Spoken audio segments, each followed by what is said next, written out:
everyone. I believe we're expecting the mayor. I assume Jordan would correct me. He sent me a text earlier telling me to get started. So get started we will. Happy New Year. Happy first Board of Finance of the new year. Yay. To everyone. Sorry for the confusion, especially in these COVID days. We have been adjusting the time of this meeting based on what we have before City Council and how much we have to do at this meeting. So it is confusing, and we should perhaps better draw attention to it when it's not 5:30. But thanks for rolling with it, everyone. So I'm officially calling the Board of Finance to order at 5:12, and a motion to adopt the agenda is in order. I would like to suggest, if I can do that as the board chair temporarily, that we amend that. I did notice the draft minutes that were linked are the sort of very first minutes that just record board motions, not the discussion. I have the better draft, the more thorough draft in my inbox, and it just was delayed because of the holidays. So I would suggest we don't adopt the consent agenda this evening. Otherwise, I will look for a motion on the agenda, and I'm not sure if there's any other amendments, but I don't believe so. Councillor Paul. Thank you. So I'll make a motion to adopt the agenda with the following change: that we remove item 3.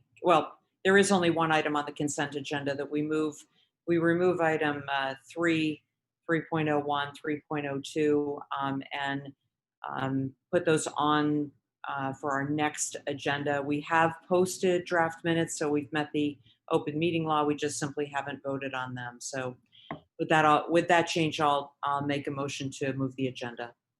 Excellent. Is there a second? Then thank you, Councillor Jeng. All in favor, please say aye. Aye. Aye. Great.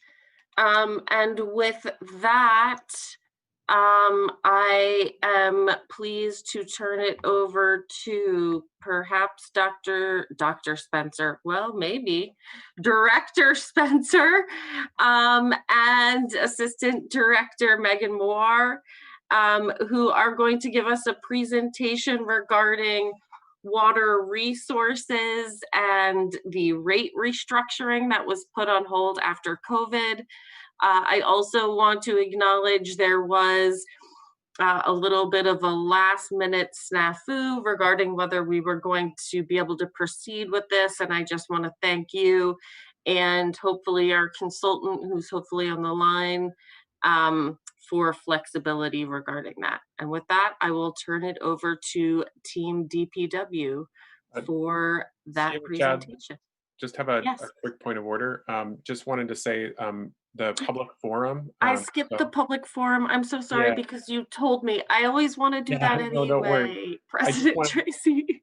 No, it's totally fine. So I just wanted to clarify that I did check the public forum inbox and did not see anyone in the public forum inbox now that we're actually in the meeting. So it's fine that we didn't go. Thank you. Clear that there was no one who had signed up who was waiting.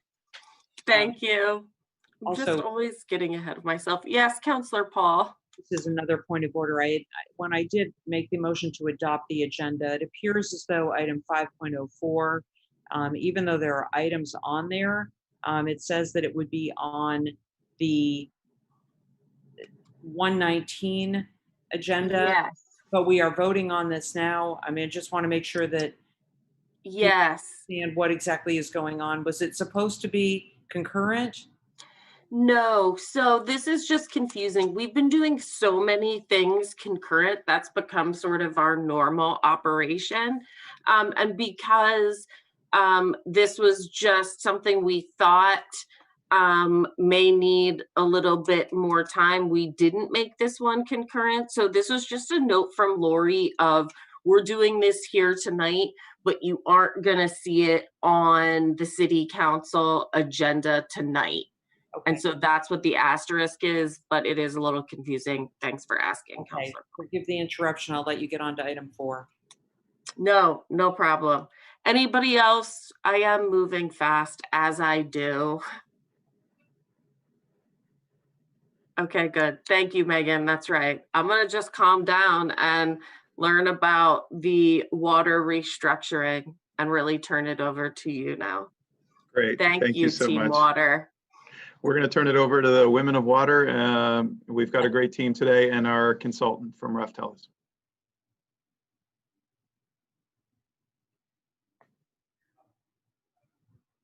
Screen. Let's see. I believe it is. Can you guys see that, or is that the presentation one? So it looks like the presentation. Okay, awesome. The presentation mode. Okay, then let me try a different one.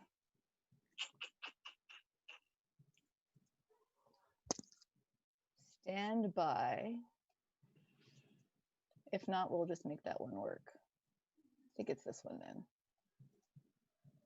How's that? Good. That's Yep. perfect, Awesome. Megan. Okay. And your voice is a little quiet, so make sure to speak up. Can you hear me now? Yes. Okay. Let me know. I'll look up and you can give me a thumbs up if I'm, or thumbs down if I'm not speaking loudly enough. So yes, as Catherine said, we are coming back to you to hopefully launch the continuation of the postponed project. I believe most of you were there almost 10 months ago, March 9th, 2020, when we all knew about a thing called COVID, but it hadn't quite fully hit us. That happened the next week. And we had come to you with our initial proposals based on the open house and stakeholder involvement that we had done in fall of 2019, and based on all the work that Raftellus had done to come up with a number of rate proposals, which were trying to meet some of the goals given to us by the council, as well as some of our internal goals. We had developed rate, fees, and assistance program recommendations and had presented those to you. From what I recall, they were well received. And then COVID hit, and we did end up postponing the project due to the sort of uncertainties associated with COVID, as well as because we were able to muster a very tight FY21 budget without a rate increase. So tonight we'll just super quick overview. I know we don't have a lot of time. Talking about, again, who we are and why we're doing this. Dave Fox from Raftellus will get into the rate and policy recommendations and our affordability program recommendations, including what's changed and what hasn't changed, because we have made a few tweaks. And then we'll look at a couple of customer impact examples, as well as talk to you about what our next steps are to try to get this project back on track.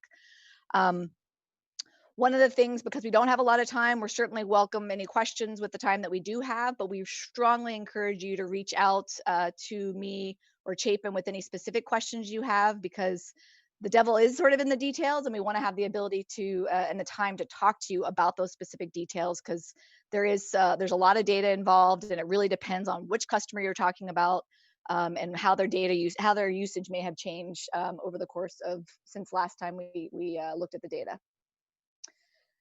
So I think you all know this, like BED, water resources, the water resources utility, water, wastewater, and stormwater are 3 separate enterprise funds, being that each fund is independently responsible for the recovery of their annual revenue requirements. So if we're collecting money from the water, on the water part of the bill, we can't be shifting that over to stormwater or wastewater unless there are legitimate cost allocations. Most importantly, there is no reliance on property taxes. Our programs are entirely funded by the ratepayers. And we have a total budget of approximately just over 17 million. So this all started in, I believe, April of 2019, when the council, has been really great about supporting some of the rate increases that we've brought forward in order to reinvest in our infrastructure, our aging infrastructure. And they charged the Water Resources Division with coming up with some rate strategies and affordability programs to make sure that we really maintain access to clean water. Married with that, from our perspective, there's a little bit of a tension, right? Maintaining access to clean water in order to have clean water, we ultimately have to have enough money to reinvest in our infrastructure and to provide all of the services that we provide. And that is in a little bit of tension, or can be in tension with the affordability of those services. We want to make sure, though, that all of our customers have the ability to maintain that access to that essential life water that enables them to cook, clean, and bathe themselves and their children. And so with that, I'm going to turn it over to Dave, who's going to talk a little bit about, why it is we're here and what our financial needs are. And then we'll get into the wave tops of where our proposal is now. And Dave, just let me know when you want me to advance the slides. Thanks. Can you let me know you can hear me okay? Nod or something. Great. Thank you. Good evening, everybody. It's great to be back in front of you all. Unfortunately, virtually, it's interesting. The last on-site client meeting that I had was with you all back in March, and everything shut down. So here we are almost a year later. It's crazy that we're still dealing with this, but hopefully we'll be back in front of you in person sometime soon. Like Megan said, this is a great segue into this slide here. Unfortunately, it costs money to run the water, sewer, and stormwater utilities of Burlington, Vermont. And as such, we need to raise funds to be able to pay for ongoing operating expenses, future operating expenses, capital reinvestment, infrastructure needs, such that the city can continue to provide good, clean, safe service to its customers 24 hours a day, 365 days a year, not just today, but well into the future. So we're constantly going through a robust financial planning analysis to understand exactly how much money needs to be generated on an annual basis to support those needs. Again, operating costs annually and into the future, financial policies like maintaining debt service coverage, and having enough money in reserves for a rainy day fund if a pandemic hits and consumption declines. Hopefully this is the only one we're going to deal with in our lifetime, but things happen. Capital infrastructure, capital needs pop up that we were not planning for, and as such, a rainy day fund is good. It also looks favorably to rating agencies, getting a better bond rating, better interest rates on debt to be able to pay for those capital infrastructure needs. So there's some, all this goes into our robust financial planning. Megan and I are working through right now a financial planning model and thinking about budgeting for fiscal year 2022 and what the across the board revenue needs are going to be for each of the three utilities. Right now, we're looking at about 6%, 7 and 5 for water, wastewater, and stormwater, respectively. And those are early on projections, and they're absolutely the kind of the upper bound of what we think is going to be necessary for fiscal year 2022. And if you remember, in fiscal year 2021, we had a level budget, no increase in revenues, and now we're talking about these revenue needs again to support our financial policies going forward. We'll talk about how we're looking to mitigate some of those impacts on additional slides. Go to the next one, Megan, please. One thing I will mention before, while she's changing that, if we did nothing in terms of rate structural or rate changes, rate design changes, the typical customer would see about a 6.4% increase in their combined water, wastewater, and stormwater bill. And you'll see how that compares to the typical customer under our proposed new rate structure. So we have all those costs that need to be generated on an annual basis. They're incurred for various reasons, and let's just focus on the water side as a good example. If you only needed to provide base level demand, just a normal level of water, your system could be sized very small or smaller than it is designed for, both the piping, the pumping, your electrical needs. All that could be sized there. But if we look at all the other needs of the system, where customers are peaking, customers are using water at the same time at 7 o'clock in the morning and 7 o'clock at night when they're washing dishes at the same time and giving their kids baths and showering and cooking. You're peaking at different times. Even seasonal peaking can take it. We have to take that into consideration for sizing your system. Irrigation, providing the capacity necessary to provide irrigation consumption. And then if we expand that a little bit further, fire protection is absolutely critical for the city, for the livelihood and the safety of the city. And in order to provide that level of service and be able to have that readiness to serve and the capacity to be able to provide to provide fire protection should it be necessary in a fire event. That infrastructure needs to be sized even further. So there's additional costs that are associated with coming outside of that ring there of that base level demand for irrigation purposes, for peaking, providing peak level demand for different customer classes, and of course for providing that fire protection. And we've tried to reflect that as best as we possibly could while attempting to achieve some of our other pricing objectives, some of which council set us out to do with this rate structure that we're going to talk about. And Dave, I'm realizing that the next slide, I think, does have animations in it. So I'm going to quickly try to get through them so that they're all showing. Perfect. There we go. Boom. Okay. That's great. Thanks. So I'm going to quickly go over, this is not the first time you've heard this. I know we're short on time. So I'm going to just at a high level touch on all these different rate proposals and really focus on what has changed since last March when we talked last. So we had kind of 6 different rate proposals. One is to establish a fixed charge by meter size. This is a charge that is not going to change based on a customer's usage. It's going to be contingent upon their meter size. They're going to pay this charge monthly, whether they use water or not. It's an industry best practice. It reflects the capacity and the costs associated with having the readiness to serve those customers 24 hours a day, 365 days a year. It also is great from a revenue stability standpoint. As consumption decreases, or potentially decreases, there's volatility in consumption, your revenues aren't going to change as much by having some of your revenues coming from fixed charges.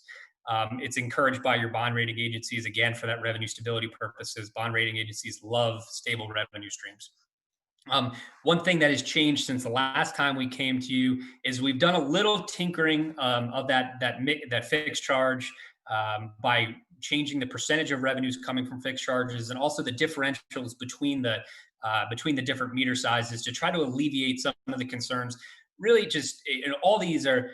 When we talked in March, we knew that COVID was around, but we didn't know the impact that it was going to have on everyone, residential customers and businesses alike. And since that point, we've kind of come back to the drawing board and said, are there some changes we need to make to maybe smooth out some of the impacts, to not have as much going on businesses and maybe smooth that out a little bit, provide a little bit more relief to low volume customers or that lowest volume customer. And this where all these kind of additional changes or modifications from last March came from. One thing that has not changed is the lifeline rate. Right now, your customers pay just a uniform rate, no matter how much they're using. They pay the same rate per 100 cubic feet, and 100 cubic feet is about 748 gallons. This proposal, it will provide essential level of water consumption to single-family residential homes at a lower per unit rate. All single-family residential customers for the first 400 cubic feet are going to pay a lower volumetric rate, and then once they get above that, for every 100 cubic foot above that 400 threshold, they would pay a higher per unit rate. This is going to give us, again, that essential level of usage at a low, very economical rate and cost.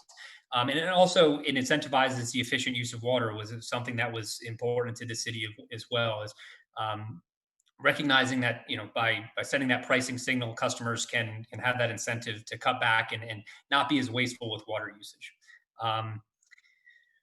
Building on the volumetric rates, we're also proposing having different class-based rates. It doesn't make sense to have a single-family residential customer have that same rate structure as, say, a commercial customers.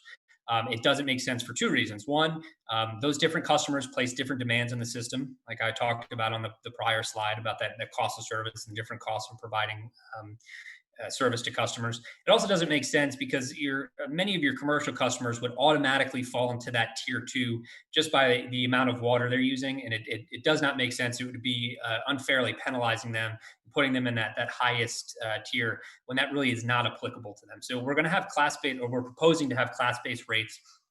We'll talk about that in a few slides where we actually look at the rate, but to note, sorry, something changed my PC there. There we go. Sorry. One note that we had, or one notable change that we had from when we came back when we were with you in March and where we are now, we actually had commercial customers broken out differently from multifamily residential customers.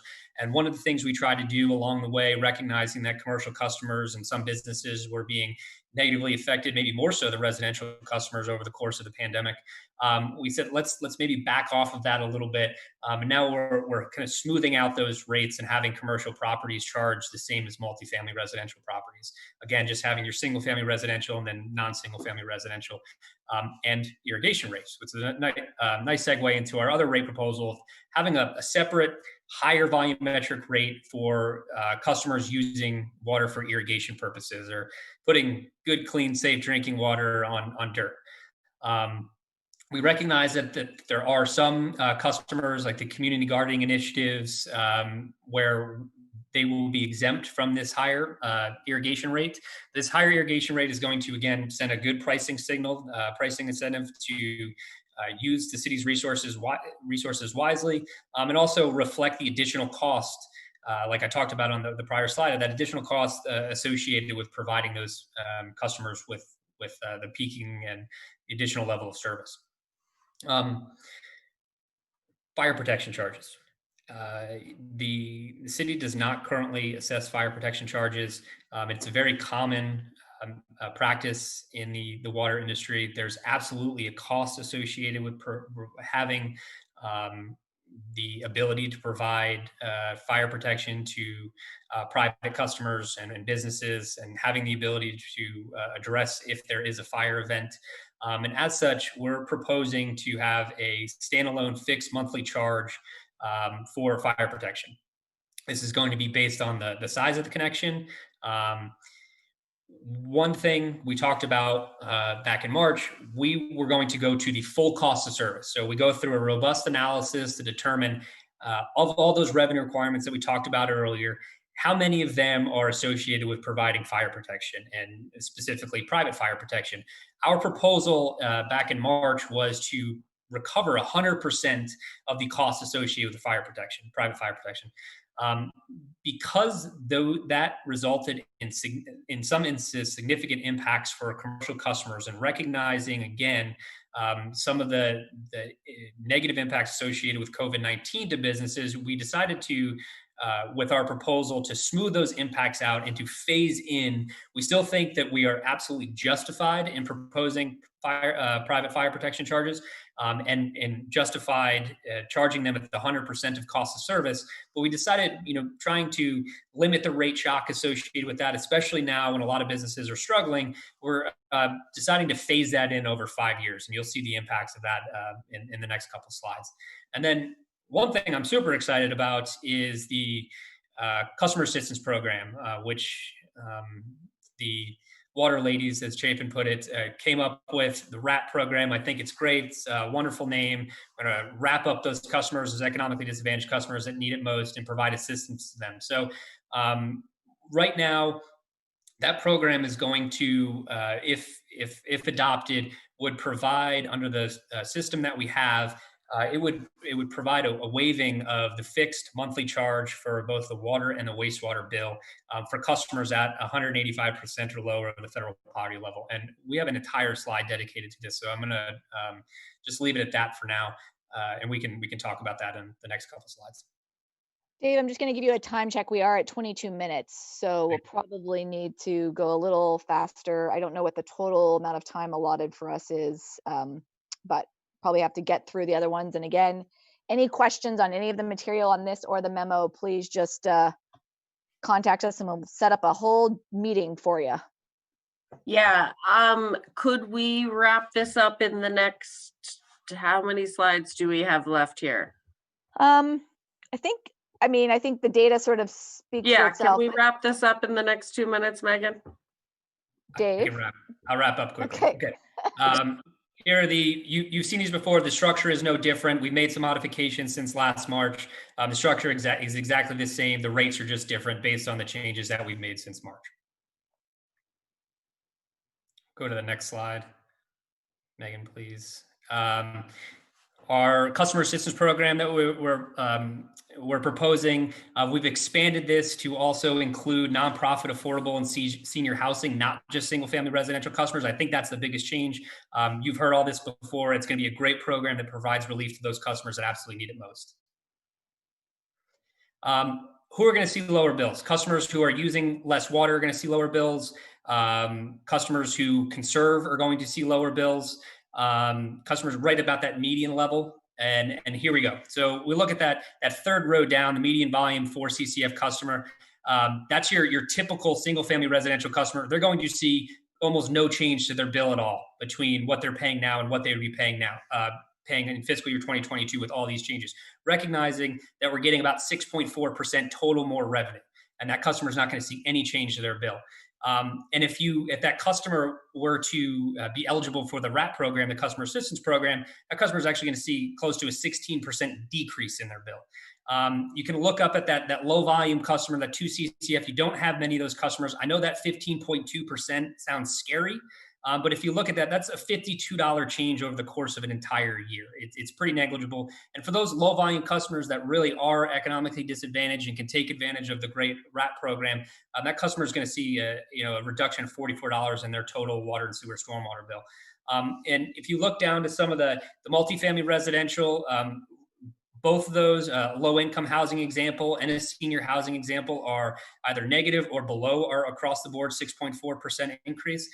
Some of those commercial and institutional are going to see above that 6.4%, but it's because they're paying for fire protection for the first time. They have not been historically paying for fire protection, and now they are. We're trying to remedy that and get back to some semblance of cost of service. Here is just a distribution of, if we ran a distribution based on calendar year 2019 data of the impacts, you can see the vast majority of customers are going to see between a 0 and a 10% change in their bill, where the vast majority of those, that 6,200, are going to see between a 0 and 5%. So those are going to be your typical residential customers, the folks that you asked us when you set us out on this journey to try to provide relief to. We're doing that here in this proposal. And I think this last slide, we were going to have Jenna, who's running our outreach, go over this last slide, but I think it speaks for itself and it's in the memo. So with that, maybe we have time for like 1-2 questions. CAO? Okay, thank you. If anybody has any initial questions, yeah.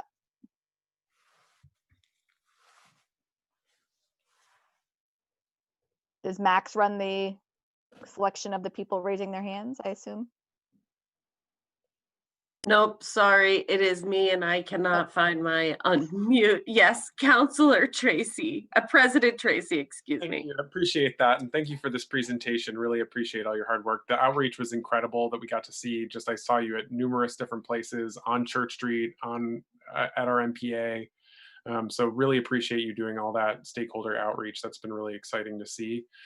One thing that I just wanted to clarify is that one issue that we had was what this will mean for renters, because I know you broke down different categories, but I didn't see necessarily in the presentation like the renters called out explicitly, and we had identified a split, a kind of cost split, because most landlords will cover that water piece, and so how do you create that balance there? Because a lot of times those costs just end up getting passed on to tenants. And then there's also the conservation issue as well that plays in there. So I just wanted to understand how renters fit into this whole puzzle.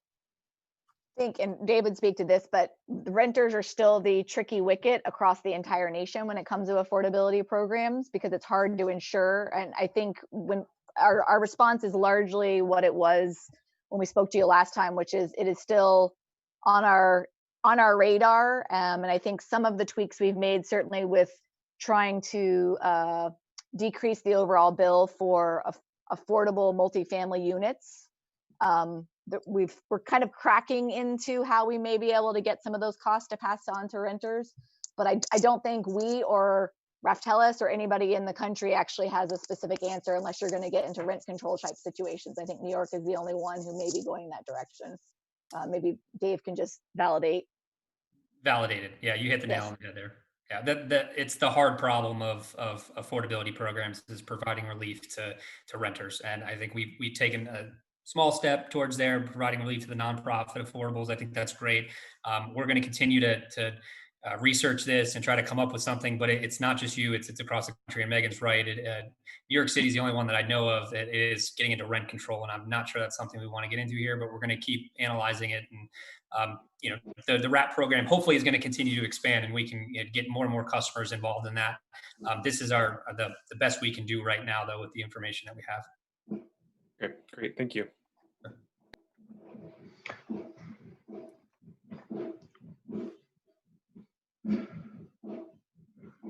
I think the mayor's joined us, but we'll just maybe wrap up this agenda item. Are there any other, maybe one more question before we move on?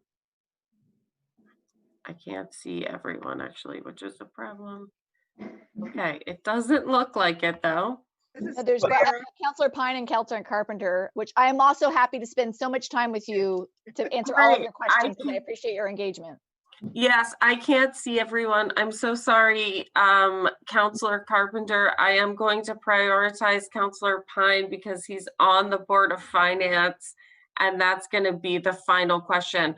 But please follow up with Megan. She's so knowledgeable and passionate. In the meantime, Councilor Pine, quick question, and then we will move on to item 5.01.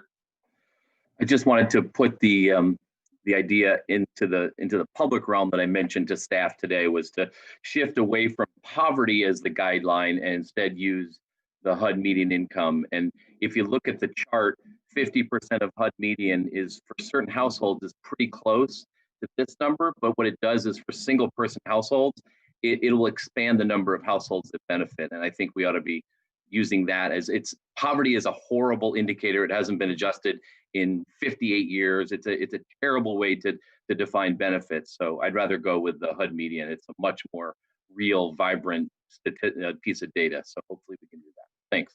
And Jess has actually already reached out to CVOEO to see when and where they use that indicator. So it's something we will definitely explore and probably circle back to you with some additional questions. Our main thing is that, yeah, we water resources are not prepared to do income verification. And so we want to make sure to keep the administrative costs low by leveraging other programs. But we definitely appreciate the idea being brought forward, and think we could at least come up with a couple of different approaches to try to hit some of those things on the head. And lastly, if you're using another agency, CETO does it for their programs as well. So I put in my email was CETO was the entity that within the city that does this every day for eligibility. So yep, it's that's it. Thanks. All right, excellent. Thank you so much, Team DPW. And I am going to turn it over to the mayor. And Mayor, we are ready to move forward with item 5.01, the BED IT forward software systems that I believe Director Chapin and Assistant Director Wheelock are ready to present. Great. Thank you, Catherine. Good to see everyone. Happy New Year. Let's move to, sorry, you just said 5.01, the BED IT forward software systems. Yes. Thank you, Darren, for being here. And why don't we turn to the board? How would the board like to proceed on this item? Would you like a short summary? Yeah. Okay, Darren, why don't you kick this off? There's some complexity with this. Excellent. Good evening. I'm joined by Emily Stones-Wheelock, Manager for Strategy and Innovation. And what we're here tonight for is part of our IT Forward process. And this has been a multi-year process, really dating back, even before I started at BED in January of 2017, there was work that had started on this. And so this has been an effort to look at our various technology systems, our critical technology systems that serve our financial needs, our customer information needs, our reliability needs, and how they all connect, and what we need to do to update them and keep them functioning. We had consultants involved in helping us form a roadmap, a technology roadmap, back several years ago with the heavy involvement of dozens and dozens of members of the BED team, frontline technology users, folks who are managing these systems day to day, taking their feedback in terms of what functionality they need to be able to do their jobs. And the challenge has been that our systems, our current systems, are reaching end of life in many cases. They're reaching the end of the vendor support in many cases. And the current setup that we have involves multiple vendors, is not an enterprise system with one vendor, but involves multiple vendors and requires having various interoperabilities between different systems in order to function. And so what we had done over the past several years following that roadmap, we've gone through lean process training with the Vermont Manufacturing Extension Center to try to make our processes more efficient as we move to upgrade technology. We issued a request for information from various vendors in this space to see what types of technology systems and functionality would be there, and had extensive presentations during that phase. And then we issued an RFP with very rigorous and objective criteria around what our team had determined is needed to carry BED into the future. And what we're talking about here is everything from how do we manage outage response, how do we manage our billing systems, how do we help customers get access to their energy data in a usable way, how do we have the ability to implement dynamic rates that support our net zero energy efforts, and how do we manage things like net metering, the complex billing that accounts for customers that have solar, feeding it into the grid and taking energy in their own homes or businesses from their solar panels as well. So that brings us to today, and Emily has really led the effort to conduct scoping with our selected vendor, and has been a key member of the team, along with Sue Fritz, our director of technology, in really shaping this process. Emily and I are happy to answer questions on the materials presented. We're looking for your authorization recommendation to the City Council, and ultimately authorization to proceed with our selected vendor. And our Electric Commission has given their approval and recommended this item to you. Emily has more information we can provide, but I'll pause there and see if there's questions from any members of the Board of Finance. Great, thank you, Darren. Floor is open for questions or a motion. Councilor Pine. It wasn't clear to me why the process was that you notified them in November of 2019, and here we are 13 months later. What happened in that period that took so long? I guess it wasn't clear. Sure, Emily probably is better suited to speak to that. I'm gonna turn it to Emily. Yeah, certainly. So Councilor Pine, you're right.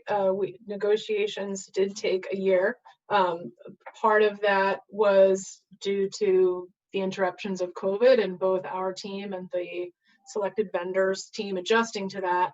But I think more importantly, as a sort of source of the time, was the effort our team put into reviewing and negotiating 6 separate statements of work for software implementation. So these are, we reviewed dozens of pages of statements of work, right, to be sure that the functionality we needed was included, that we understood the effort and resources that we at BED would need to dedicate to ensure that the representations made in the statement of work were consistent with the representations made in the RFP response. And then concurrent with that, we have 4 legal documents that we would, if approved by you and the City Council, would execute subject to City Attorney review and approval. So there's a license agreement, a hosting agreement, a maintenance and support contract, and an implementation services agreement. So there were many, many discussions between us and the vendor and their legal team. And also we engaged Bill Ellis, BED's regulatory counsel, in supporting us through those negotiations. So many documents and many discussions, as well as price was a third thing that we negotiated hard over the past year. to result in the fees that were included and sent to you in Exhibit 1. It's helpful. I just want to make sure that the time period didn't necessarily relate to a difficult relationship. That's what my worry was, is 12 months of negotiation suggests something's going on there. So I just want to make sure. Thank you. Are there any other councillor questions? Yeah, quick one. Go ahead, Councillor Jing. Thank you, Mr. Mayor. And I think the only thing he's missing, and it seems you said you already sent us the costs associated with this, right? Is it through a different memo or as part of this memo in front of us? I believe the pricing is confidential and subject to a non-disclosure agreement. And as such, it was distributed to you, I believe, by City Attorney Blackwood on December 31st, I believe. Okay.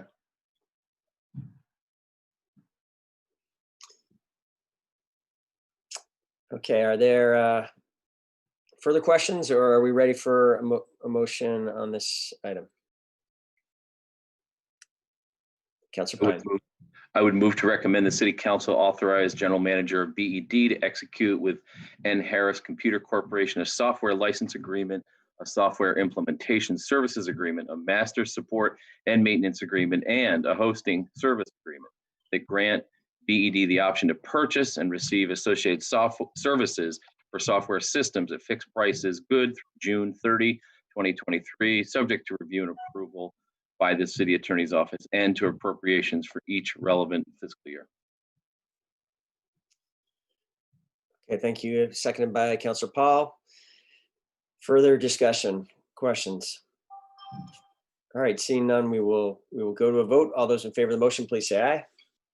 Aye. Aye. Any opposed? The motion carries unanimously.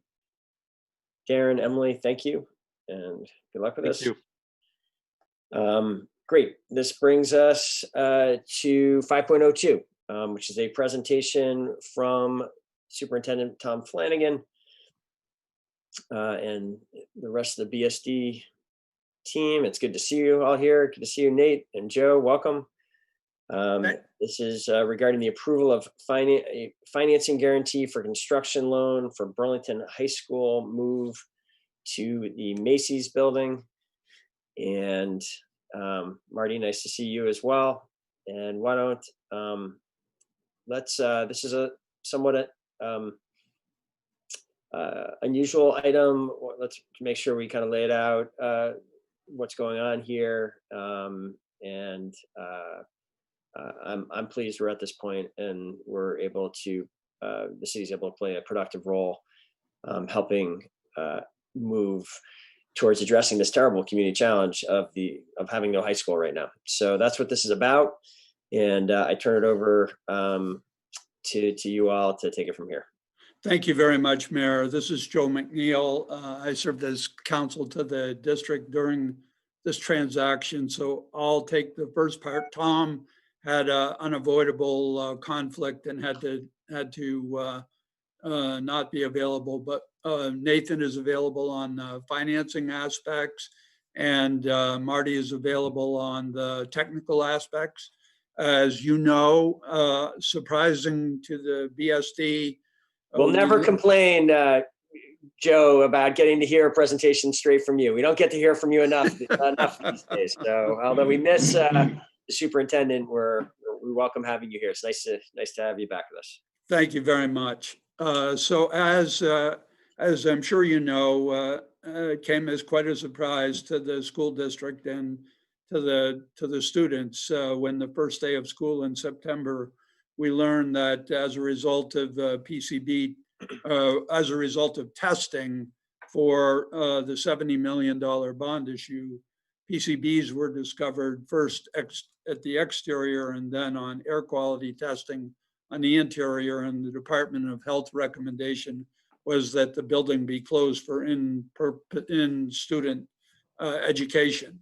BHS have been remote since that time, except for more recently, it has been able to utilize the Edmonds complex on Wednesdays, dividing the school half and half. The fix is not ideal, was not ideal, and we looked around for alternatives. I'm speaking generally for the crew that worked on this, including the school board.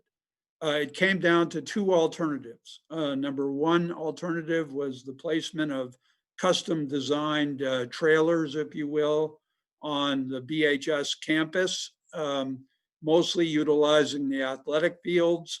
There were advantages and distinct disadvantages of that, including the anticipated increase, a higher cost than what turned out to be the option that manifested itself to utilize the former Macy's building.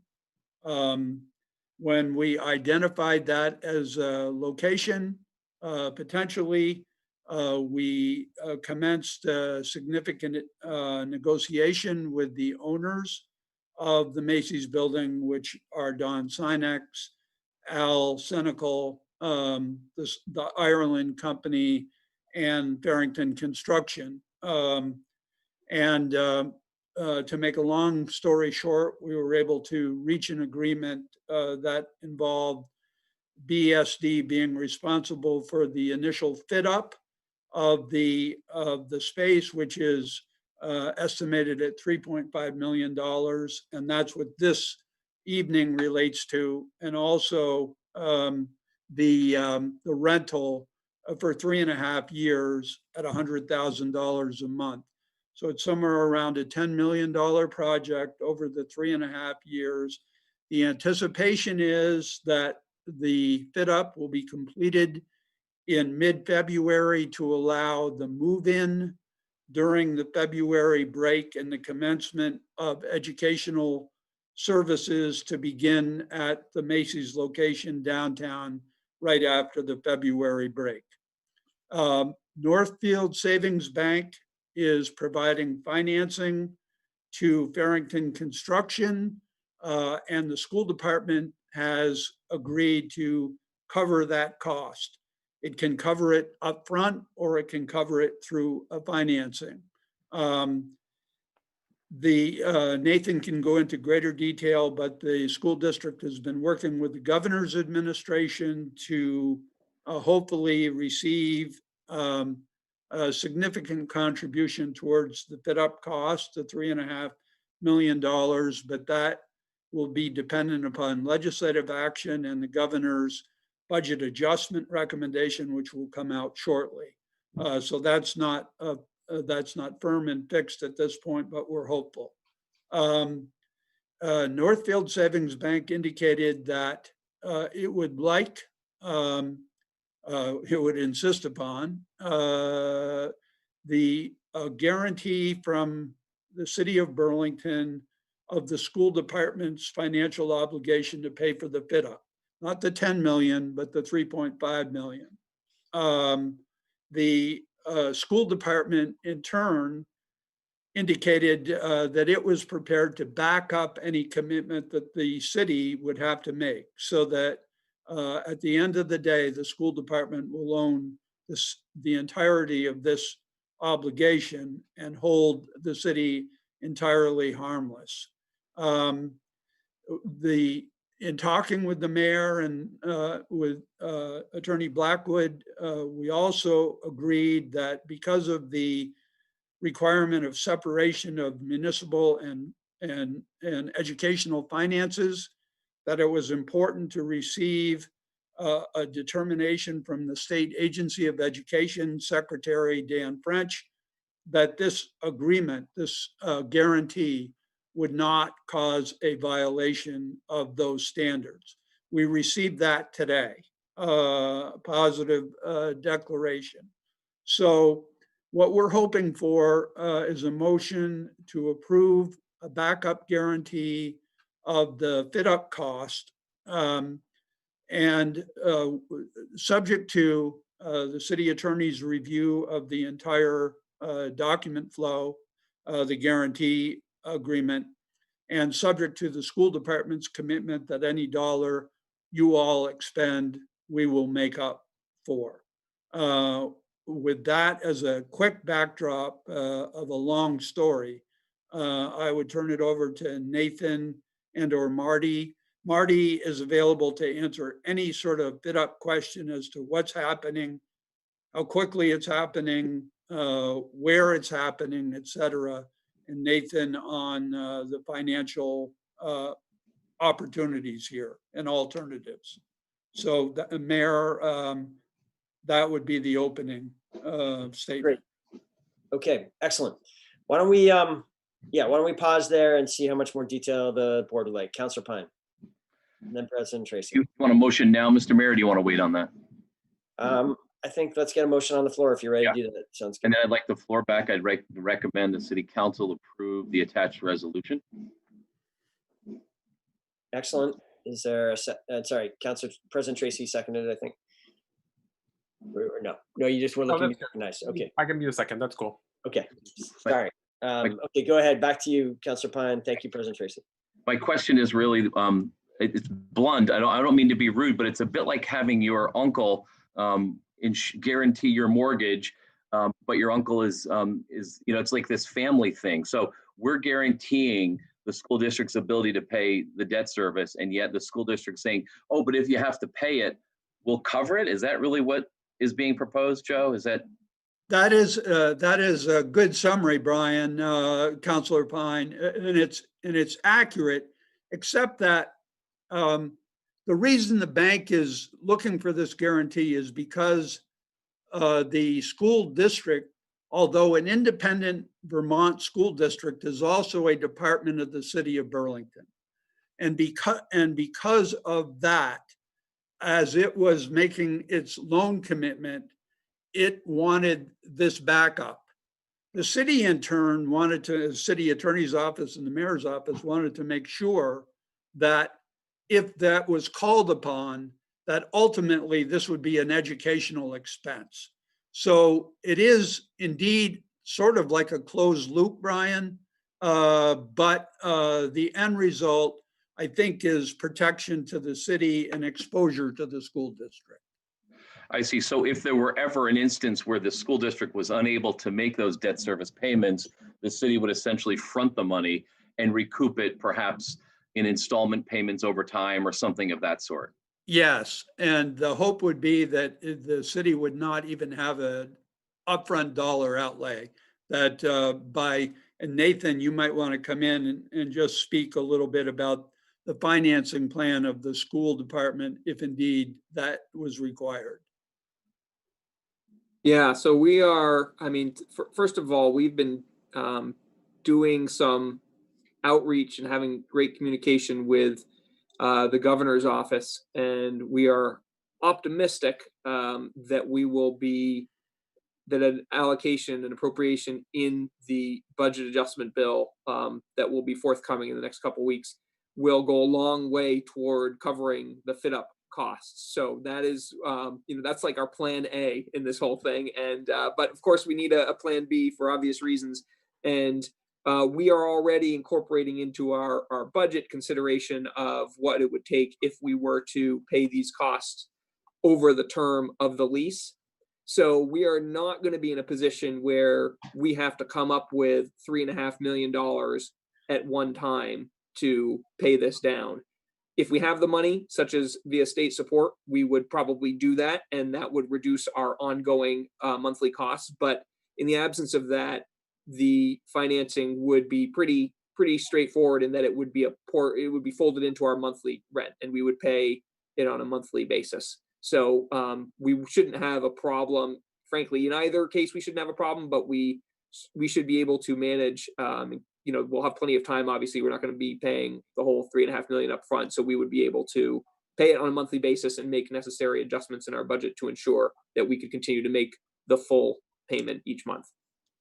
Okay, thanks. And lastly, is this a triple net lease where you're having to cover everything? Well, how's that structured?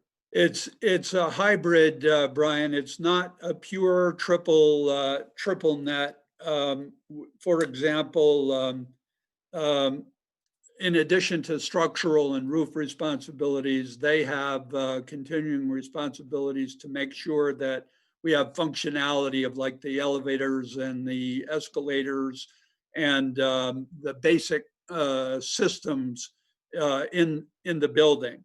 We're expected to pay like normal utility cost, insurance, that sort of thing. But so it's a bit of a hybrid. And probably the most important element in that equation that we are planning to seek is the fact that the property taxes, because it would be educational use, we'd be looking for it to have those deferred. But we'll have to come to you for that. Yeah, and the state will approve that, you believe? We think that we're hopeful. We obviously have both a municipal side and an educational side to deal with there. Thank you. It's a great workaround here. Thanks. Councilor Jang. Oh, sorry. President Tracy was next, then Councilor Jang. Thank you, Mayor. Appreciate that. So I was curious as to the relationship that this has to the city's overall debt policy and specifically also our credit rating. We had noted that we were reaching sort of the upper levels of that debt policy with some of the bonding that we've recently done. And I'm curious as to how this interacts with that policy. Does that take us even close? Does this take us even closer to the edge, or is this something that's separate and apart from that? Because that's certainly something that's just a concern just overall with the city taking on quite a bit of debt recently with bonding, and that's starting to hit in coming years. Yeah, thank you, President Tracy.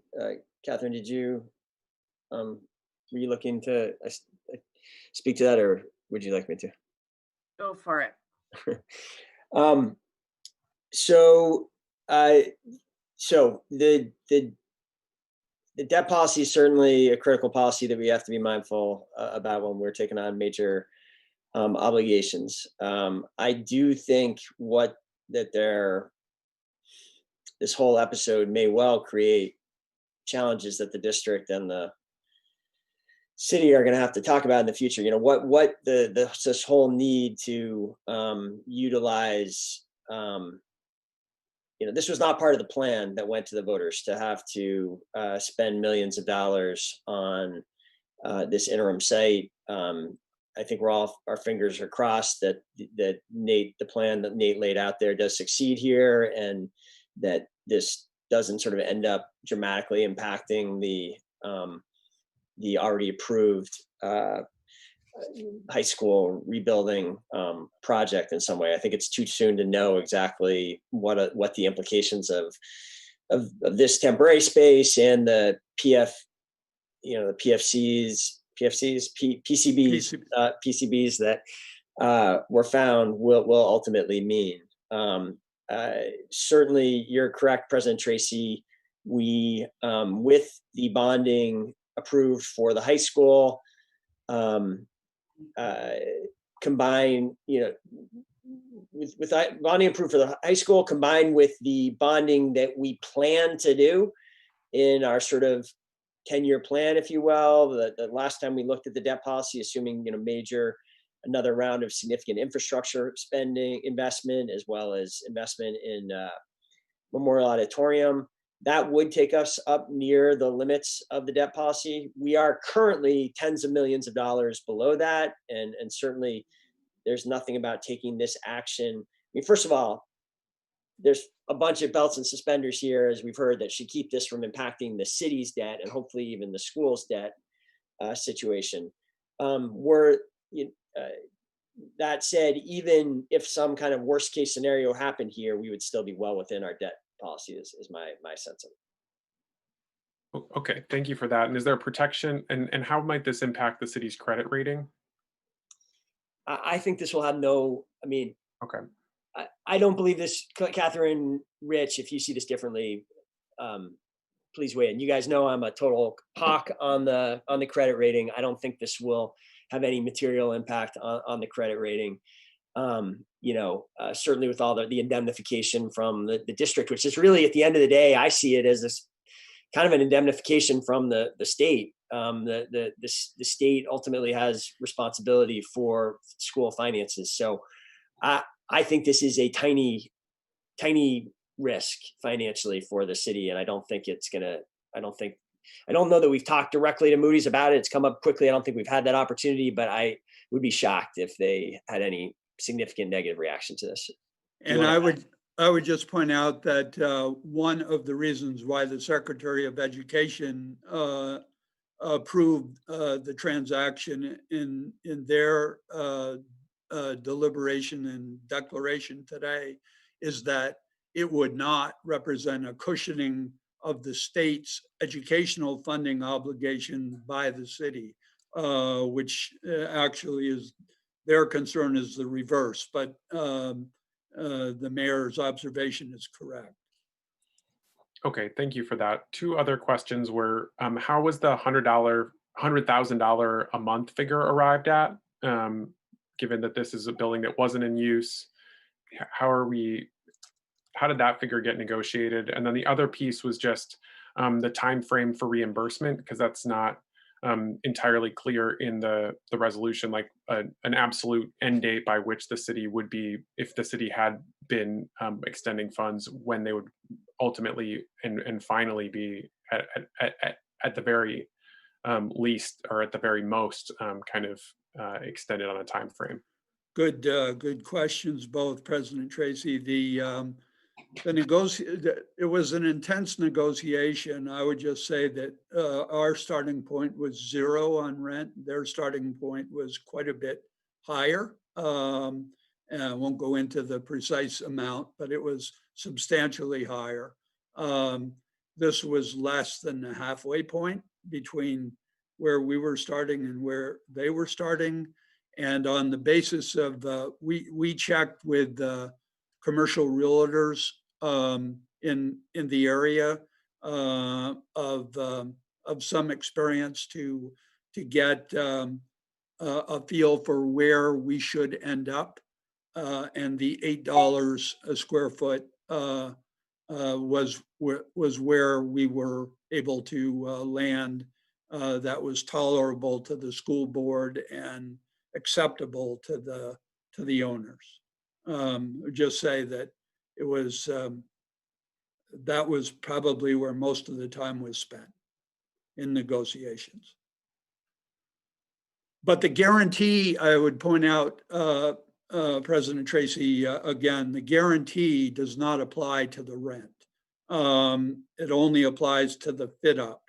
Okay. And I'll let Nathan deal with the question of the duration of the financing. Yeah, I don't think that we have any, you're right, I don't think I've seen anything kind of specific about that process, but our expectation would be that in the event that we would be, that we do go through with financing, which is the interest that Northfield has, that we'd be making a monthly payment. And so under any circumstance where somehow the city, it's hard for me to envision a circumstance where the city would have to step in on a monthly basis to make that payment. But I think the point is that if for some reason that happened, there wouldn't be any hesitation on our part. So if, yeah, I don't have any more specific answer than that, I guess, or know how to answer it more specifically, other than to say that we would do it as quickly as we could. And we are accustomed on occasion to wiring funds to the city and likewise. So that's not a problem. We certainly have the mechanisms in place to do that promptly. And the amortization potentially would be right over 3.5 years, the duration of the leasehold, President Tracy. Okay, thank you very much. Councilor Paul. Thank you. President Tracy addressed one of my questions, although I would imagine he may feel the same way, but I'll just speak for myself that I do think the rent should have been 0. And am disappointed that there wasn't an appetite for doing that, given the fact of all the other things that are going on with this project, that could not have been done for the sake of children being able to finally go back to school, and just to do something that would be good for the community. So I'm disappointed, but I'll take your word for it. Joe, that you did the best you could. And then the other thing I just wanted to just say is that, you know, throughout the last couple of months, I have heard from a number of people, as I'm sure we all have, about just the upheaval that has befallen our high school kids in not being able to have a high school, and a number of people who have really pleaded with me about the fact that this is not a school issue, that this is really a city crisis and one that we should all be working towards. And so I think for that reason, amongst others, that this is a probably one of the easier votes that we'll have this evening, and am happy to support this. So thank you. Thanks very much. Thanks for all your effort. Thank you. Okay, looks like with that, we might be ready. Oh, Councilor Chang, go ahead. Yeah, so the first question is for you, Mr. Mayor, and also Catherine Chad. And I think at our last meeting, I believe, requesting an update around the debt policy, and was wondering if our next meeting, we can have an update about where we are. We will have to look into, I mean, just to be clear about when you say an update to the policy, the policy, there's no planned change to the policy. If you're looking for an update on where we stand with respect to how much capacity we have in both the city and the school, under that policy, we have typically done that at the moment of incurring new debt. If you would like, if the board would like that sooner, we can work on doing that. It takes a fair amount of work to update, you know, to make that fully accurate. There has not been. So I guess I would welcome further thoughts on how the board would like to handle that. I can certainly get you a written communication, Councilor Jang, that kind of reiterates that basically restates where we were last time we formally reviewed it, and there has been no material change since then. But for this, as we've discussed, fairly, you know, minor additional indebtedness and urgent additional indebtedness by the district. If what you're requesting is that we have a kind of presentation with updated figures, that, you know, I'll have to talk to Catherine and Rich on how long it would take us to pull that together. So what it would be helpful if I understood what you were seeking there. Okay, so just like my last question, and I'm glad that I did not cut you off. My last question was, can we have an update about our debt policy? And I think I was very specific. How much do we have to borrow? What is left, the capacity that we have to borrow? It seemed as if I seen this coming.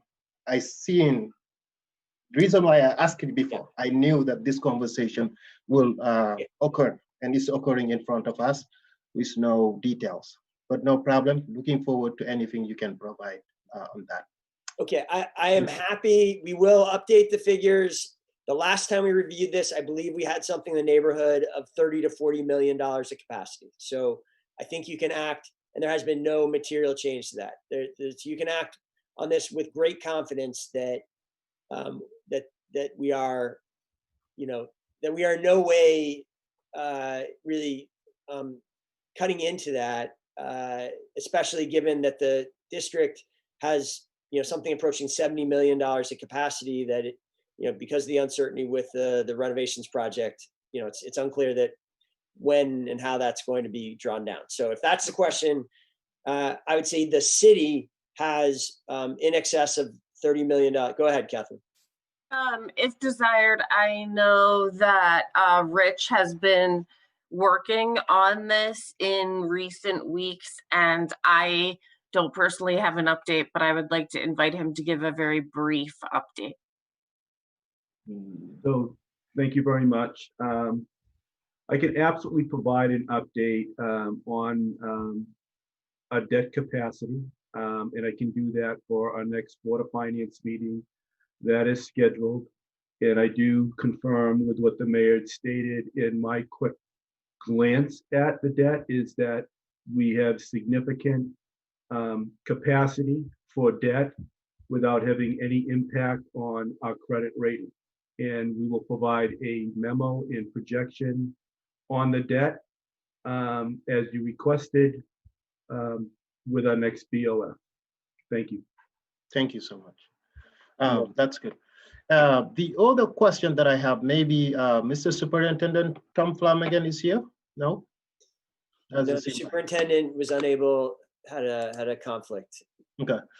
Thank you. And now maybe Mr. Nate, you can speak to this. When do you think you will have a confirmation from the state that they will actually provide some financial support about this? That's a good question. So what we currently anticipate is that the governor will include a recommendation to support in some level, and we think and hope that that's going to be the full fit up estimated cost of $3.5 million. But it is just as you folks do, the governor has to make a budget adjustment proposal that balances a lot of competing interests, and we will, the proof will be in what is released, but that typically comes out in the first couple weeks of the legislative session. And the question is, how long will it take to move from a proposal to actual law? That can be a much less certain timeline. It depends on how controversial elements of that proposal are. Sometimes there are few that offer really any fodder for discussion, and the budget adjustment moves very quickly.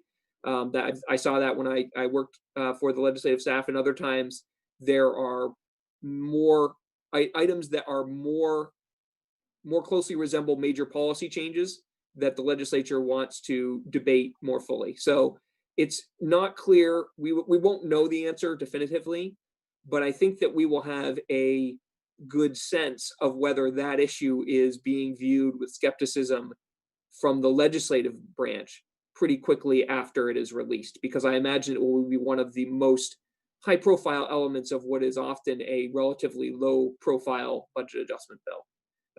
So in my head, when I think about it, I'm thinking to myself, we should have a pretty good sense of where this is headed by the end of January. But I would be surprised if it's actually law by that time. Just in addition to Nathan's comment, as he indicated, we're hopeful that this will be a part of the governor's budget adjustment recommendation. This will come and be dealt with in advance of the budget recommendation, which follows later in the session, the so-called big bill. So we're hopeful that this will be dealt with in the early part rather than the later part of the session. Wonderful, Mr. Joe. And I am sure, and just I need a confirmation that you also have been including our legislative delegation around this discussion. I have talked to a couple of them and just need some reassurance here so that they will be pushing. Be assured that we will be. Okay, wonderful. Yeah, and we did have a formal briefing with the governor's staff for where our local delegation was invited. We didn't get 100% attendance. As you can imagine, we have a pretty large delegation when you factor in senators and representatives, but that was made available and shared with them. And I would say that by and large, the comments that were of a critical nature were, it should be more than $3.5 million. So I think that there's broad support at this time. Absolutely. And, I think we are talking about 7 million so far. And it seems this project is around 10 million or more. Is that correct? 3.5 million borrowing, 3.5 million you're expecting from the state. But I just wanted to also hear about a plan B. What is plan B? I would, just to clarify there. So really what we are looking at potentially is the $3.5 million covering the fit up costs, which would then eliminate the need for any of this longer extended financing from Northfield Savings Bank. If we get that state money, we will in all likelihood put it all toward covering the portion of the fit up costs that we would pay to the construction company. And then there would be essentially no debt associated with this project. our obligation on a monthly basis would be the rent, as well as the related costs, utilities, insurance, and so forth. And that is money that we are factoring into the development of our FY22 budget right now. And in fact, I don't know if it's posted yet, but tomorrow evening at the school board meeting, I'll share, as I've done before, some of the estimates of what I have in the budget for the downtown BHS project, and also kind of show how, if we get the relief from the state, that will allow me to reduce the estimated costs next year as well, because we won't be paying back that fit up cost on a month-to-month basis. Yep, and lastly, this is a short-term, temporary solution to the issue, so that our students will have a physical location to learn. But now the long-term, let's talk about the Burlington High School. Do you think that in 4 years from now, then that high school will be built, and then the kids will just transition from Macy's to their new high school? How does it all intertwine? That's one possible scenario, but I think at this point it's kind of premature to speculate too deeply on this. We're doing, as you know, additional testing on the PCBs, and are going to be doing some work to determine whether there are affordable efforts that would reduce the indoor air concentration of PCBs that are already planned for our renovation. That is to say, does the work that we already have planned and budgeted to do, will it solve the problem, or is it likely to solve the problem or not? The answer to that, I think, is going to be critical in determining how we move forward, because if it turns out that the project as it's currently envisioned will not resolve the indoor air issues, then there's going to be some really difficult decisions to make about how we proceed. So I don't think we have the answer yet, but we're taking the steps so that our school board and our community has the information that they will need to make those decisions. Yeah. Thank you. Okay. Further questions from the board? Are we ready for action here? We do. Looks like we're ready for action. Good. Before the vote, I just want to say I fully support this. I appreciate the urgency that the district has acted with to find an alternative plan, given this very unexpected and unwelcome loss of the use of the high school. I'm pleased the city was able to play a legal and helpful role here.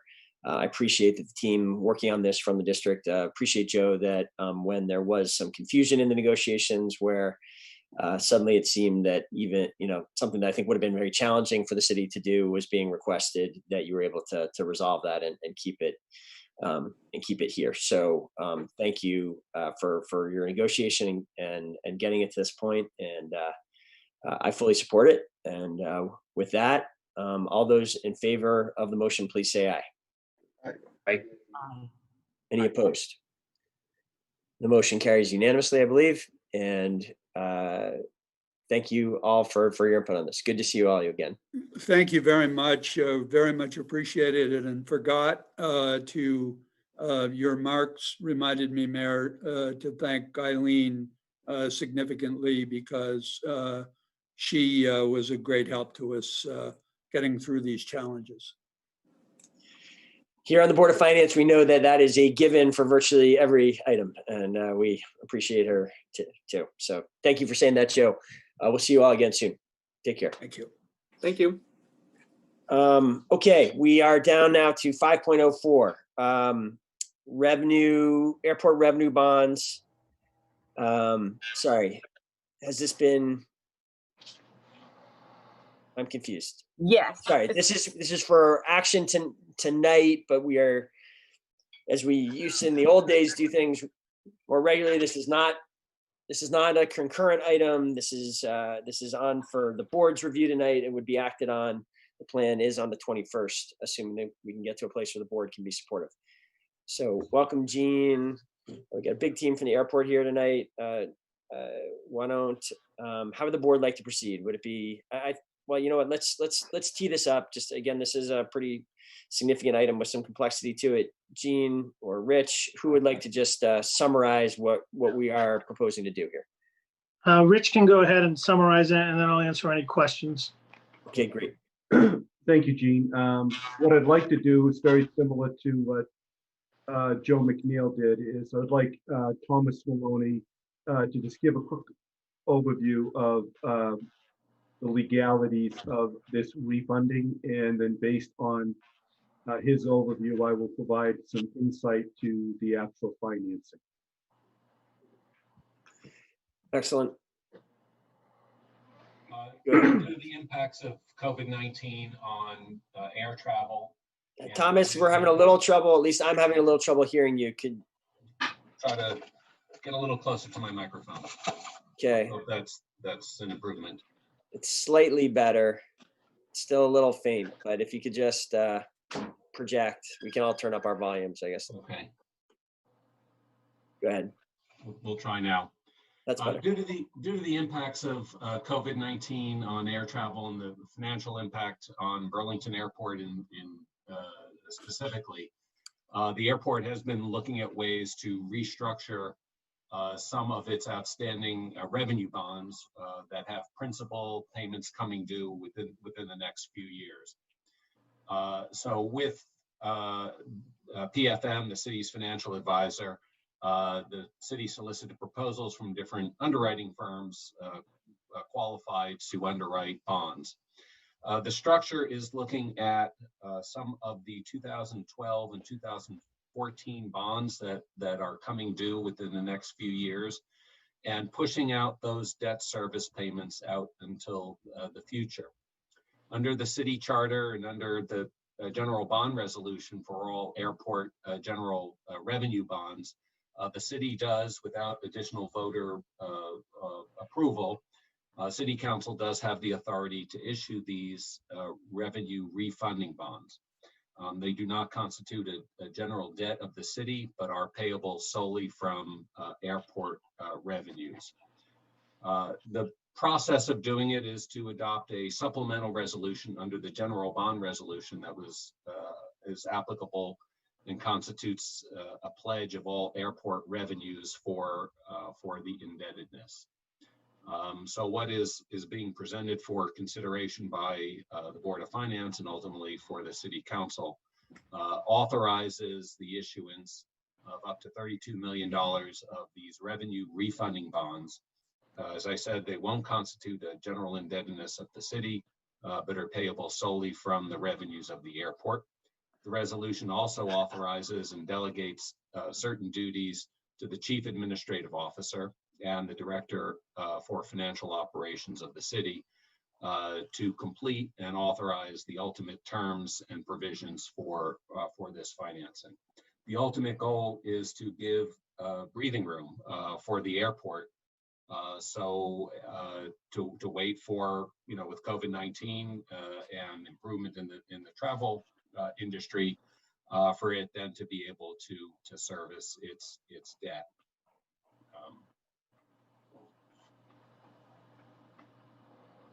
Okay, thank you, Thomas. Okay, I think that tees it up pretty well, Councilor Pine, and then Councilor Paul, and we'll go from there. Either Rich or Thomas, would you help us understand if the current outstanding indebtedness on these bonds is the 32 million, or is that just the aggregate amount of all the bonds that were approved for issuance for the airport? That's a total of the aggregate principal amount of bonds that would be issued to constitute the refunding. Because of changes in federal tax law, specifically the Tax Cut and Jobs Act passed, these would need to be issued as taxable bonds. And so some of the money that will be borrowed will effectively have to fund an escrow sufficient to pay off a couple of the maturities that are coming due within 2021, 2022, and perhaps 2023 or 2024. The covenants that the city has undertaken, including setting its rates sufficient to have a 1.25 debt service coverage, would still apply. The city airport has engaged Recondo as its airport consultant, also who's running an analysis to show that the city airport will be able to meet that debt service coverage. So what we are doing essentially is, are we capitalizing a sinking fund to pay off those maturities as they come up? That's correct, and restructuring it to extend the ultimate principal payment off into the future when the travel industry and the airport is expected to be in a better financial condition after the impacts of COVID-19 have softened.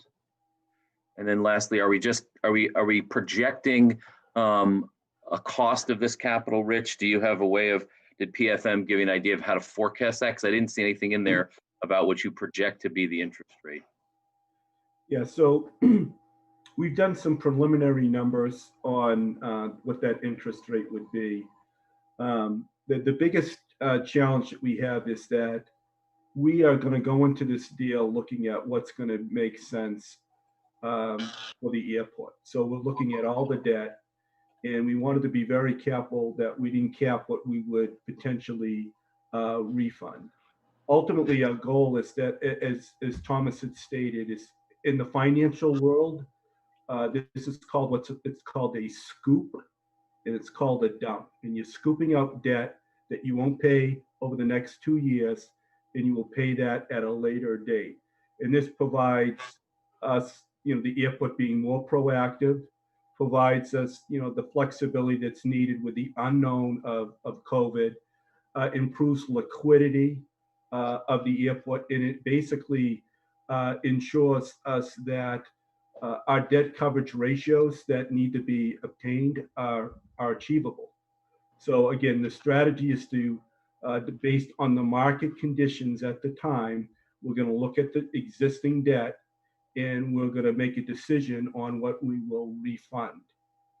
So that will be the actual strategy. The rate on the loan, which you did ask, it's very difficult to determine. The challenges that we have is, the airport industry is unique in the sense that the rates in that market are higher than what you see in, the general fund, where there's a little bit more predictability.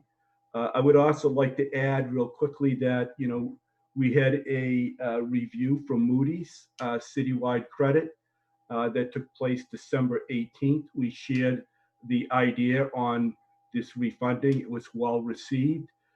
In addition, we will be reviewed the second week of February by Moody's on, providing them an update on the actual amount that we plan on refi. So they've been part of this conversation. They do agree that these are good steps that, the airport and the city collectively is working on. Thank you. And then, sorry, lastly, Mr. Mayor, if the rating agencies, they don't anticipate making any adjustments to the airport's credit rating? Is that right? Brian, I can answer that. We would hope not. The last time we met with them, they kept us where we were at. We had a very good meeting, but at this point, nothing has changed. And this actually, if anything, should be looked at as a proactive and thoughtful move. A lot of people start doing this when they're in trouble, and we're not going to get in trouble. We still have a fair amount of cash. We still have another, money in our CARES package. We have another CARES package coming. But what we're seeing is we know our industry isn't going to rebound quickly, and we know it's going to take time, and we really want to make the necessary steps to move forward. So I think if anything, they'll look at it as a very proactive and thoughtful move. Thank you. Councilor Jang. So I was wondering what is then missing for us in order for us to take action tonight? What else are we waiting for in order to put the motion on the floor? Councilor Jang, just we are hoping that the Board of Finance, just in case it's not clear, the Board of Finance will take action and make a recommendation tonight. We just simply have not scheduled the matters concurrently, which used to be our sort of pre-pandemic, I would say best practice in case if there was not a need to take action from the full council. There was often, there were complications that arose from having concurrent issues especially on issues with some complexity and significance like this. If there were changes that the Board of Finance recommended, that could be challenging. So this time the schedule allowed us to spread it out, and that's why. Okay, wonderful. So thank you, Jean, Richard, yesterday for taking the time to call me conversation. Really always appreciate that from department heads to give people heads up and discuss this in details, since we do not most of the time have time in here. I appreciate that. And was wondering if you can maybe go back 2-3 years before COVID, and how much of a debt was accumulated by the Burlington Airport, and also what is the total the asset of the airport? What is it on top of your head? Because I just want to see the percentage of the debt and also the asset itself. So Marie, do you want to just tap on that a little bit and also hit how much we've paid down? Sure. So annually, we pay about $3.6 million in debt, principal and interest, that's combined. About 1.2 is interest alone, and the remainder is the principal. So every year we've been reducing the amount by about $2.4 million. We are reducing the amount of principal each and every year. So it's continued. This is debt that we refinanced in 2012, and in 2014, the airport also had some refinance debt as well.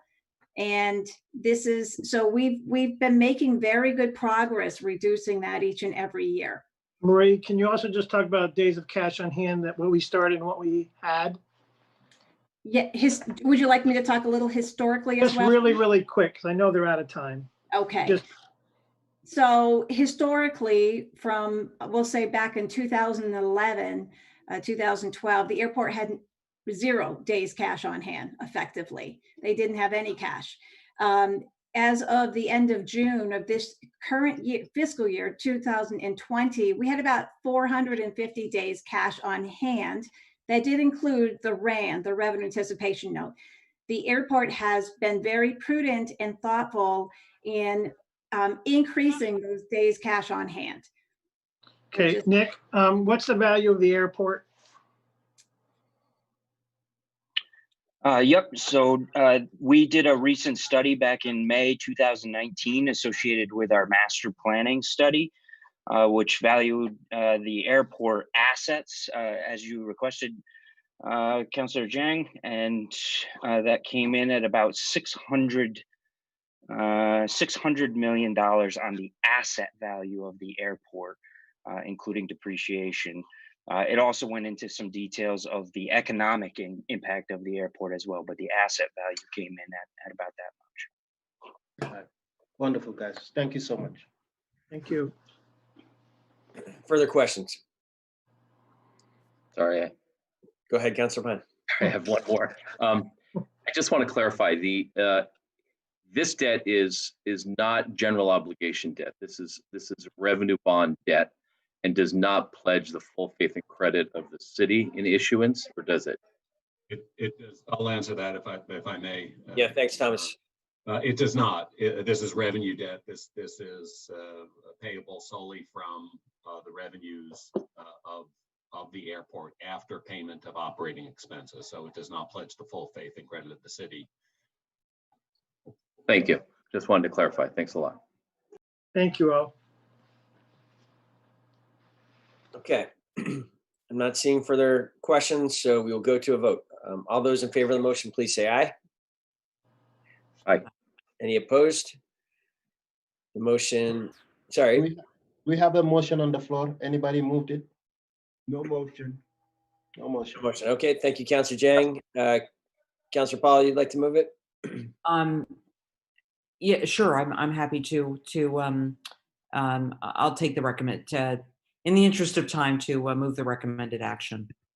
Okay, thank you, Councilor Paul. Second from Councilor Pine.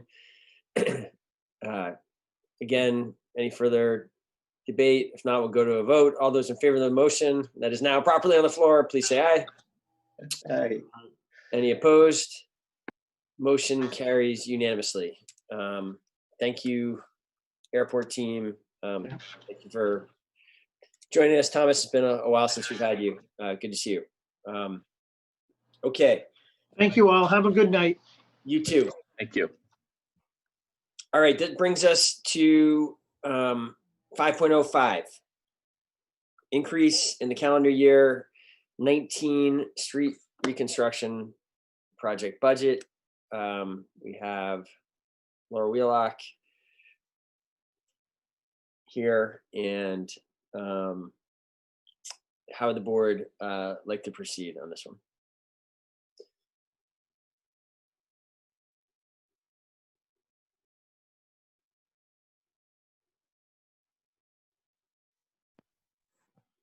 We have Chapin Spencer here as well. Councilor Pine. I would move to approve and recommend the city council authorize an increase in the calendar year 19 street reconstruction project budget in the amount of 827,000. I think we're missing some decimal points there. We're not. Oh, $827? Is that really what it is? And 23 cents. Okay, for a new total project budget amount of $2,189,715.78, with funding coming from the same FY21 Street Capital Fund. And secondly, to approve and recommend the City Council authorize the Director of DPW to execute the final change order with Whitcomb Construction up to a maximum limiting amount of $2,189,715.78 to pay for the final expenses. Okay, thank you, Councilor Pine. Is there a second for that motion? Thank you, Councilor Jang. Discussion. President Tracy. Just wondering if we can get an explanation of like what happened here in terms of the overage in this, and why and where it happened, like what streets we're talking about here that caused this to happen, and what the challenge was that made it more expensive. Yep. So this contract, as well as our sidewalk contract, are a little bit different when we think about the use of contingency, because they're reinvesting basically in a maintenance program for our infrastructure. So they are two contracts that we actually do try to use all of our contingency on to make best use of the funds that have been approved by you guys for this work type.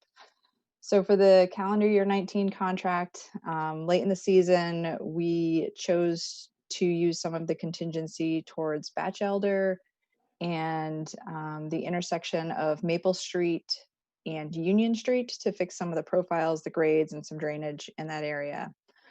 It was a unit priced contract, and so while it's advantage that the city generally gets a lower price bid on these, it struggles from the fact that we don't have a true maximum cap. We kind of play a little bit of a game with estimating how much work is remaining, how much is going to be billed versus how much is remaining fund wise. So unfortunately, the way that this contract ended, which was back in 2019, there was some pavement markings that were still left to be done in the spring of 2020, which carried into the summer of 2020 with the pandemic and other closeout items in the contract. The pavement markings, unfortunately, was a bust in our estimating. We estimated for the existing markings on the street, and we needed to estimate for the increase in the bike markings that were going down on our repaved streets. And so while we purposely chose to use all of our contingency to maximize our paving before winter, we also are unfortunately suffering from some bad estimating on DPW's part in the contract. Okay, and one question that this raised for me is looking ahead to the next construction season, how do you then plan for, I understand that construction costs are pretty volatile right now, especially materials costs given supply chain issues. And so how do you plan for contingency in these circumstances? Like, or I guess, how are you thinking of the next year's some of these investments and the costs associated in the coming year, recognizing that some of these typical models are really not necessarily as relevant as they once were? It is definitely an interesting guess, I would say, at this point in time. There's not been a lot of bid projects to be able to understand how the market has changed. The only indication that I have so far is the late season bid that we had for Queen City Park Road was really very competitive, and both of the bids that came in were below engineer's estimate. So despite materials being somewhat volatile, we're also seeing really hungry contractors because they don't have as much private work. So on all honesty, I'm not quite sure where our bid for paving and sidewalks and this work will come in this spring. We'll be probably proposing add alternates so that we can make the most use of the funds that we are approved for the fiscal year and do as much work as possible, but not have to rebid any work, ideally. Wonderful. Well, thank you so much for all your work on this. Thank you, President Tracy. Excuse me. Further questions? Councilor Jang. Yeah, no further question, but maybe a comment. And since this amount was so minimal, I was just wondering why even we should have it as an agenda item. It could have just been a communication. And Yep. The original approval for the contract was more than $100,000, and as such, any budget overages, as our current Board of Finance and City Council approvals is written, would have to come back to you. thank you. But actually, I mean, maybe city attorney, if we should also put a cap. If there are a little changes that is over 1,000 or 10,000, then it needs to come back to us. Because how about it's like $59? Should it come back to the council here again? There are two issues, Councilor Jang. That's one of them, and I mean, to understand, this is over your contingency. So you already they already had a cushion in order to work with, and this is going over that cushion. So I would hesitate for us to say you grant a cushion plus something in addition to that. That's a little hard. But the big problem in this one is that it was spent before getting any approval. Oh, and that's really not okay. And that's why it has to come to you all, and for you to say, okay, we've looked at this and we're making sure that city officials are doing what they're supposed to do, and that they have, as Councilor Tracy asked, a good explanation for what happened and how they're going to avoid it in the future. Okay, thank you. Okay. Good. If there are no further questions, we will go to a vote. All those in favor of the motion, please say aye. Aye. Aye. Are there any opposed? The motion carries unanimously. Thank you. Thank you. Thank you, Laura and Chapin. There is a communication regarding a donation that was made for the end of the year. If there's no desire to discuss that further, I think we've reached the end of the agenda, and if there's no objection, I will adjourn the Board of Finance. Go ahead, Councilor Pine. Sorry, Mr. Mayor. I was looking at the accountability list because I know that the Community Development Committee has a number of items on that list, and I noticed that there's an item on there about seniors that we probably should be coming back to. So seeing this note from Megan Humphrey just reminded me that we as a council went on record saying we wanted to, look at senior issues and plan more proactively around senior issues. It seems like it was about a year and a half ago, perhaps. So a lot has happened, and we've been busy with a lot of other issues. We should definitely, we'll circle back on that, but I just wanted to highlight that this was a good reminder, as well as looking at the accountability list for our committee. So we will be bringing up some senior issues here soon. Thank you. Is there any Anything else related to this final item? Seeing none, we are adjourned as a Board of Finance at 6:55 p.m. and see everybody shortly.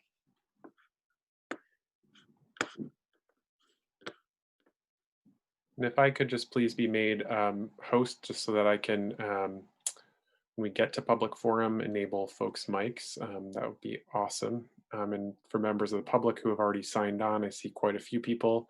We'll be getting the council meeting started in about 5 or so minutes. I'm trying to give counselors some time to get on there. And then we'll start with some of the non-deliberative items first, moving then into our public forum closer to 7:30. We may get into that a little bit early, given that we do have quite a few folks signed up. But yeah, I just wanted to give folks a chance for that. But we'll take a short little break here. If folks are on this meeting, please stay on this meeting. This is the link that we'll use for the regular city council meeting as well.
So let's call to order the regular city council meeting for January 4th at 7:03. I think we have everybody on who we're expecting to have on. So let's dive into the meeting. First item is the pledge. So let's go ahead and do the pledge.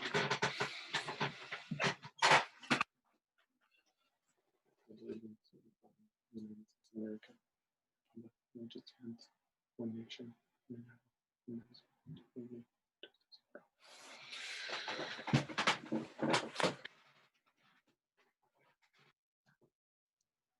Okay, that brings us into our next item, our first item on the agenda, which is the agenda. May I please have a motion on the agenda, Councillor Stromberg? I move to amend and adopt the agenda as follows. Add Councilors Carpenter and Paul as co-sponsors of agenda item 5.02, resolution advisory ballot item regarding climate justice and building decarbonization. Councilors Hanson, Stromberg, Pine, Tracy per Councilor Hanson. Note revised version, title change, and add Councilor Carpenter to agenda item 5.03, resolution ballot question authorizing retail cannabis sales while addressing systemic racism and other equity concerns. Revised. Remove from the agenda item 5.04, resolution allowing state licensed cannabis retailers and integrated licensees to operate within the city of Burlington. Councilor Carpenter per Councilor Carpenter. Note recommended action for agenda item 5.05, communication, Mayor Merle Weinberger regarding veto of charter change regarding police community control board to reconsider the resolution pursuant to charter section 46 per city attorney Blackwood. No email from Peter Clavel regarding transforming police services for this agenda item per COS Riddell. Thank you, Councillor Stromberg. We have a motion on the agenda. Is there a second? Seconded by Councillor Mason. Any discussion of our agenda this evening? Seeing none, we'll go to a vote. All those in favor of adopting the agenda, please say aye. Aye. Aye. Any opposed? Okay, hearing none, that passes unanimously, and we now have our agenda. Our next item on the agenda is the public forum. However, we usually try to get to that closer to 7:30. As I said before, we may get to that a few minutes early, but I did just want to also go to some of the non-deliberative items first and take care of those. And then once we get through those, I can circle back to public forum. So I'll move to item number 3, which are the climate emergency reports. Did any councilors have a climate emergency report that they'd like to offer?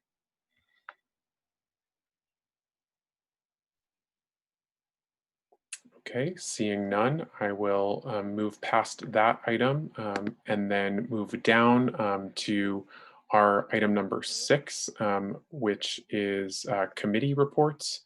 Are there any committee chairs interested in offering a report on their committee's business? Councillor Paul, go ahead. Thanks very much, and Happy New Year to everyone.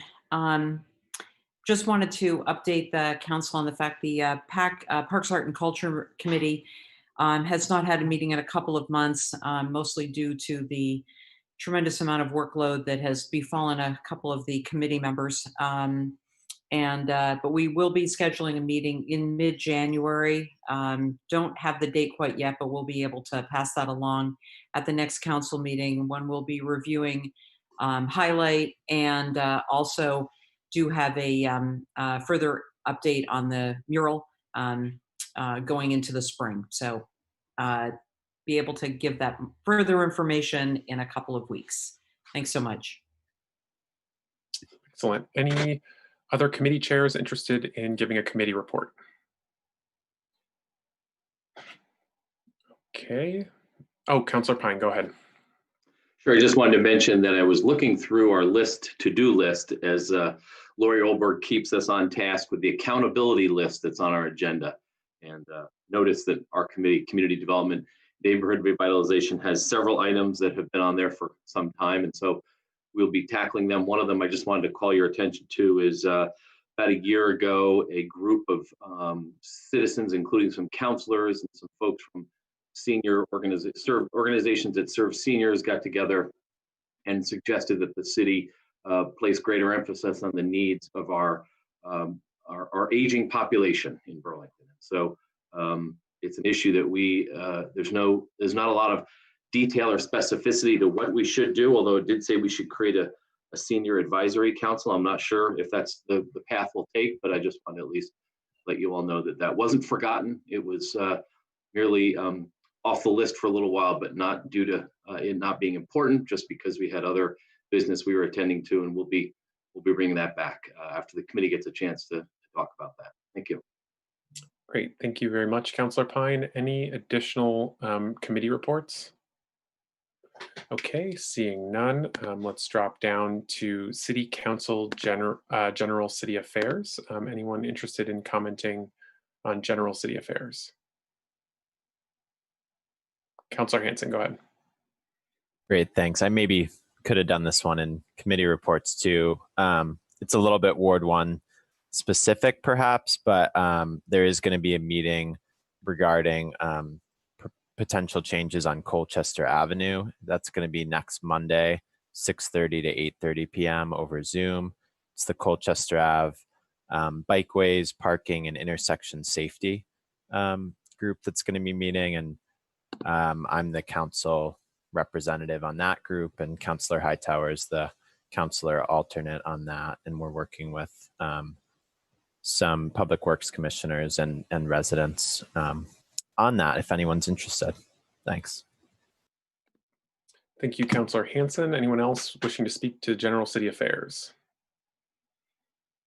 Okay, seeing none. Oh, Councilor Pine, go ahead.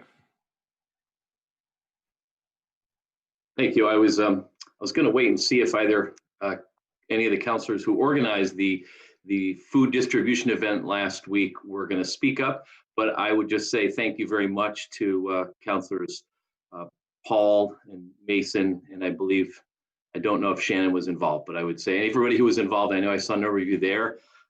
It was actually kind of remarkable and also quite sad to me in a sense, because the number of cars that were queued up went to Flynn Avenue and beyond, and they had to be told, if you have a child in the school system, you can come back to the meals program at the high school. If you don't, there is the food shelf and there's other resources. But just the degree of need and the degree of folks who are feeling and experiencing incredible economic insecurity was very sobering, and it just made me feel that we have a lot of work to do. We have to redouble our efforts and our commitments to trying to move the trajectory, move the narrative and the needle on these issues. So thank you. Just wanted to thank folks for that. Thank you so much. Yeah, I agree. It was a wonderful event, and I'll recognize Councilor Paul next. Go ahead, Councilor Paul. Thanks very much. We've done these. We've been having these food distribution events just about every month since the pandemic began, and chose to go a new route with this one. We had it during the week. The other ones have all been on Saturdays and in between Christmas and New Year's. The Councilor Pine is absolutely correct. The response was beyond overwhelming. We had the most bags of groceries that we have had in doing all of these food events, and it was nowhere near enough to meet the demand. And are already planning for January, and hoping to increase that at least 50% in order to be able to accommodate a greater need. I just wanted to not only to thank Councilor Mason, who has been a tireless counselor involved in these efforts from the beginning, but also Councilor Carpenter, who came out of the New North End to come to the South End when asked, and has been tremendously instrumental in bringing these to life. And then also just wanted to recognize Ward 6 resident and someone that I would imagine many of you are familiar with, Shannon Jackson, who came into this effort at the second food distribution, and we could not do these events without him. So just also wanted to thank that. Also, Councillor Pine, President Tracy, and Mayor Weinberger, who were also at the event. Thank you to all of you and to the many volunteers. We had a record number of volunteers. I think one of the things I also wanted to mention, it didn't come to my attention until someone alerted me to the fact that in talking about how broken our system is and how incredibly dire food insecurity is, that our Senator Bernie Sanders on the floor of the Senate actually mentioned the food distribution event at Champlain Elementary sadly, as yet another example of how much work we have left to do. So thanks very much. Very much appreciate that, Councillor Paul. Councillor Chang, go ahead. Thank you. On top of the food distribution, I think in the New North End too, there is this particular individual. His name is Thomas Fleury, who is doing an incredible job. And every Saturday, this is ongoing. This is every single day. And we have a food pantry here, and with his leadership, I think Councillor Polino and also Carpenter has been instrumental in supporting the people in need here. And it's ongoing. I don't know how he's doing it, but he needs a great, wonderful thank you from the city. I think also other community members such as Melissa Kane is doing an amazing job supporting people during COVID-19 in terms of food distribution, winter closing drive for new Americans and low-income families. I think those are incredible people that we all need to at least send a card to say thank you for the great work you've been doing behind the scene. That's one. And the second thing, I think we are city councils, elected officials, and we were all divided in committees. Some of them we are interested in.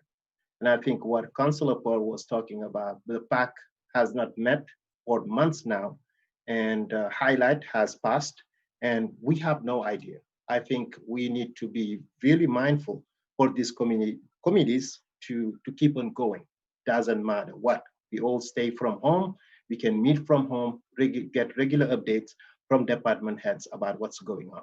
I think it is unacceptable, and we need to be mindful as we move forward to have these committees keep on going and also do the great work. Just wanted to put that out there. Thank you. Thank you, Councillor King. Anyone else wishing to speak to City Council General Affairs?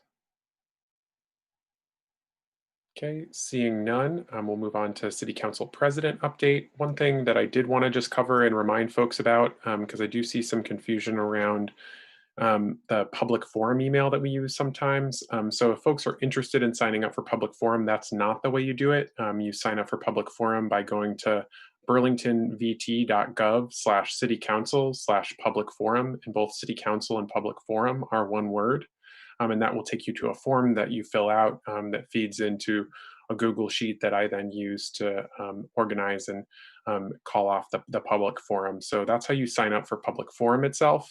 If you are interested in sending a message to the entire city council, the best way to do that is to send an email to the email citycouncil, so citycouncil one word at burlingtonvt.gov. So I just want folks to be clear on that. If you're wishing to send a message easily to all councilors without having to put all their emails in, that's a really easy way to do it. So just wanted to clarify that, because sometimes I see a little confusion around that there. So with that, I will now go to Mayor Weinberger. If you are ready, Mayor, for your update.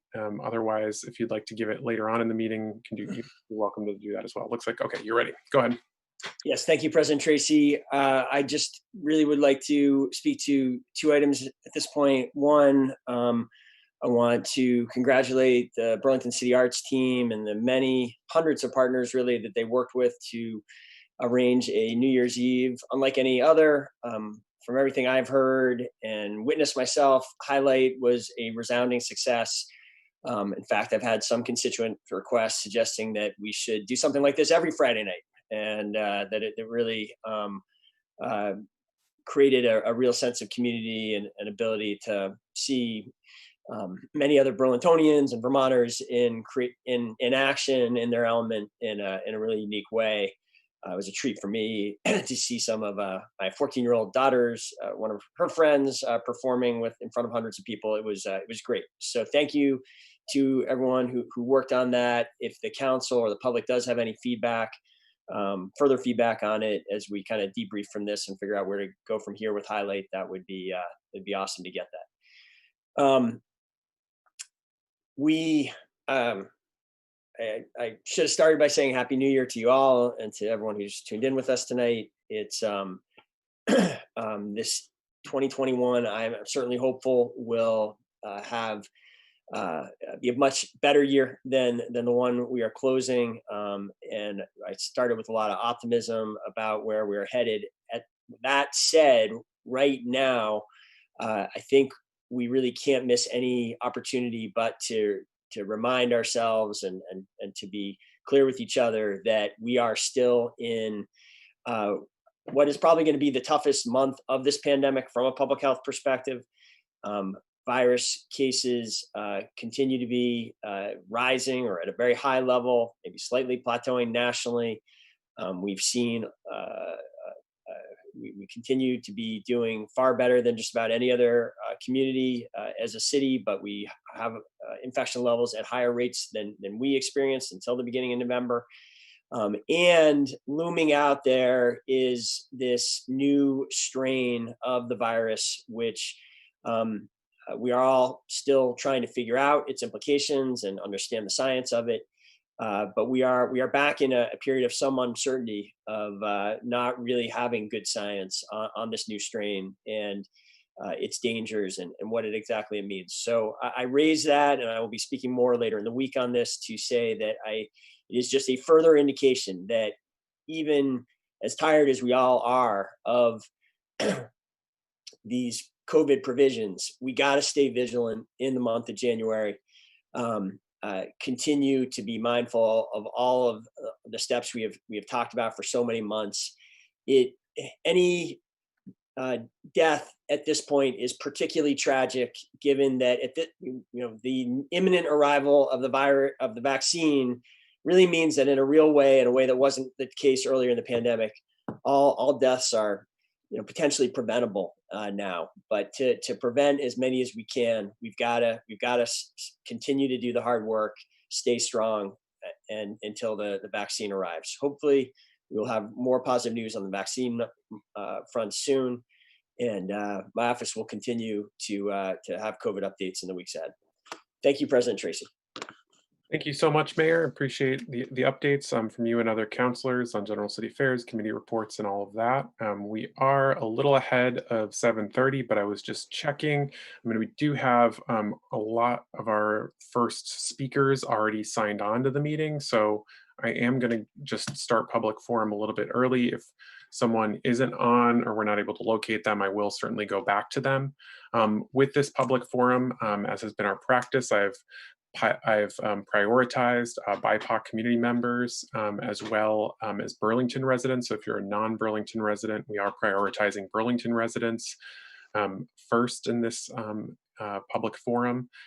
One of the things that I would ask is that people please speak to the issues, keep it as focused on the issues on our agenda as possible, or other issues that you wish to speak to, but please focus on issues in this meeting.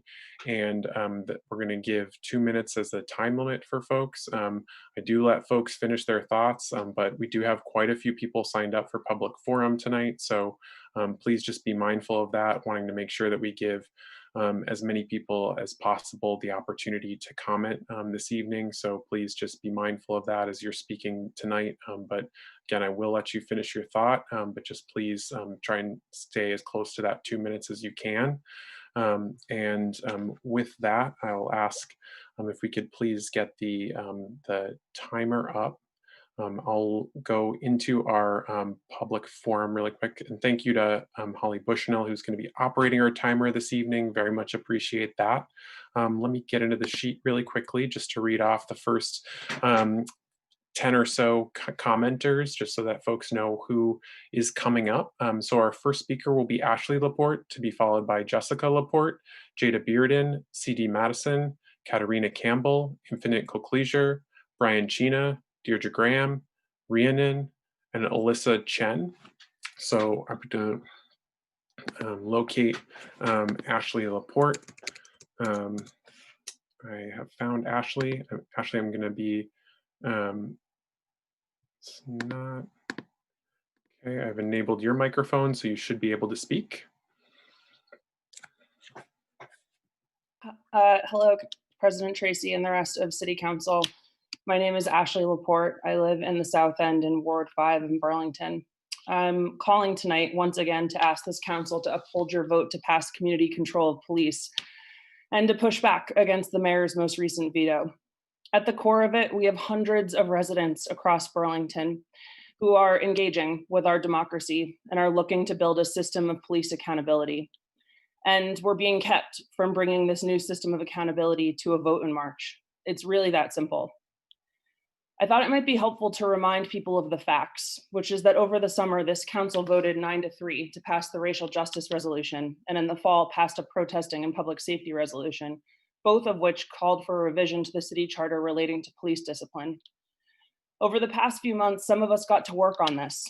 We engaged hundreds of community members to ask them what they wanted when it comes to holding the police accountable. We called into city council meetings, charter change committee meetings, joint committee meetings. We emailed and called and Zoomed with city councilors. In short, we operated inside of our democracy.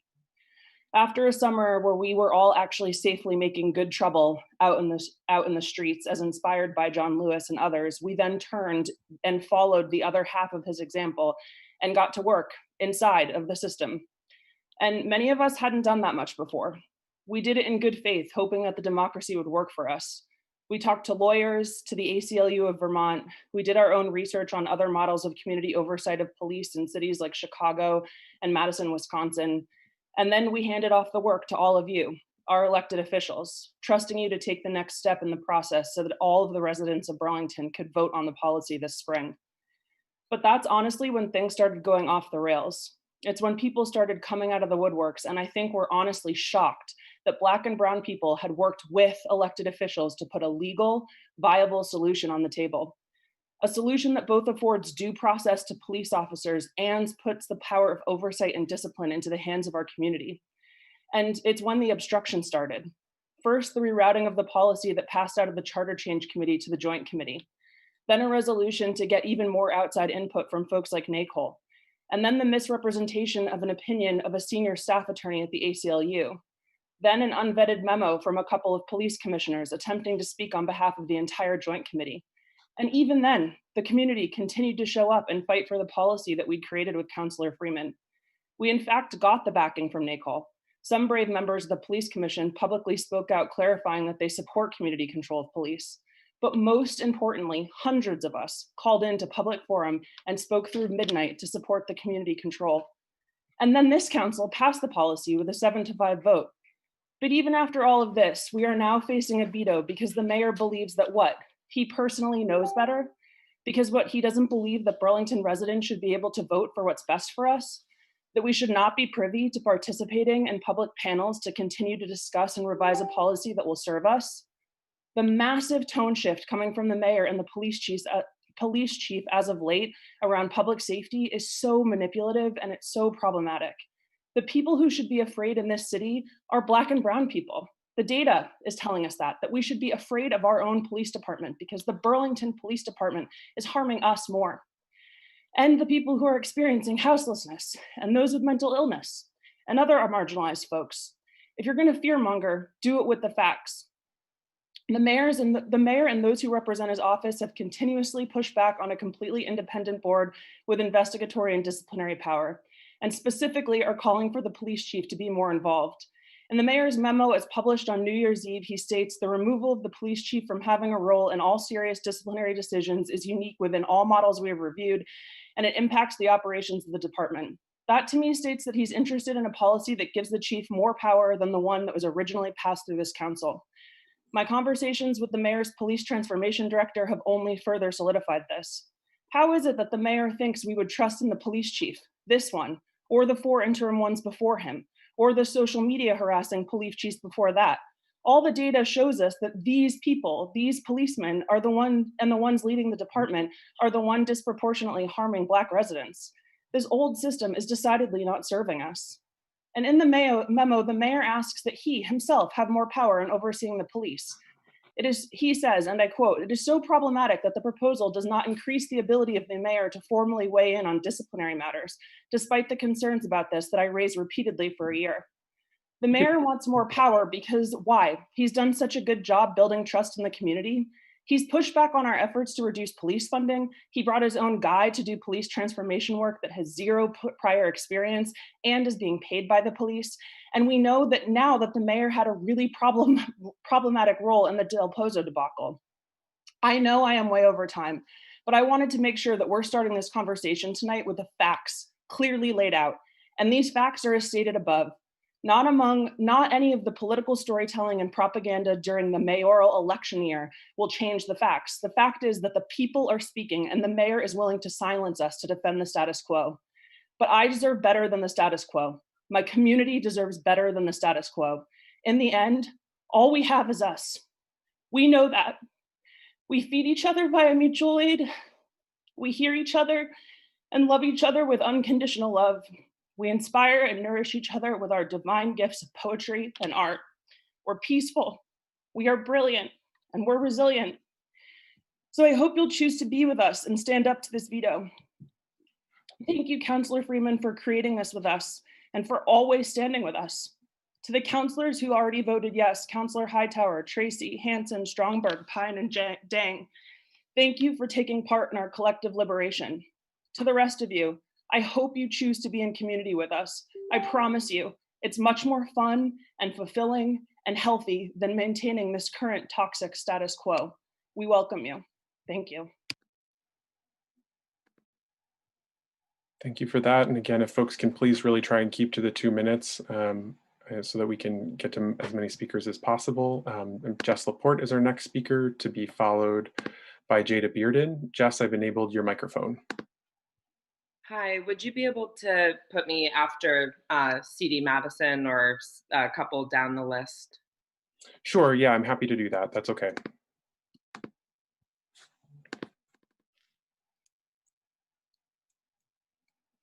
I'm going to go to Jada Bearden next, to be followed by CD Madison. So Jada, I have enabled your microphone.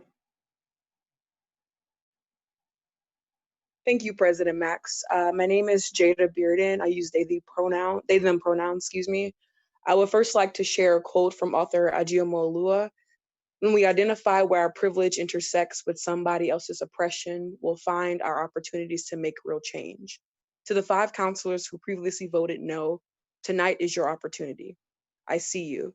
I understand the discomfort you may feel regarding the charter change. And I hope you can hear me when I tell you that there is a huge difference between being uncomfortable and being traumatized. The possibility of you 5 sustaining the mayor's veto traumatizes me. The cognitive dissonance of declaring racism as a public health crisis while simultaneously hindering anti-racist progress traumatizes me. Living in Burlington without community control of the police traumatizes me. Having only 2 minutes to convey the overwhelming anxiety I feel when I think of a potential increase in police presence traumatizes me. Right now, I am considering moving back to Texas, but this is not just a Burlington issue. This was never about politics for me. This is about staying alive. Tonight, you 5 have the opportunity to choose democracy. Tonight, you can vote to sustain BIPOC lives. Your move, counselors. Thank you. I yield the rest of my time. Thank you. Our next speaker will be CD Madison. CD, I'm enabling your microphone.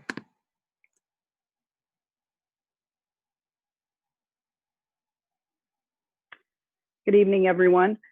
There is no question that transformative change in policing is required to save lives and deliver racial justice for a BIPOC community for whom the dignity of equal justice and recognition of our humanity have been denied for far too long. Doing nothing is untenable and is not an option. Mayor Weinberger made clear in his memo that he would not veto the charter change over his request to increase the ability of the mayor to formally weigh in on major disciplinary matters, despite his concern that the public holds the mayor accountable for police disciplinary decisions. This specific request is not about Mayor Weinberger. This is about the success of the oversight policy in and of itself. Regarding NACOL, National Association for Civilian Oversight of Law Enforcement, they make clear that the most important factor for the success of the oversight system is involving all stakeholders.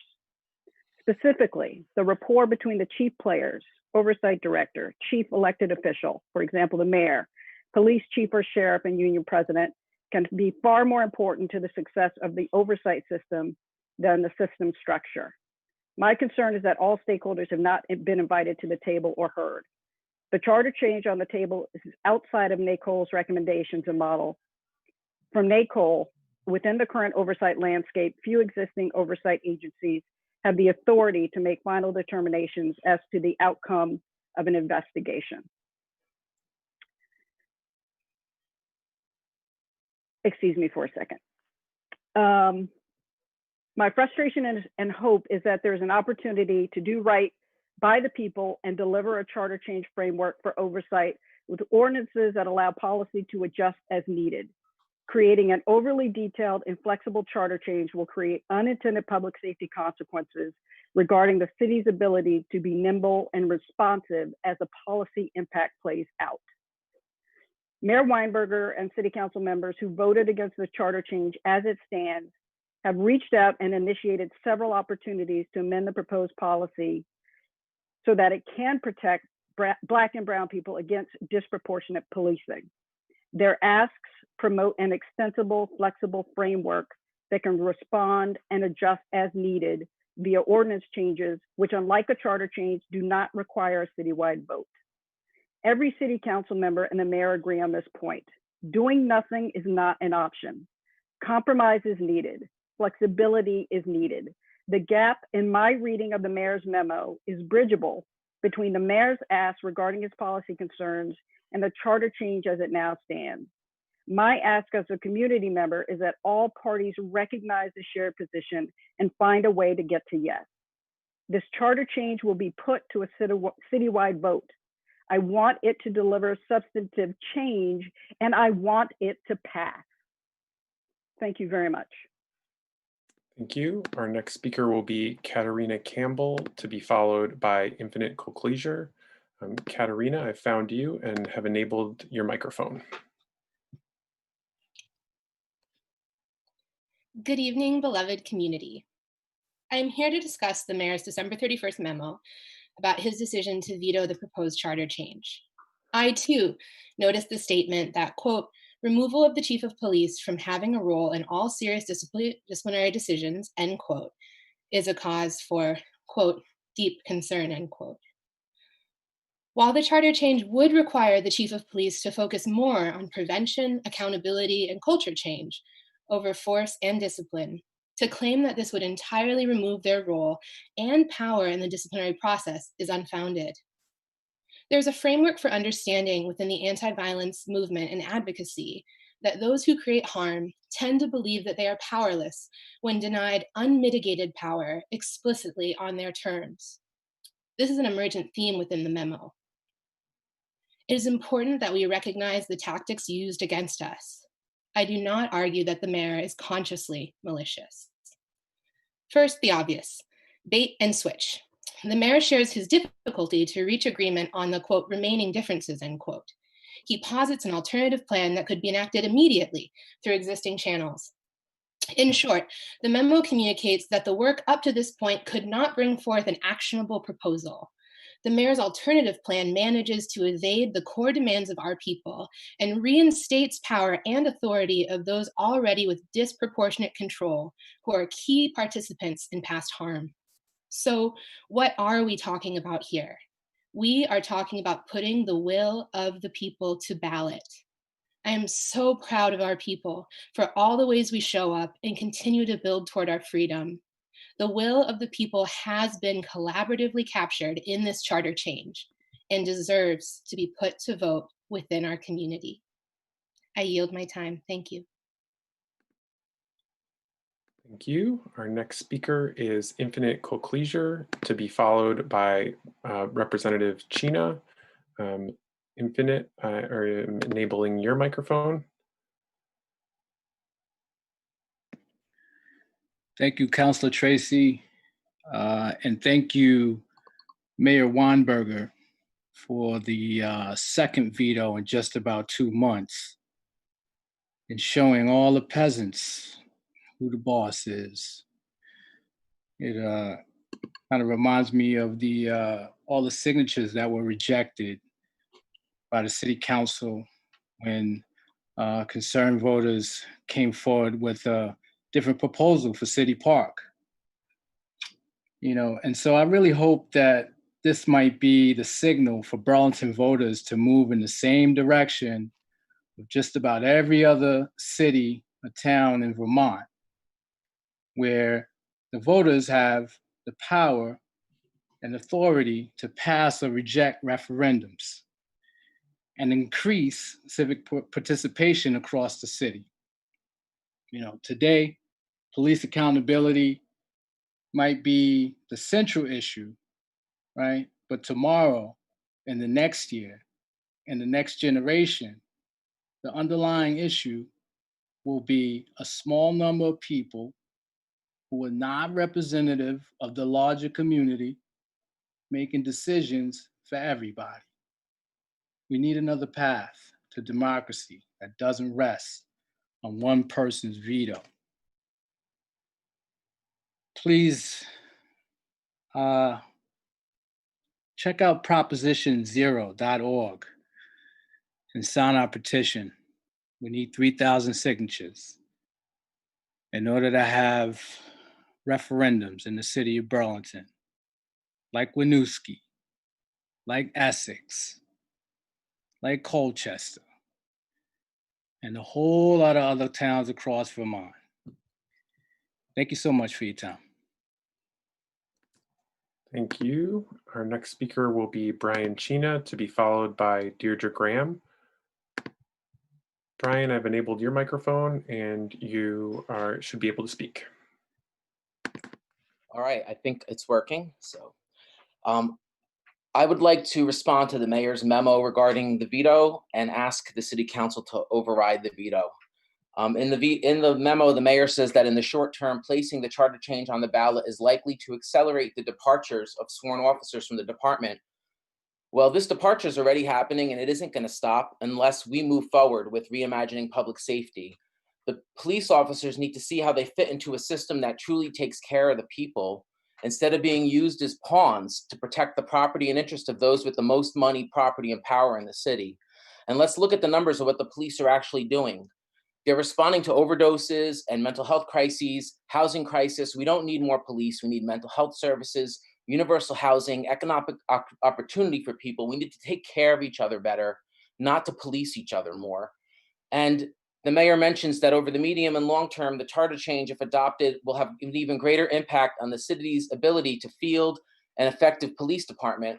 Well, why would we want police officers who are afraid of community oversight? Why would we want a police chief who's unwilling to accept community control of the police? We need to recruit workers and leadership of the police department who are willing to embrace the reimagining of public safety that's needed at this moment in history. And the mayor says, while getting police discipline right is critical, we must expand our focus if we truly seek to secure different policing outcomes. I do agree. Let's expand our focus. Let's reimagine public safety. 10 years ago, Mayor, you came and visited us on Isham Street to see what we were doing with community gardening. And over the last 10 years, crime rates on our street have dropped 30 to 60% due to our mutual aid without any changes to policing. All the changes that have happened to policing didn't have an impact. It was the mutual aid. It got to the point that the police wanted to work with us to explore expanding this model around the city, but we didn't get the grant. Why not continue this work to explore alternatives to the police? Ultimately, I'd just like to thank all of the activists, especially the BIPOC activists, and especially the Black femmes and gender nonconforming leaders. I just want you all to remember that although we may lose a battle tonight, This is only one moment in time in a war against us that has gone on for 400 years. Remember that the ancestors are standing here with us tonight, and we will continue to fight for collective liberation in their footsteps. Regardless of the outcome tonight, we all have to live together in the city, and we're all going to have to figure this out together. So please override the mayor's veto, and let's move forward with reimagining public safety for the city. Thank you. Thank you, Representative Chena. Our next speaker, I couldn't find Deirdre Graham, so I'm going to go to Rhiannon. I believe I've located you.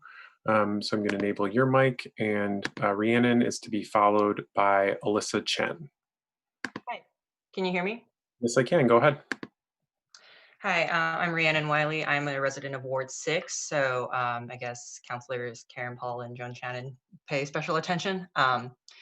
So I want to speak today on that revote for the charter change in light of the mayor's veto. I just want to say, my understanding is that this charter change is meant to give us as a community a way of holding our public servants accountable after years of them brutalizing our residents of color without recourse. And now we can't even vote on it as a community because of this veto. It's incredibly paternalistic, and to be honest, that's fundamentally undemocratic. The mayor said in his memo that this charter change is divisive and that it'll compromise public safety because it's going to lead to a decrease in the number of police officers. Whose public safety is he talking about? Did you see that recent use of force data that just came out that said like 28% of those that the Burlington Police Department used force on in the last year were Black? Like, have you seen that graph, the graph in Vermont Digger showing how the disproportionate rate at which the police have been using force on Black people in our community has been increasing steadily over the last few years? Saying that you're not going to allow community accountability of the police department because it's quote unquote detrimental to public safety is just coded language for saying, I prioritize the anxieties of white residents over the rights of Black Burlingtonians to live here without being assaulted by police officers. The mayor says that he wants to work on a resolution to address disciplinary authority over the police. He's had every opportunity to champion concrete policy to ameliorate racism in the city, and he's dragged his feet. How can any of us trust him to actually do that? Councilors, I call on you to vote and provide a veto-proof majority to allow this charter change on the ballot, because I know you genuinely do care about this community. So, and we live in a democracy, so we should act like it. Don't allow him to override this charter change with his veto. I'm done. Thank you. Our next speaker will be Alyssa Chen, to be followed by Adam. So Alyssa, I have located you and have enabled your microphone. Hello, this is Alyssa Chen speaking. I use she, her pronouns, and I live in Ward 2, and I'm a biracial Asian white resident of Burlington. And I've read through Moreau's memo, and I just have a few comments to give on it. And I just really want to encourage either Moreau not to veto or for the city council to override that veto. Moreau, I find it interesting that you state in the first line of the memo that you're vetoing primarily because it compromises the city's ability to ensure public safety. I think that the real thing compromising the ability of the city to do public safety is a lack of public oversight that has allowed officers under your watch over the past several years in your mayorship to act with impunity, as we've seen in many of the cases of police brutality. The only accountability that took place was through countless hours of BIPOC-led protests. What we were trying to do here is systematize this accountability. Moreau, in your memo, you bring up the concern of police leaving the force at a quick rate. I want to build on what Brian Chena said, and that this to us should not be a concern. It should be an opportunity and a door for transformation. Vetoing this charter change is putting the brakes on the transforming public safety that's taking place in Burlington. And it's putting our values and into the police instead of the transformative systems of mutual aid, affordable housing, mental health, and civic engagement that can actually keep us safe. Moreau, at the end of your statement, you stated a hope to reconcile between the police and the BIPOC community. What you need to recognize is that in order to reconcile a situation, what you need is accountability that can ensure that the harm that has occurred is not going to continue to occur. And that accountability is the goal of this charter change. In vetoing this charter change, you're overriding the city council and also the overwhelming movement of our nation and our city. In choosing to veto this charter change, you're acting in a paternalistic way of thinking that you and your elite class of people know better than the mass. Please let us practice and use our democracy and stop hoarding your power all to yourself. Thank you. Our next speaker is Adam, and I appreciate you identifying yourself, Adam. I will enable your microphone, but just wanted to read off a few more speakers to follow, just so that folks have a little bit of an idea if they're coming up. So I have following Adam, Luis Rosario, Zenavia W., Jess Laporte, Zoe Kenninger, I'm sorry, Tia Hunt, Daniel Muntianu, Grace Feel, Marissa, James Lent, Maxwell Salter, Lauren Aiken, William Keaton, Dana Keys Gibbons, Rachel Gallus, Nell Carpenter, William Emmons. So Adam, I'm going to come to you and enable your microphone. Hi, my name is Adam. I'm a resident of Ward 2, and I'm here to voice my support for charter change around police control. As a first-generation American who grew up in a state as white as this, Burlington initially seemed like a place where issues like police accountability are taken seriously. This does not reflect in the city's government. The Battery Park movement has shown what change the community stands for. This charter change could reflect that. Mayor Muro expresses concern about public safety with a reduced police department. However, police use of force against Black individuals is not only disproportionately high, but also increased this last year. The public safety concern that I have is when my friends, members of my community are unsafe from the police and there is still no change. Putting this charter to change to public hearing will allow this issue to be solved out democratically. Thank you. I yield my time. Thank you. I have Luis Rosario next, to be followed by Zenavia W. Luis, I have enabled your microphone.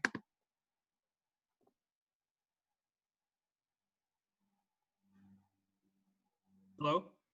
Yep, go ahead. All right. 2 seconds. All right. My name is Luis Rosario. I live in the south end of Burlington in Ward 5. I've lived in Vermont for the past 7 years. I've lived in living in Winooski and Burlington. I'm originally from New York City, and I grew up in a strong Dominican family. I was raised by my mother, my grandmother, and sister. I typically don't engage in local politics, but I've been getting more involved in Burlington since the lynching of George Floyd and the passing of the racial justice resolution this summer. I'm so happy to be in community with BIPOC in Burlington. This movement has brought us all together and has made us brave enough to raise our voices against the status quo and systems of power. Which is why I'm appalled but not shocked at the blatant fear-mongering, misinformation, and backdoor politics that occur among some of you. Muro's attempt to pander to his base by spreading unsubstantiated claims of that community control of police will cause police officers to quit, in inability to secure public safety, and it's designed to be, quote, hostile to the police is absurd. The mayor's memo never takes into account that community control of police will bring the type of officers that know that they're not above the law and truly want to help everyone in the community, and not just be the King's Guard, and hopefully avoid another Del Pozo situation. That public safety is already ensured by the people. Good citizens all over Burlington keep each other safe way before ever calling a cop. And as far as for community control of police being hostile to the police, that's just a statement of a fragile man projecting while punching downward. I call on the council to override this unjust veto from the mayor, be on the side of the people. Thank you.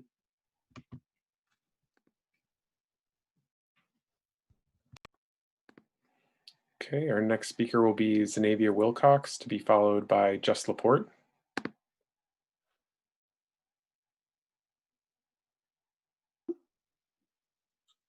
Hi. Before I start, just real quick, wanted to give another heads up, just to look for Deirdre. I think it's very important that we get all the BIPOC voices on this call tonight. Hey, my name's Zenavia. In the movement, they call me Z. Assuming that you haven't been listening, we've made sure that you could see that the people have spoken to the unjust system we agree is broken.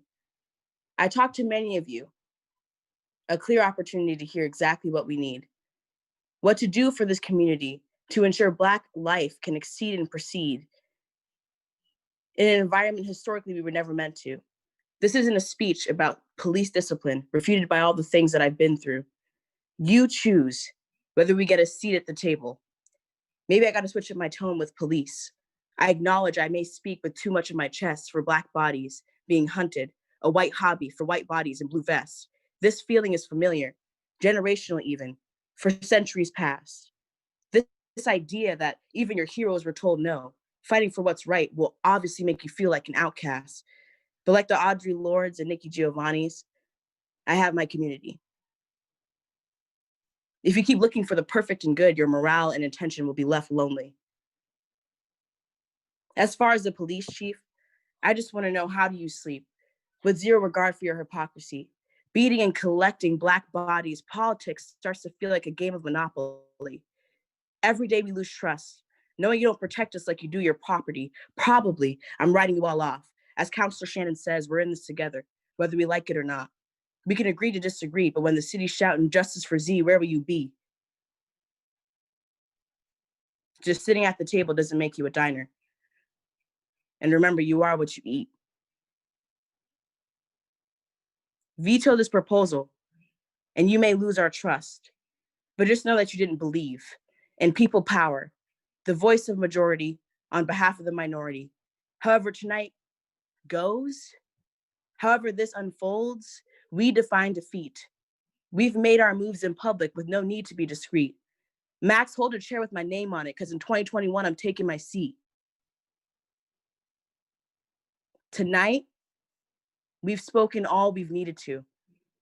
You've heard us, our voices from the top of the hills and mountains. I'm not asking for a yes today. I don't care if you say no, because I'm still going to be doing what the fuck I'm doing today, tomorrow. I'm asking you for once, let me take my seat.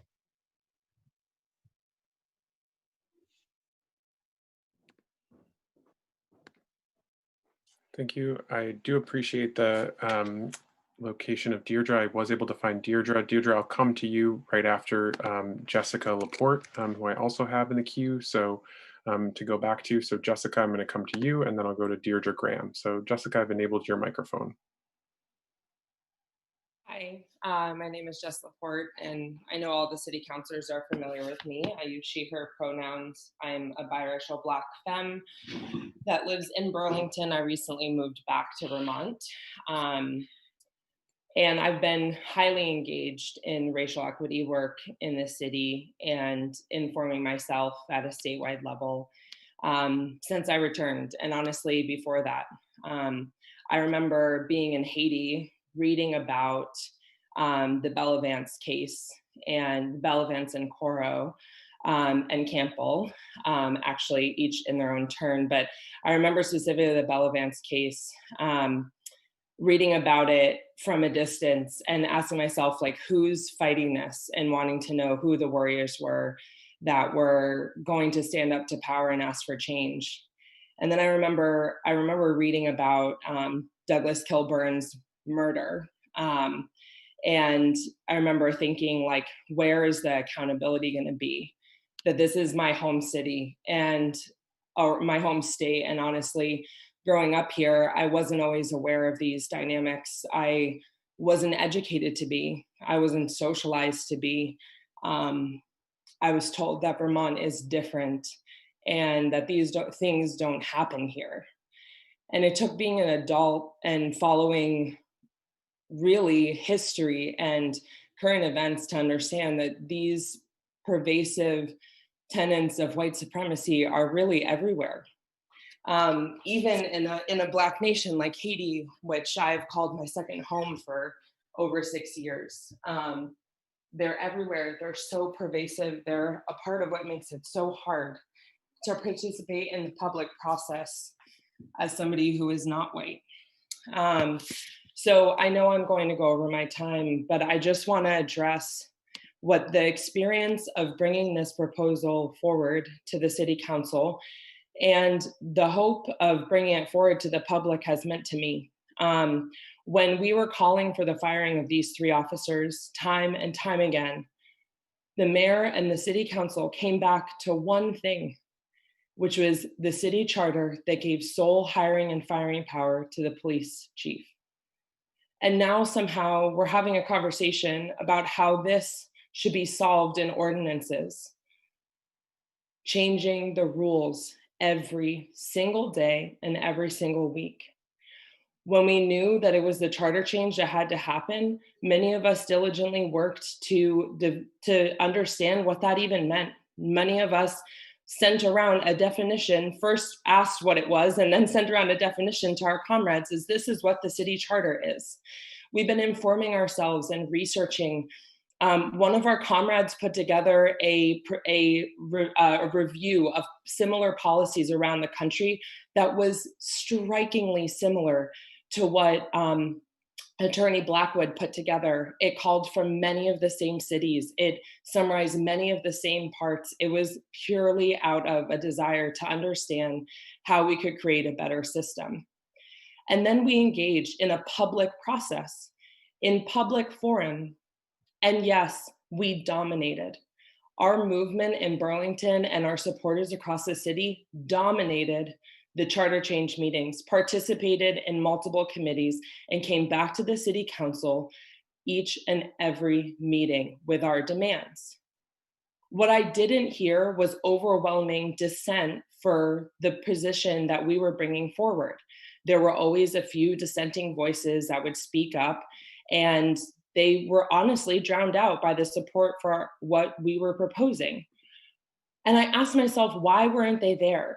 Like when this was in the charter change, and maybe Joan Shannon as the lone Democrat on that committee was maybe drowning in opposition, like where were the other 4 dissenting voters on this final proposal?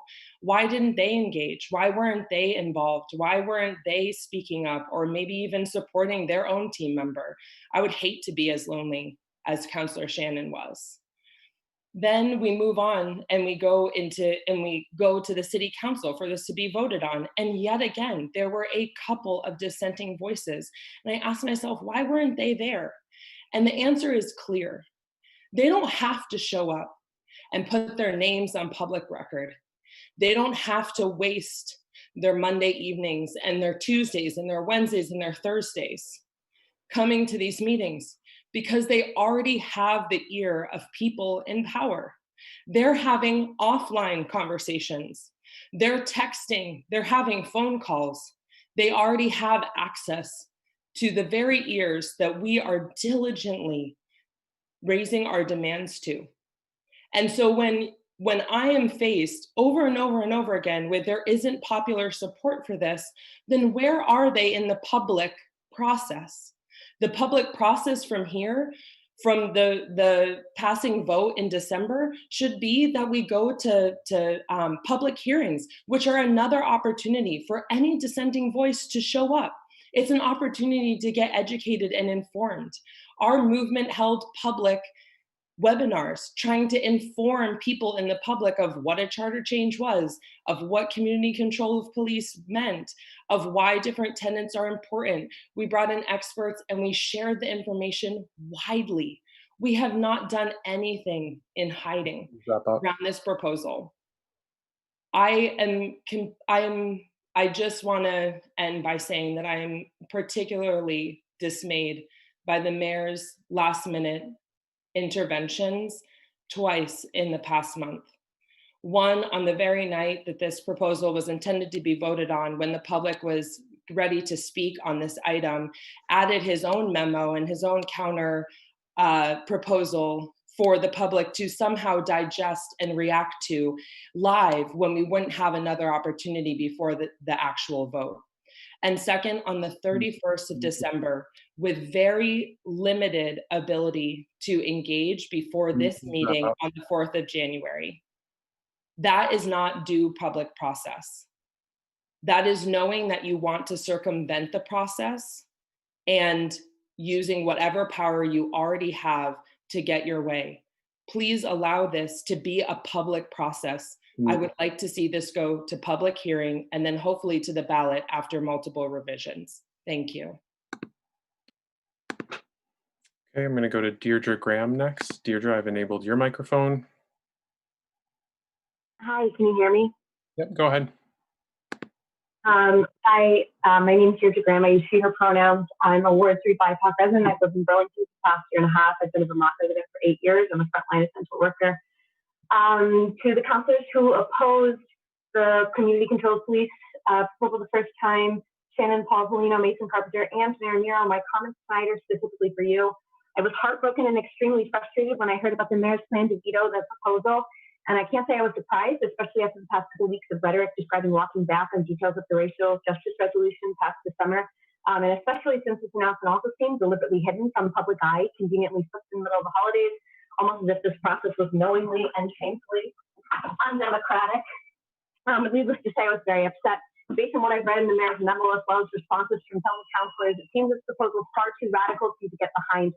Particularly this model, there's no role for a chief of police, which is hard for me to understand, as this model clearly describes impartial constitutional due process for police officers who have committed offenses.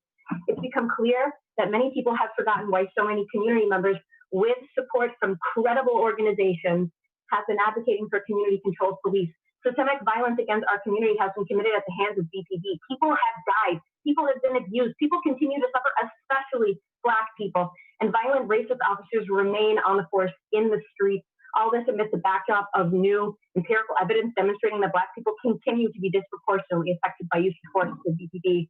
And I've not heard one person who disagrees with the hard fact that there's rampant distrust of the police in the community, particularly historically marginalized groups, Black, Indigenous, other people of color, unhoused community members, LGBTQ folks, people with disabilities, migrant workers, just to name some. You cannot continue your attempts to gaslight us from the utterly valid reasons we continue to seek paths forward from these outdated racist systems. This has never been about politics. We see through what you're doing. We see you performing with supremacy. And at the end of the day, we just want true public safety for everyone. This charter change should be a democratic process, and I urge you to support the current proposal for community control of police. Even if you don't, we will never give up. Black Lives Matter. Thank you. Our next speaker will be Zoe Kenninger, to be followed by Tia Hunt. Zoe, I've enabled your microphone. Hi, my name is Zoe Kenninger, and I'm a resident of Ward 4. I'm white and I use they, them pronouns, and I've been a resident of Burlington since June 2015 when I moved here from Toledo, Ohio. I'm here tonight to voice my strong opposition against Mayor Weinberger's decision to veto the charter change for the creation of an independent community control board of the Burlington Police Department and the reasons he cites for this veto. Mayor Weinberger expresses his concerns that the creation of this control board would cause police officers to leave the Burlington Police Department and make it more difficult to hire more officers. My question for the mayor and the council then is this: if the officers are so against being held accountable for their actions, why would we want them serving in our community in the first place? As Councillor Hansen said at the December 14th meeting, and Representative Chena said earlier this evening, this charter change would allow Burlington to make sure that the officers that make up its police force match the values of the community they serve. Since the creation of the Charter Change Committee and Councillor Freeman's work on creating the charter change proposal, hundreds of Burlingtonians have called into meetings offering support, feedback, and suggestions. At the December 7th meeting alone, you, the council, listened for hours as over 100 people spoke in favor of the proposal. This proposal has received extensive input from the community, especially BIPOC members, and widespread support in general. An officer that is so against police accountability, ideas that people in the city have widely endorsed, that they would resign in protest, is not an officer who should be serving in this community or in any community. I want to remind you all of the purpose of the creation of this board. It is not being created for fun or just to cause disruption. It is being created to save lives. Lives that are currently threatened by the police force as it stands now, with the city council being forced to make $300,000 buyouts in order to create any semblance of accountability. Therefore, I believe that the mayor's argument offers a far too narrow view of the future. As those before me have said, creating a board for greater police accountability, we could take the first step towards a massive public safety transformation. We could look towards a future where decisions about public safety are not overruled by a racist, violent arm of white supremacy. If the city government wants to uphold the promises of the Racial Justice Resolution and the Declaration of Racism as a public health crisis, you need to think bigger and more creatively. If this charter change would lead to a decrease in the police force, then it's time to reshape public safety further. Imagine public safety without violence and punishment as the overruling ideology. Imagine a world where people feel truly safe in their community. And this can only be accomplished with movement away from reliance on the police department and by allowing for the public to vote on community control of police. Thank you. Okay, our next speaker will be Tia Hunt, and Tia is to be followed by Daniel Muntianu. Tia, I found you and I'm enabling your microphone. Hi, can you hear me? Yep, go ahead. Hi, my name is Tia Hunt. I'm a white woman. I use she, her pronouns, and I'm a 4-year resident of Ward 2. I grew up on a dairy farm in southern Vermont, and I've called Vermont home for almost 24 years now. I'm a UVM graduate and a nurse in the UVM-MC emergency department. I'm calling to express my continued support for community control of police. After reading Mayor Weinberger's veto of community control of police, I was incredibly frustrated, but unfortunately not surprised whatsoever that it focuses intently on the effect this charter change will make on the police department and mentions very little about the community members he is actually elected to serve, an all too common theme during his term. BPD continues to show a pattern of abuse of power and assaultive behavior. And as mentioned before, recent data shows that they have used force against our Black community members at a record rate this past year. 28% of the individuals who BPD used force against were Black, whereas Black community members only make up 6% of the Burlington population, an issue to discuss at another time. Even after the publishing of this data, our mayor continues to dismiss the imminent safety of our BIPOC community members by vetoing this charter change. Hundreds of community members have continued to show up each city council meeting to express the needs of the people, to take care of each other, to prioritize the safety of our BIPOC community members when others will not. Thank you for your time. Thank you to Councilor Freeman, BIPOC leadership, and so many others who have put infinite hours of work to create this charter change. Please vote yes to community control of police and let our community decide in March. Thank you, and I yield my time. Thank you. Our next speaker will be Daniel Muntianu, to be followed by Grace Fiel. Daniel, I've located you and have enabled your microphone. Hey guys, can you hear me? Yep, go ahead. All right, I wasn't sure if I wanted to speak tonight, so I also made a written comment, but I'm just gonna read off of that. My name is Daniel Muntianu, and I'm a white resident of Ward 1. I've lived in Burlington for 4 months now, and I'm proud to consider this place my new home. I work at UVM and I study biology there. And one thing I'm interested in is sociobiology, which is the explanation of social behavior. And what I like about that is you can see the great communities that sociability creates. And this social behavior is permeated by an inborn bias towards one's own group and against others. We see that time and again in nature, but at the same time, this same ability could forge lasting integrated communities through the principles of mutual aid and, in the case of humans, mutual respect and understanding of one another. It frankly doesn't surprise me that BPD uses force so disproportionately against people of color. This is a trend everywhere, and we know that it will require major structural change to undo.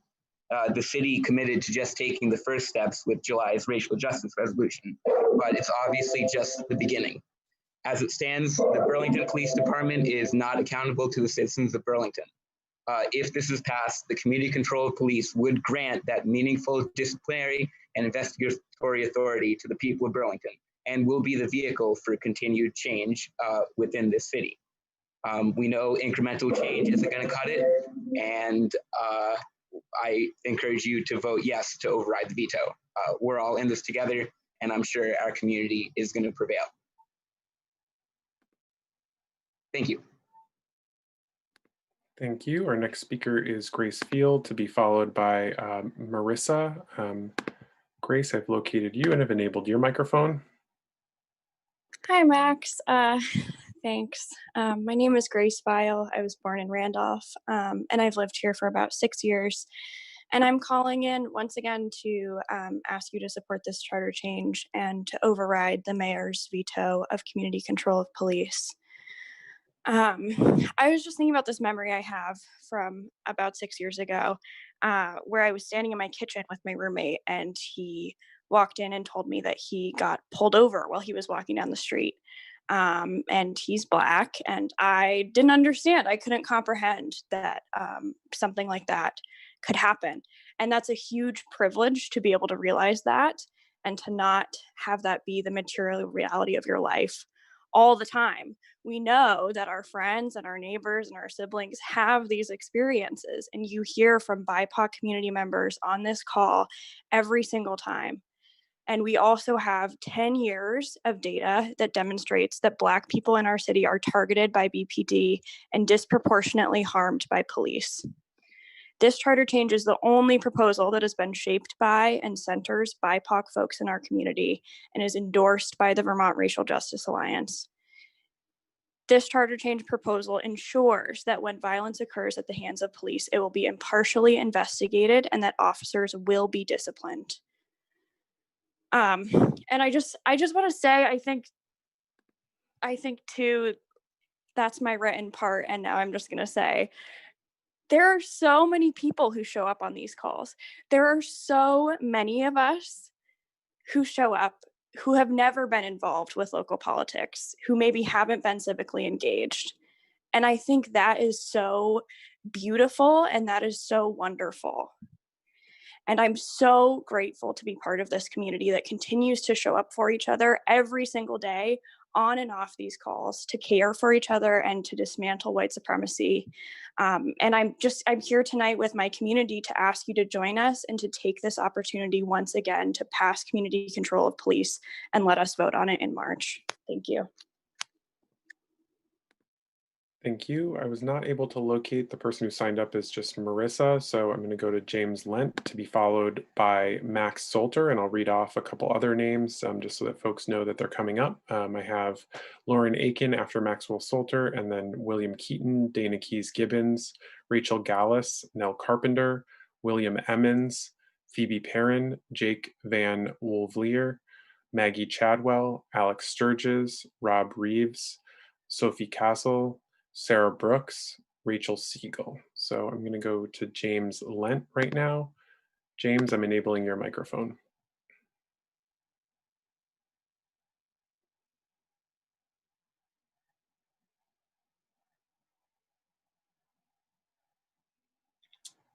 James, I'm not able to hear you.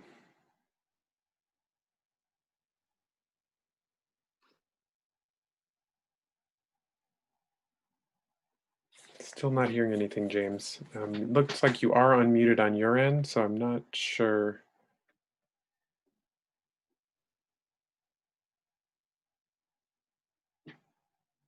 Okay, I am gonna,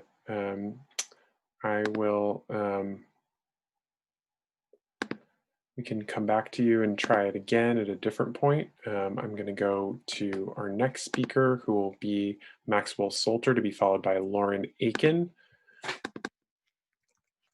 Max, I've enabled your mic and you should be able to speak now. Hello, can you hear me? Yep, go ahead. Awesome. Yeah, I'm Max Salter. I live in Ward 8. I just wanted to call in to voice my support for the City Council to overturn Mayor Miro's veto of the Community Commission. Pretty much just basically, from everything that I've learned about the situation here, it seems that the rest of Vermont is really nervous about this, and Vermont police departments across Vermont are very interested in this situation, as they have the impression that what happens in Burlington will then spread throughout the state, and then possibly we'll have this radical reform.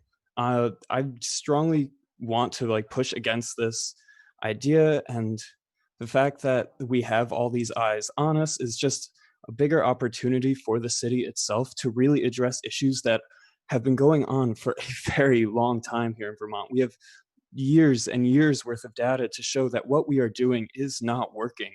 It is ridiculous that we have pretty much voiced all this support and still the mayor decides to go against pretty much what the people want in the city and will not allow us an actual vote. Yeah, I yield the rest of my time. Thank you. Lauren Aiken, I'm going to enable your microphone, and Lauren is to be followed by William Keaton. Go ahead, Lauren. Hello, my name is Lauren Aiken, and I'm a white resident of Ward 2. Our community has largely handed over our responsibility to care for each other and navigate conflict to armed officers. This indicates a deep lack of trust in each other and trust in ourselves. It indicates that our muscles in this regard have atrophied. It's time to start building them up again, but we need space to practice this. Police have become equally dependent on the sense of power gained from arbitrating conflict while armed and delivering individuals to judgment and punishment. Why would anyone dependent on power choose to cede power? They would be willing only if they had come to a turning point of realization that the ongoing practice of domination ultimately harms themselves. Only if they became more interested in supporting collective healing than controlling populations of people. First, I have faith that policing can and will become obsolete. But in the interim, I have faith that there are individuals who would be proud members of a police department that prioritized the self-determination of the people to decide when, where, and how the power of police can be used. I have faith that there is an individual who would be proud to be the chief of this kind of police department. If you build it, they will come. Our current police department, what kind of chief has it attracted? The brilliant heart of this charter change is that it actually requires the police to cede power to the community. And what a noble choice for a police officer to make. Blocking this change is a demonstration of such little faith in the possibility that there exist those who would be inspired and proud to contribute to a police department that courageously cedes power to the people. A demonstration of such little faith that a police chief could courageously abstain from deciding how much power he and his department possess. And such little faith that the people of Burlington could choose to vote this change into law driven by anything but ignorance. The brilliance of those most marginalized by our systems crafted this charter change. Blocking this also indicates little faith in the intelligence, foresight, and rigor of people who have managed to survive and thrive within a system designed to kill them.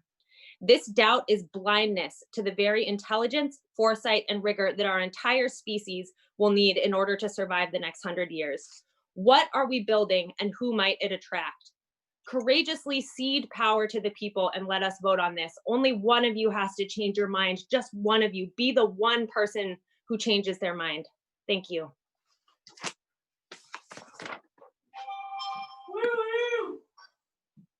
Thank you, Lauren. Our next speaker will be Will Keaton, to be followed by Dana Keys Gibbons. Will, I'm enabling your microphone. Yeah. My name is Will. I grew up in Burlington. I went to BHS. BHS, a school where the presence of cops threatened the well-being of BIPOC teenagers. A school where students were divided and segregated by race. A school where the education and safety of white students was prioritized by our racist education system.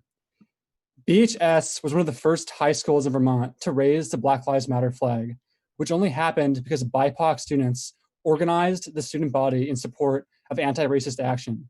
The raising of the BLM flag at BHS cannot be reduced to white liberal virtue signaling, like so many things are in Vermont. Black Lives Matter is a fundamental truth. It is not an abstract concept for politicians, bureaucrats, and white people to argue about and debate over. The violence and brutality of white supremacy in our public institutions is not up for debate. So Moreau says that the language in the charter change is too harsh on the police. When he says he's worried police will leave the department because community demands have been put into action, I hear a betrayal of the hopes and dreams of the BHS students who raised the flag. I hear the words of a man more concerned with protecting his own white male privilege. But true anti-racist action cannot be vetoed by a white man. We, together, the public, are fighting for collective liberation. Hundreds of people from all different walks of life showed up at Battery Park. This is not just a charter change. This is not just a police reform. Community control of the police is a transformative change that will have a direct impact on the safety and well-being of the BIPOC community. Moreau is worried this charter change proposal will push the city towards dismantling and abolishing the police. But what we're asking for right now in the moment is to make it possible to fire cops in a city where police accountability does not exist on a systematic level, in a city where firing corrupt cops is almost impossible, and the police are only held accountable by the people, by the public consensus. So it's common sense. Create an independent community control board that centers the voices of the BIPOC community, which makes me wonder, what is Moreau so afraid of? Make this board happen, because we will not sit around and wait for you to take action. Yep. Thanks. Thank you. Have Dana Keys-Gibbons to be coming up next, to be followed by Rachel Gallus. Dana, I have enabled your microphone. Hi there, my name is Dana and I'm a white healthcare worker living in Ward 8. It's been really stressful and tiring to be a full-time essential worker during the pandemic, but I'm taking the time to call in tonight because my coworkers and I know that racism is a public health crisis, and I'm concerned that Mayor Miro is not doing everything he can to ensure the safety of my BIPOC neighbors and community members. In the mayor's New Year's Eve memo, he called the proposed charter change divisive and controversial. I'm confused by this because I have heard broad support for Councillor Freeman's proposal from the community at this meeting tonight and in these meetings that have been occurring since September. It seems like Miro is actually being divisive himself by trying to use his power and his position to override the decision of a majority, undermining the role of the council. The mayor cannot claim to support racial justice while stalling progress on an issue that is so vital for BIPOC, people with mental illnesses, houseless folks, and others who are targeted by policing. And I just also wanted to say, to address the proposal that Miro brought up with his veto, this is a really watered down proposal that suggests change through ordinances, and that doesn't really work because it would make any disciplinary actions subject to challenge by the police union. And he also suggests again that we could delegate this disciplinary power to the police commission, but we've heard time and time again that that commission is already at capacity. It's also not independent from the Burlington Police Department. Diversity isn't a requirement or a guarantee for membership. It's an unpaid position. And really, to make sure that this work gets done well, we need a new independent board. So I hope you really listen to the consensus tonight and think about, if you are going to go through with this veto, what are you going to do to protect BIPOC? Or are you just showing up here to shut this down? Thank you. Okay, I have Rachel Gallus to be followed by Nell Carpenter. Rachel, I have enabled your microphone. Hi, can you hear me? Yep, go ahead. My name's Rachel Gallus. I'm white. I use she, her pronouns, and I've been a resident of Ward 2 for 4 years. I wanted to call in to voice my continued support for the community control of police and my strong disagreement with the mayor's veto. To put simply, I think it's absurd that our community members, especially marginalized community members, have had to jump through so many hoops to try and get this onto the ballot. When you all aren't even voting on adopting the charter change, you all are simply voting to let the people vote on the charter change. I'll remind you that your jobs as city councilors and as the mayor of the city are to listen to the people, not abuse your power. If you all are not willing to let the people vote on this, that truly isn't democracy. You've declared racism as a public health crisis, yet won't even let people vote on protecting our BIPOC community members. Please put this on the ballot in March and do your job of listening to the people. I yield the rest of my time. Thank you. I was not able to locate Nell. I'm going to go back to James Lent, who we were not able to get audio on. James, I'm going to enable your microphone again. See if we can get you on. Hi there, can you hear me now? Yes, go ahead. Okay, thank you. I'd just like to respond to Miro's first concern about community control of police. He stated that he was concerned that we'd bring down, that this new change would bring down staffing levels. The thing is, our target staffing levels that we set were based on reaching proportional values to those of similarly sized cities similarly sized college towns, et cetera, for their police departments. And if they can manage it, then our police force should be able to manage with those same numbers. And if they can't manage it, then that's all the more reason why we need community control over the police, because they're doing something wrong. I believe that we can do this all together. I believe this we can do this with similar budgets and similar sizes to that other cities have managed, particularly in this time of financial strife when lots of different departments around the city are being asked to cut their budgets back. It seems only fair that the police would do a due diligence and try their best to do the same here. Thank you. Thank you. I'm going to go to Suki now. Suki, I've enabled your microphone.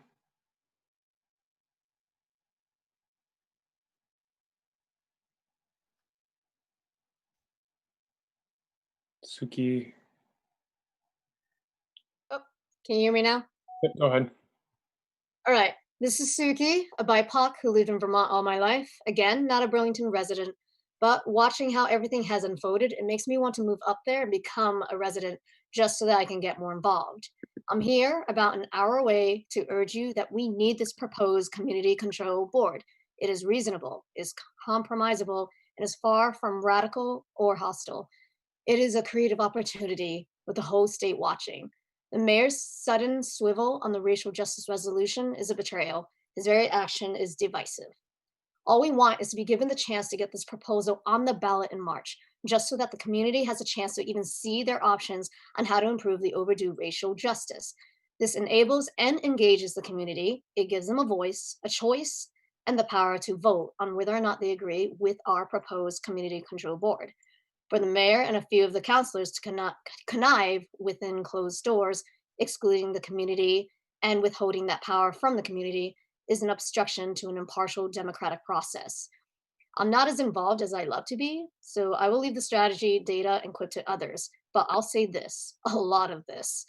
I'm severely upset that our peaceful protests, our whole movement, our very presence in the city and on the public forum, our very protest signs were viewed as hostile, but not the counter protesters who walked around with BB guns or real guns or drove around in their trucks confronting BIPOC protesters. Stop weaponizing our anger. What some of you consider what you have been promoting as hostility to the public is actually derivative from hurt. We are hurting. Please discourage the public from inspiring hurt against generations of the marginalized.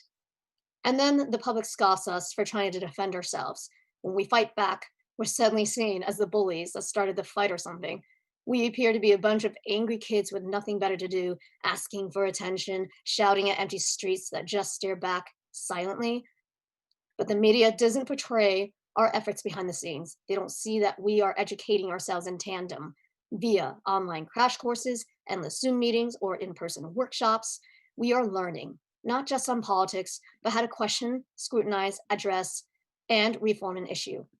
If we can educate ourselves on politics, surely you can educate yourselves on racial disparities and day-to-day racism. This understanding of the core of racism is what needs to be initiated on your end. We need you to educate yourselves on daily racism to encourage the public to do the same. I'm not talking about your favorite local newspaper or typical news channel. I'm talking about actual classes. Growing up, I took classes on how slavery existed in the past, but was never taught it was very current in its own modern adaptations. Me, a BIPOC, wasn't aware of this. If I'm learning this now, so can you. Treat it like school, because right now you're getting an F+++++. So to see us as a mob rather than the individuals of intersectionality, unique stories of unique oppressions, is mocking our pain. Additionally, mocking our ability to communicate and organize is unnecessary barbed wire, considering the inconsistent, vague indoor politics that some of you marinate in. Our lives are not politics. We're not statistics in the margins of your pile of notes to be rewritten, paraphrased, scratched out, or whited out. This is our story, our narrative, in which you are a guest. However, we are not just another news headline with your morning coffee either. We don't want your indifference, judgment, nor your sympathy. We want your empathy.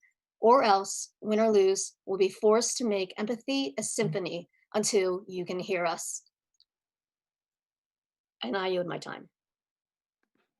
Thank you. Our next speaker will be I think I'm not able to find Neil Carpenter, so I'm going to go to Will Emmons. William Emmons, I've enabled your microphone. Hear me? Yep, go ahead. Okay, I wrote at least 2 pages just while listening to everybody speak, and I'd like to commend everybody on what they've said. Burlington was going out of business before the pandemic, with social gatherings being shut down by design to prevent congregating, Jazz Fest, Mardi Gras, etc. It all started to crumble and go downhill, even if it was still put on. When I was arrested in September 2019 on phony charges that were later dropped, on the wall in the police station, there were questions. Most importantly, who is doing the kidnappings? Which is different than asking, are there any kidnappings taking place? So my question is, who is doing the kidnappings and why hasn't any of this been reported? It's been reported across the country that former chief of police Brandon Del Pozo resigned. About a month ago, I saw him driving in a black unit with no carriage lights, being followed by 2 cruisers in the same pattern he used to harass myself and others prior to his alleged resignation. Why is Del Pozo back in city vehicles? And at what point were the citizens made aware of this? Has he been rehired? Since I testified in a racial profiling case stemming from Jazz Fest 2017 in June, I leafleted the community with the essay. I was placed on lockstep surveillance and harassment. The charges were dragged out, and a year later they were dropped. Currently, I have never breathed fresher air. Shame though, between a crooked mayor and chief combo, my son was taken away. The fact that the Burlington Police and the Department of Child Services withheld the fact that while I was caring for the child full-time, his mother's house was raided and heroin was found.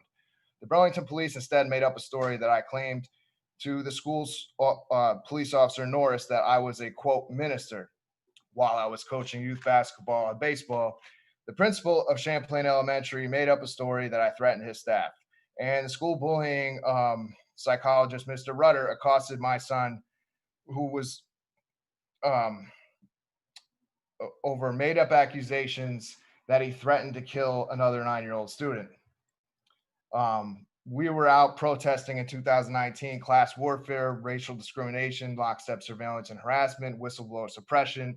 In 2019, I was partial leader to protesting the kleptocracy of Burlington in front of City Hall. We were approached by municipal employees on a couple of occasions. On one occasion, the Burlington Police approached and asked the attending military veterans, how long have you been on active duty? And are you on active duty? Why would city leadership be concerned with a U.S. military presence in the city of Burlington if nothing is wrong? Had it back, I'd have voted for Infinite after I saw the work he put into his signs and campaign. Burlington has Walmart syndrome. In other words, the cameras are not to catch speeders and people running red lights. They are to patrol and control. I'm not the type of person to say defund the police, but definitely need a plateau of police spending. It's funny because I'm neighbors with the Jeremy Melly. Approximately 6 times I've been sued because of a corrupt mayor going after everything from my mental health to my freedom. And I'm moving around. The city place construction site has become an eyesore in the city of Burlington for many years. The business site is or was tied to Gerard Kushner and the Trump administration. Meanwhile, leadership has denounced Trump and his numerous times within the same time frame those business dealings. Which is it? Are we denouncing Trump or are we reaching around to do business with him? Because it seems to be both ways. Yeah, give me a second. The steel that was moved from the City Place job site was rusted and dilapidated when it was moved to the job site a couple of years back. This was done as a publicity stunt. It was not intended to be used. It was rotting away on another construction site prior to being moved. The newspapers reported progress on the job site, yet this was just smoke and mirrors. Recently, it was posted again on the news that the steel, which was not intended to be used in the first place, was removed. Who's paying for this? Why are we still watching phony City Place 3D presentations on the news? Last page. Careful, given even videos can be digital imaging. Speaking of which, I remember feeling relieved after reaching out to activists about what was going on in Burlington from all over the country, that one night the news showed a video of a black man beating up a white man on the bus stop on Cherry Street. In the next half-hour block of time, the news headline was changed to, quote, "Another race beats up white man at the bus stop." It's just funny how that stuff goes down. And again, I want to commend everybody for what they've said tonight. Okay, our next speaker will be Phoebe Perrin, to be followed by Jake and Wolf Lear. Phoebe, I'm going to enable your microphone now. Hi, can you hear me? Yep, please go ahead. Hi, my name's Phoebe. I use she, her pronouns, and I'm a white resident of Ward 2. I've lived in Burlington for 5 years now, and I'm currently working as a paraeducator. I went to UVM and decided to continue living in Burlington because I deeply care about the city, and I'm dedicated to being a part of change and supporting positive change here. I'm calling to talk about the mayor's veto of the police charter change because in my time here, I've learned that Burlington isn't the progressive, forward-thinking place I once thought it was. Burlington is not immune to racism, and therefore it needs to change. And in any changes that claim to be working to end racism, they must center the voices of BIPOC individuals. I'm extremely disappointed with the mayor's decision to veto the proposed charter change for the community oversight of the police board. To be candid, I'm feeling discouraged. I'm been involved in this process since November, and many people have been showing up in this process long before that. It seems clear that the public who have been showing up to charter change, joint committee, city council meetings are in overwhelming support of this community oversight of the police board.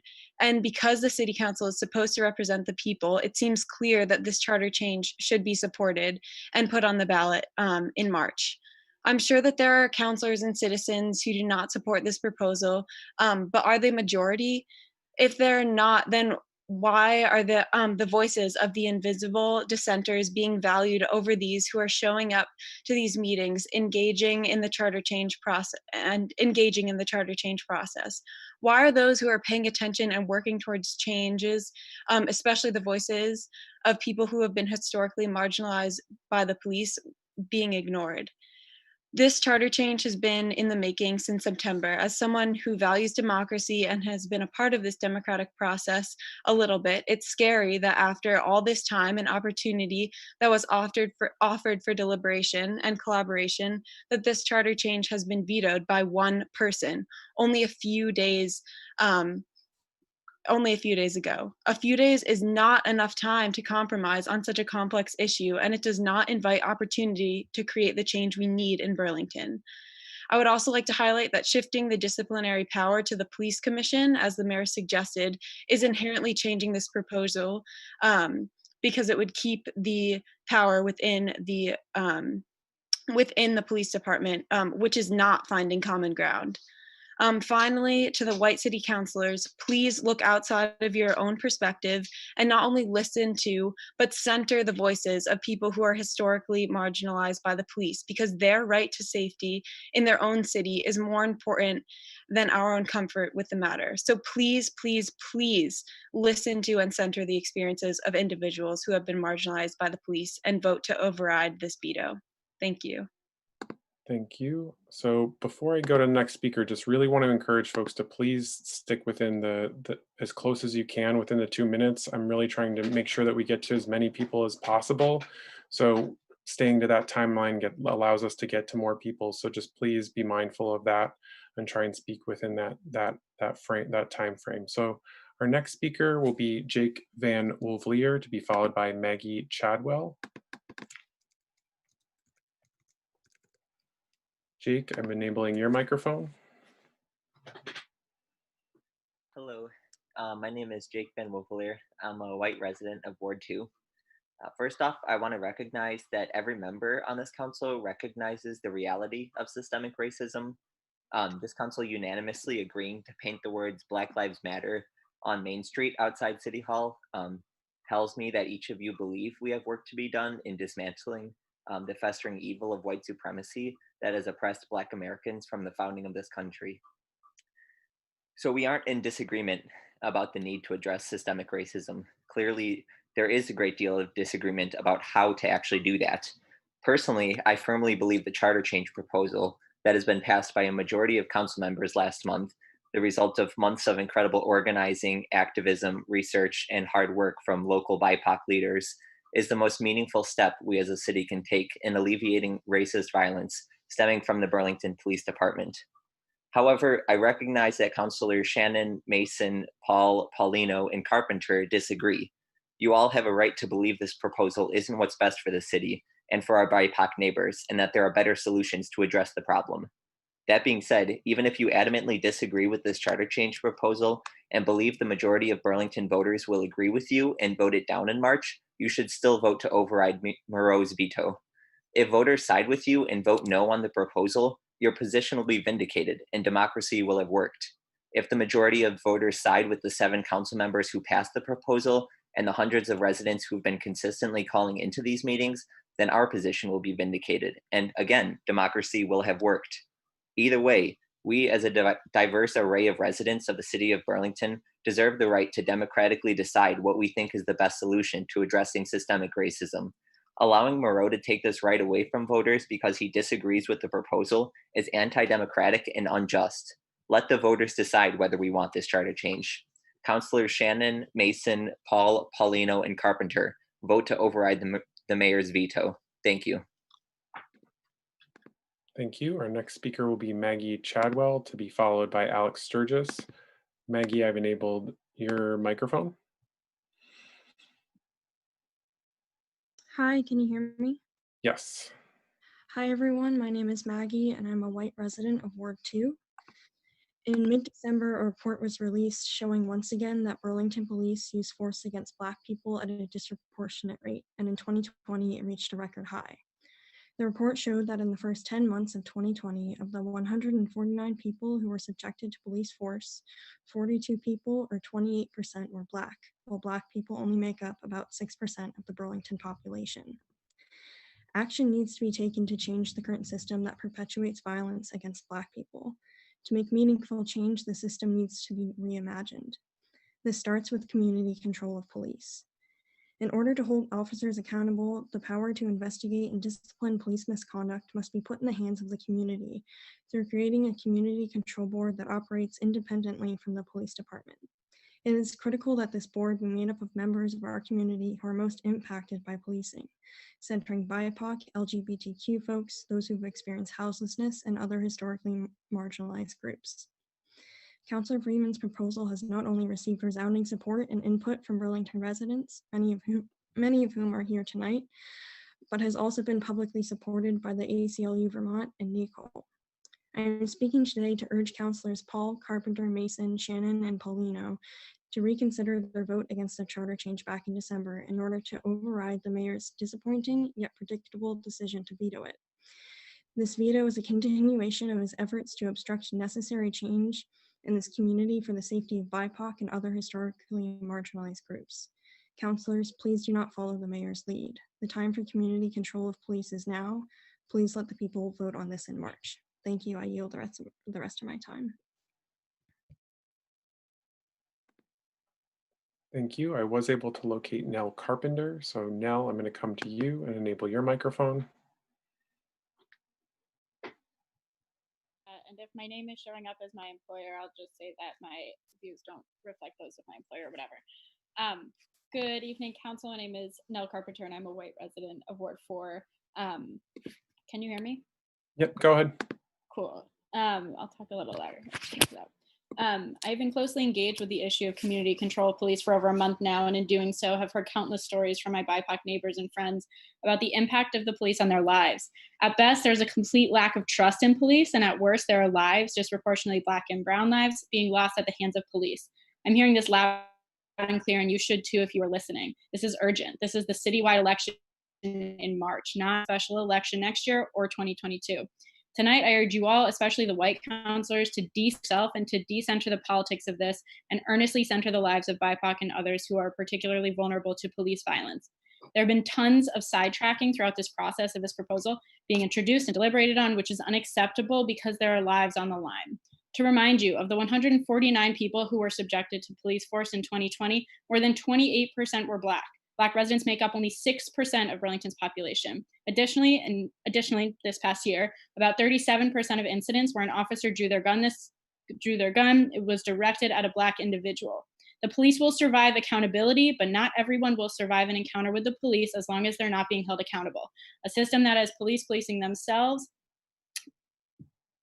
that is subject to negotiation with a police union, that is directly tied to the police department, that does not have representation requirements, is not a system that will hold police accountable. The mayor says he has known for a long time that it is wrong for the chief to hold all these powers, that he has not been a part of taking action until community members took it into their own hands. Many of you say that you wish you could support this, but for some reason or other you can't. I'm asking you to trust and listen to those with proximity to police violence who are telling you that this is what Burlington needs, an investigatory and disciplinary body completely independent from police with meticulous measures to ensure that it is diverse and representative. Please overturn the mayor's veto tonight and let the city decide what the future of police accountability looks like in Burlington. Thank you. Thank you. I believe I was able to locate Alex Sturgis. Alex will be followed by Rob Reeves. Alex, I've enabled your microphone.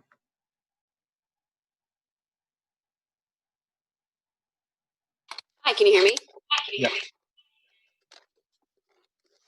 My name's Alex. I'm a white cis woman and a lifelong resident of this area. I work in downtown Burlington at a law firm where I'm deeply involved in criminal justice system, and I'm calling to ask the council to vote to override the mayor's veto of Councilor Freeman's proposal.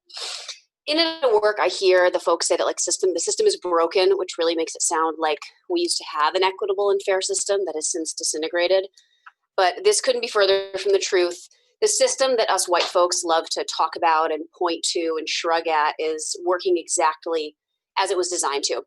The marginalization and disenfranchisement of BIPOC folks is inextricably woven into policing and criminal justice in this country. So when we as white folks point to this system and say that we want to change it, but fail to see our own culpability within the system, we do our BIPOC friends and neighbors a great disservice.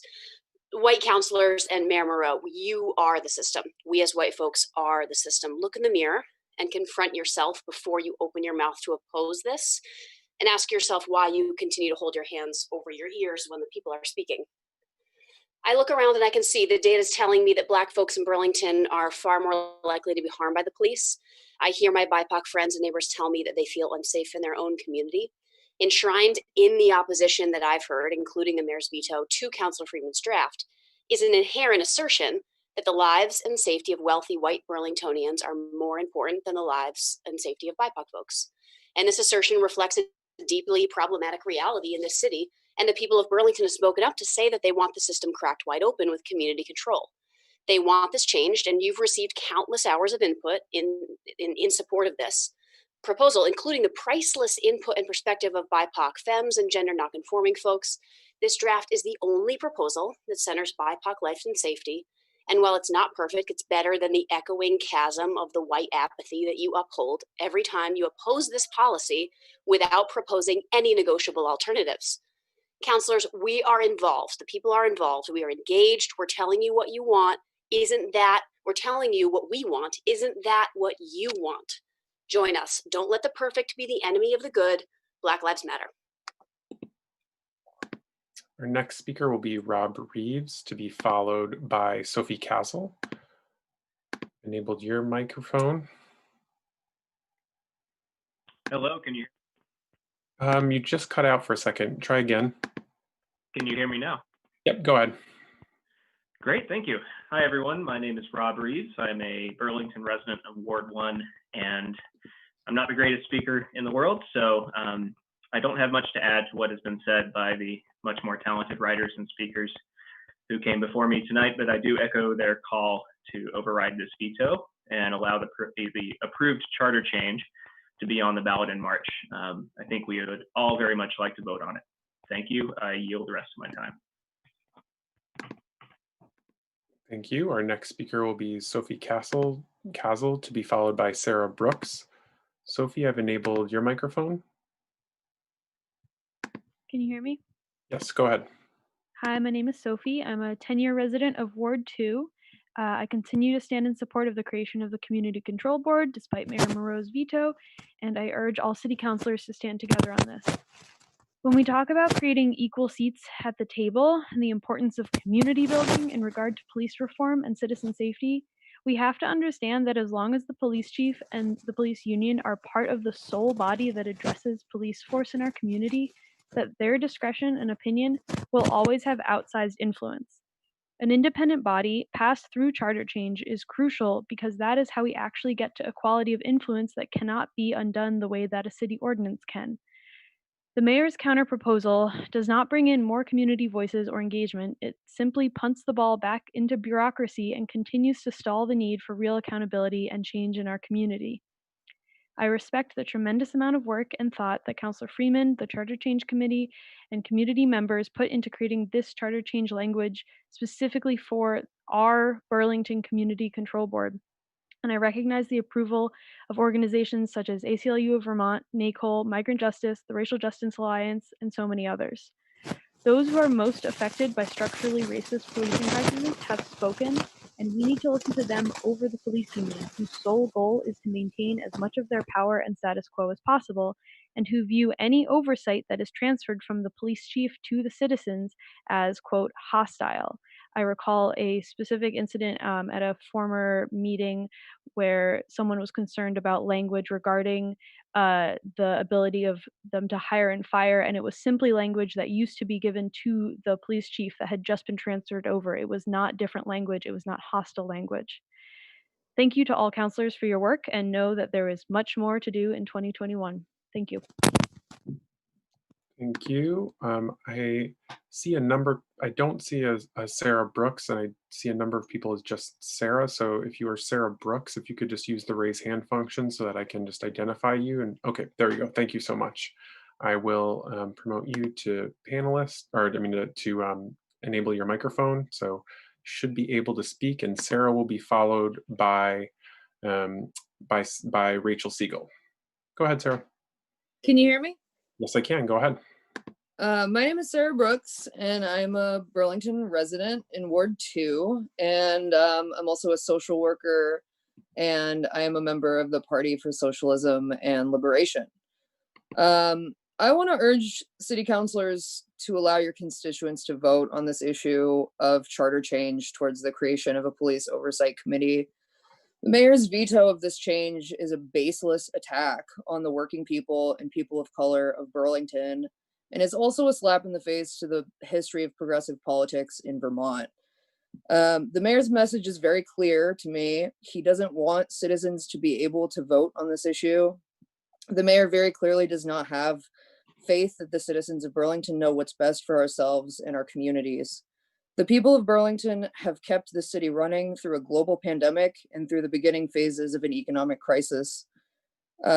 And I feel as though we should be able to decide what is best for our own communities, comrades, and families. Burlington wants the right to vote on this issue. We want real police accountability, and we want real justice for the victims of police violence and abuse of power. Again, the council override of this mayoral veto is the only democratic decision to be made. The alternative is authoritarian. I yield my time. Thank you. Our next speaker is Rachel Siegel, to be followed by Emily Wanzer. Rachel, I've enabled your microphone.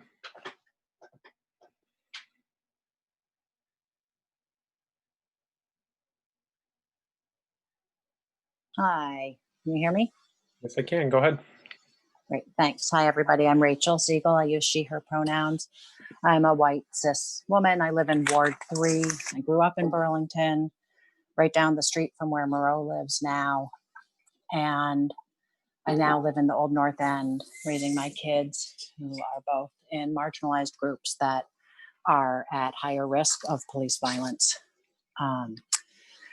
And I am so upset right now. I'm like incredibly emotional about this. Moreau, I'm so deeply disappointed. I thought you were going to be on the right side of history on this. You and I were elected the first year, the same time when you were first elected.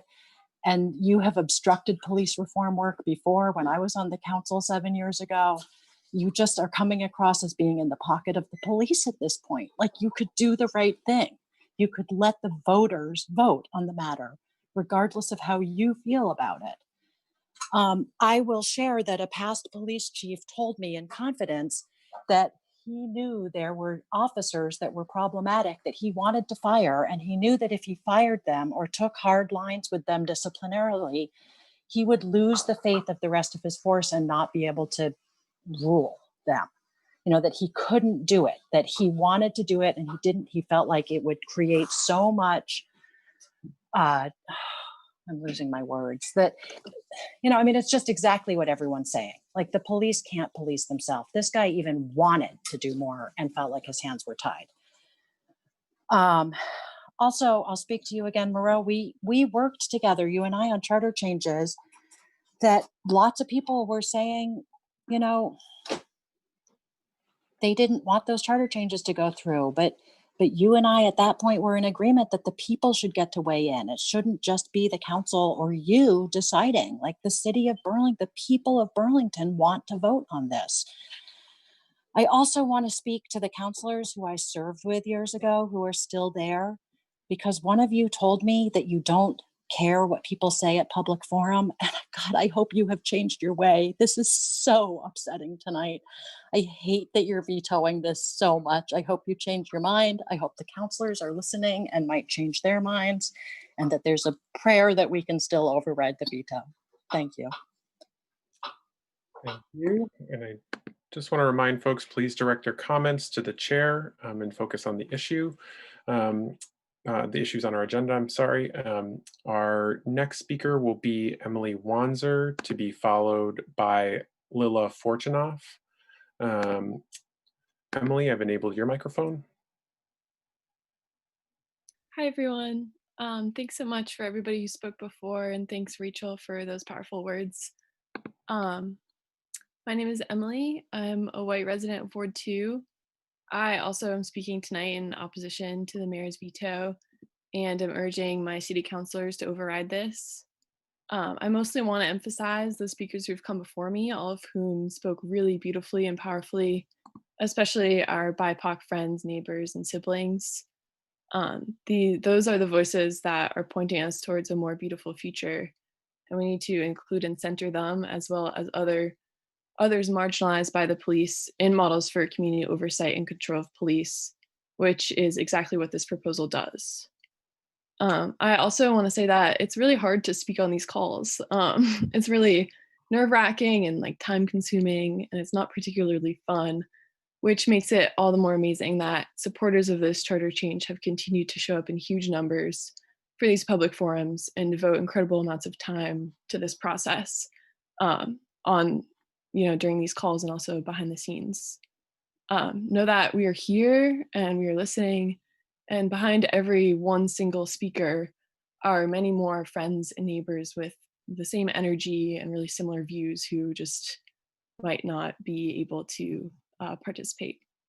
I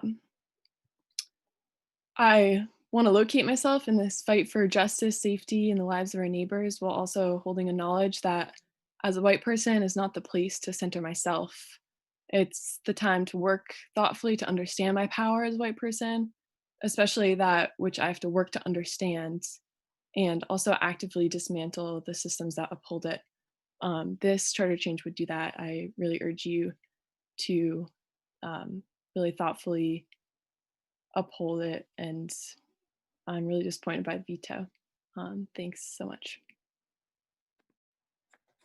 Okay, our next speaker will be, Lila Fortunoff, to be followed by William Dunkley, and I'll read off a few more after that. We have another Alex, Kenneth Martell, Stephen, Andrew Gigler, M. Bauer, Trish O'Kane, Lydia Kern, Taylor Genzenberger, Trav Fryer, Silas. I have Mark Hughes, who asked to be put further down, Colin Birch, Sarah Ciortino, Alexandra Carambolas, and Abby Hodson. So I'm going to Lila Fortunoff. And Lila, I've enabled your microphone. Hi, can you hear me? Yes, I can. Go ahead. Great. Hi, my name's Lila Fortunoff. I'm white. I'm 25 years old. I use she, her pronouns, and I live in Ward 3. I have lived in Burlington since 2015 when I started college at UVM and have chosen to stay and live in Burlington afterward. I have spoken at many public forums since June, and before that, I was not very active in city politics. But when the Vermont Racial Justice Alliance and BIPOC community members put out a call for people to speak up in the face of violence and police brutality against Black people, that was happening around the United States as it has been happening since the beginning of this country, I joined it. I naively did not think that similar violence would be happening in Burlington. I was wrong. Despite the fact that since 2005, the Burlington Police Department has conducted over 46 training modules designed to, quote, reduce bias and build cultural competency. In the first 10 months of 2020, there were 149 cases of excessive use of force perpetrated by police officers, and 42 of those cases were against Black people. That's 28% of the cases were against Black people, even though Black people only make up about 5 to 6% of the population of Burlington. This is unacceptable. And yet, when police use excessive force, they are not held accountable. We calling in do not think it's okay for police to be able to brutalize community members. It is very important for you all to remember that that is all we are calling in about, essentially. Yes, the public can file complaints against the police officers to the police commission, which is part of the police department. Can you imagine trying to report your abuse to your abusers? Even if the police commission does find fault with the police officer's conduct, the commission has no power to discipline the officers, but can only make recommendations. At first glance, it makes sense that the councilors and the mayor would be inclined to change the police commission, but I and those who are speaking against the mayor's veto tonight very firmly believe that what we need is a body that, from its conception, is entirely separate from the police department. The proposed charter change by Councilor Freeman is the only proposal that we have seen that allows for complete separation of the police department and prioritizes the ideas and lives of BIPOC and other community members who are marginalized. It is not acceptable to use our ordinances for police reform because the police union will potentially be able to override. It's not powerful enough. The current modes of operations of the Burlington Police Department are not working. Please override the mayor's veto and allow the democratic process to happen by letting the people of Burlington vote on the proposed charter change in March. If councilors do not override this veto, you will not be allowing democracy to take place. Black Lives Matter. Our next speaker will be William Dunkley, to be followed by Alex. William, I've located you and have enabled your microphone. Hey, can you hear me? Yep, go ahead. Thank you. My name is William Dunkley. I'm a white man. I use he, him pronouns. I live in Ward 3 and I've resided in this city for 5 years. I grew up just outside of Burlington. Recently, I had a traumatizing experience with the BPD and felt firsthand the powerlessness and fear that accompanies police interactions in the city. On November 14th, I was creating a street painting in the Old North End when Burlington Police Department arrived. An unmasked officer jumped from the car, yelled aggressively, "Stop walking away," and moved quickly towards me while continuing to yell. I stopped moving and followed his request as he approached me. And he asked, I stopped moving and I followed his request. And as he approached me, I asked, "Am I being detained?" He yelled, "Yes, you're being detained." Then he violently grabbed my arm and pulled me closer to him, nearly causing me to fall, though I had already stopped moving. It was only today that I learned that this officer, Connor Palmatier, used force more than any other officer on Burlington Police Department in 2019.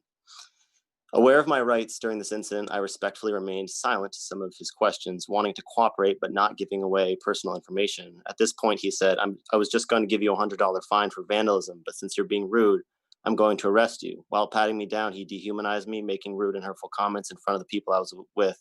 I was processed, charged with unlawful mischief, and released. A few days later, I looked for my license only to discover the officer had lost it. So I called BPD requesting it, was told they didn't have it. And then 2 weeks later, they called saying they did in fact have it. BPD held onto my license for a month and a half. My story only shows the routine ways the police operate in the city with little critical oversight. I never thought to make a complaint because I knew nothing would happen to the officer. I knew BPD's history of violence towards Black people. This was before the 2019 use of force report, as I was being arrested, and my main thought during and after the arrest was of my race and what may have happened if a Black friend had been in my shoes. To the counselors who voted against Freeman's draft and stand with the mayor's veto, have you also been seeking community input for months and creating proposals that center the well-being of BIPOC? Are you matching the efforts of Councilor Freeman and BIPOC community members? Will you create something better than what lies before us? I've watched a strong BIPOC-led community effort to create a literally life-saving charter change, only to see city council members stumble into the path of liberation at the last minute, along with the mayor. This has been happening for centuries and is the exact way in which power holders uphold white supremacist systems. I feel sick thinking about what is happening here in this council. Please center BIPOC. Please center equality. Please remember that big changes are needed to fix the system. Please vote to override the mayor's veto and let this city's residents decide the fate of this charter change. Councilors Shannon, Paulino, Mason, Paul, and Carpenter, please override the mayor's veto. Thank you. Okay, our next, I was not able to locate the person who just signed up as Alex. However, was able to find Kenneth Martell. So Kenneth, I'm enabling your microphone. Hey, can you hear me? Yep, go ahead. My name's Ken Martell. I'm a white man. I'm 28 and I've lived in downtown Burlington for the past few years. And I wanted to start by sharing a couple quick anecdotes. Back in June, I was driving home one night and I stopped at a gas station just over the border in South Burlington. And when I went in, I found 4 Burlington police officers standing in there chatting. None of them were wearing masks. So I just calmly confronted them about it and asked for their names and badge numbers. One of the officers refused to tell me his name or his badge number and said I was being an asshole. They all walked away maskless. Again, last month I went to the police station to get fingerprinted for a new job. In the 20 minutes I was waiting in the lobby, all but one of the officers and employees entering and exiting the building were maskless. I bring this up not because I was particularly concerned for my health or safety in those situations, but to remind the council how fundamentally unaccountable the police force in Burlington is. They know that the rules that apply to the rest of us do not apply to them, even when it comes to something as simple as wearing a mask during a global pandemic. More importantly, we all know that police officers in Burlington operate with so little accountability that they feel comfortable violently assaulting Albin, Charlie, and Jeremy Millay, Maybor Jock, Mohammed Luso, and killing Douglas Kilburn with no fear that they will be held responsible for their actions. The breadth of this department's impunity is wide and deep and dangerous.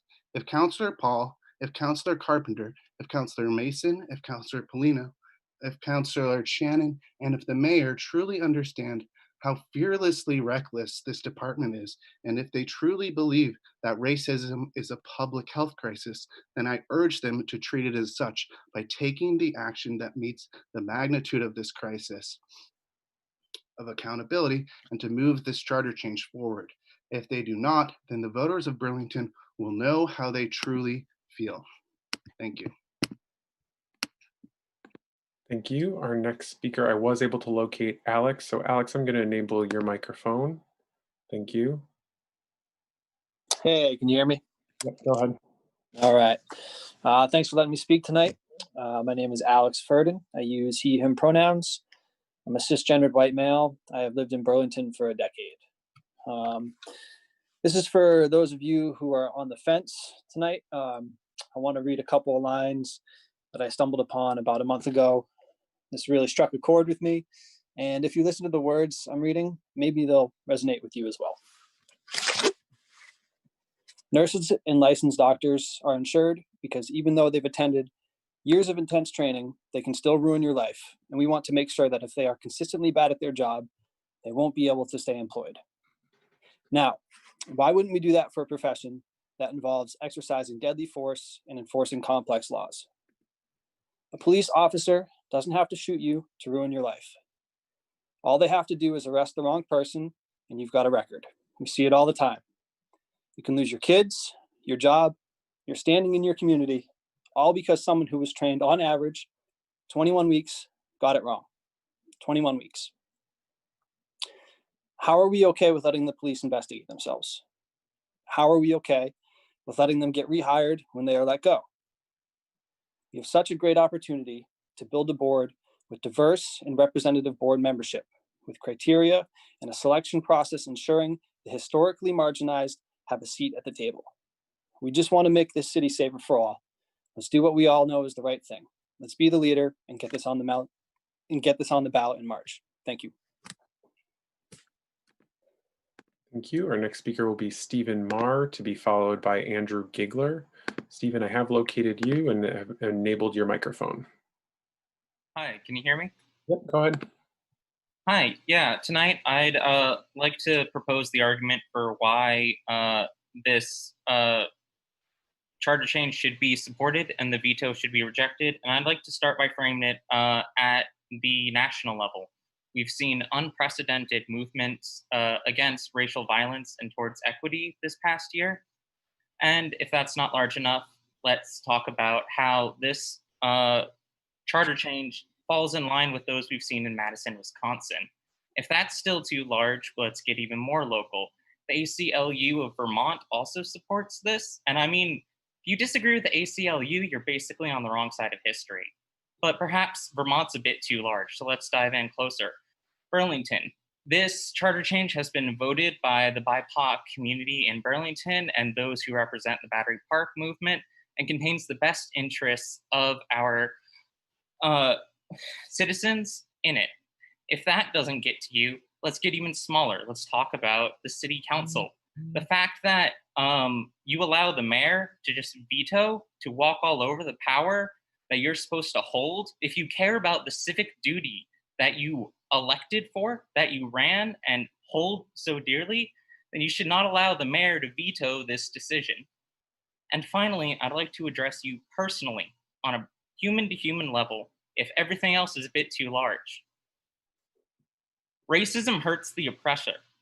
I cannot be a complete human being if I dehumanize and do not recognize the inherent rights and values of those around me.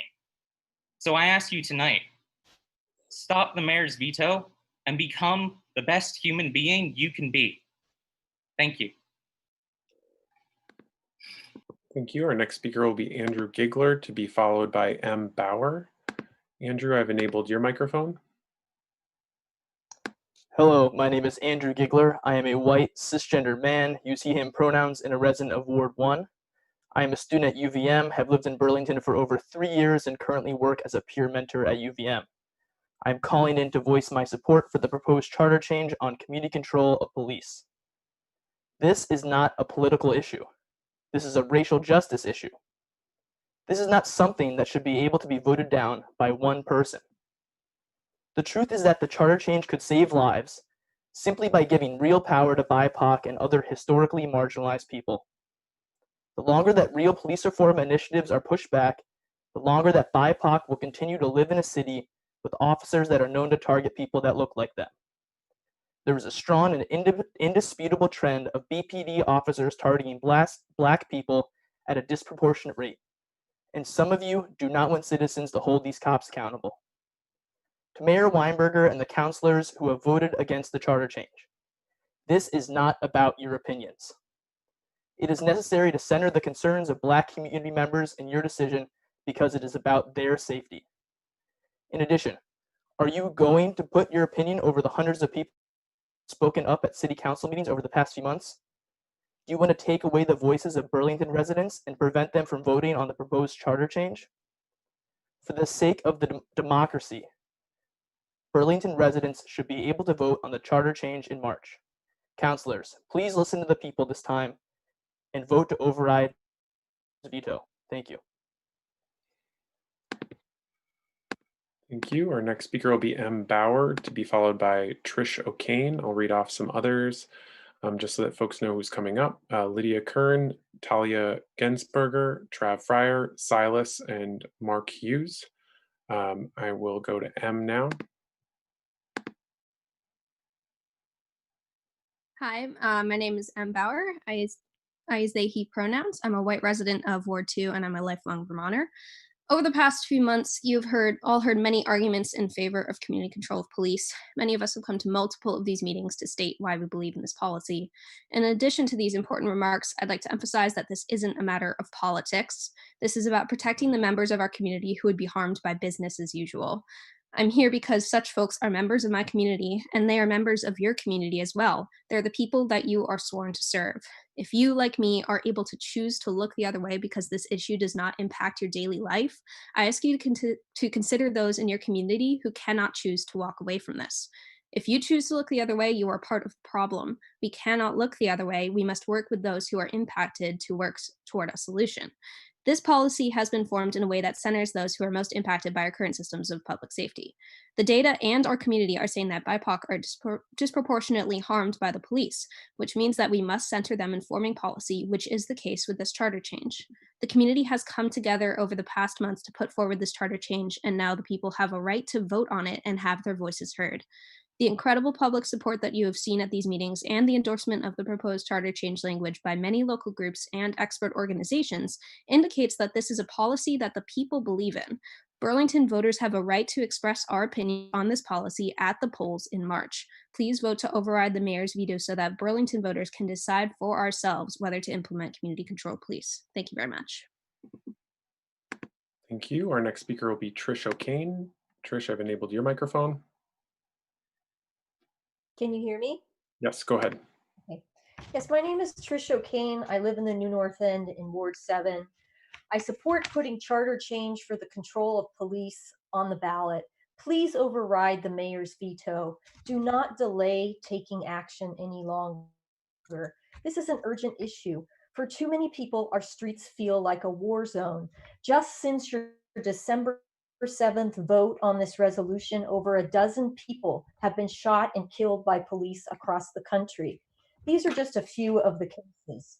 Oklahoma City, December 11th, 2020, Benny Edwards, African American, 60 years old. Mr. Edwards was holding a knife when police shot him. He suffered from schizophrenia. Paropa Valley, California, December 13th, 2020, Ernie Serrano, 33, Native American. Mr. Serrano was held down by several sheriff deputies until he asphyxiated inside a grocery store.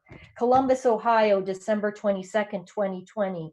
Andre Maurice Hill, 47, African American. Mr. Hill was shot by police as he walked towards them holding his cell phone. This was the second police shooting in just 3 weeks in Columbus, Ohio.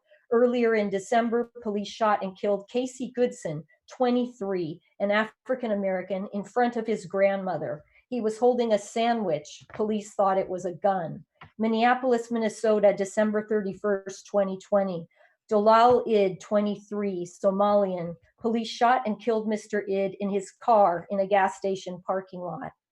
Thankfully, Burlington is not on this list, at least not this month. But there is another list we should be on, the growing list of cities that have already taken real action to get control of their security forces. Please put our city on that list and let us vote on this issue. Thank you. Thank you. Our next speaker will be Talia. Talia, I've enabled your microphone. Hey, good evening, everyone. My name is Talia, and I'm a resident of Ward 2, and I'm requesting that the City Council override the mayor's veto of the vote on the Community-Controlled Police Oversight Committee. Burlington residents have the right to real police accountability that works to end the violence that we know disproportionately impacts Black and Brown members of our community. We have a right to evaluate the performance of the public servants who are supposed to be serving us. By denying us the opportunity to vote on this issue, the mayor is preventing Burlington residents from gaining meaningful, tangible, and positive control over a force that profoundly shapes our community. This veto demonstrates shockingly little faith in the power of Burlington residents to know and do what's best for one another and for the community at large. Thanks, and I yield my time. Thank you. I was not able to locate Lydia Kern, so I'm going to go to Trav Fryer. Trav, I'm enabling your microphone. Oh, hi. Hello, everyone. I'm Trav. I've lived in Burlington most of the past 15 years. I'm a homeowner in Ward 2. Thanks for having me. I think this is just such an exciting charter change. It's a monumental evolution in the history of our city. You know, we're finally going to have community oversight of police.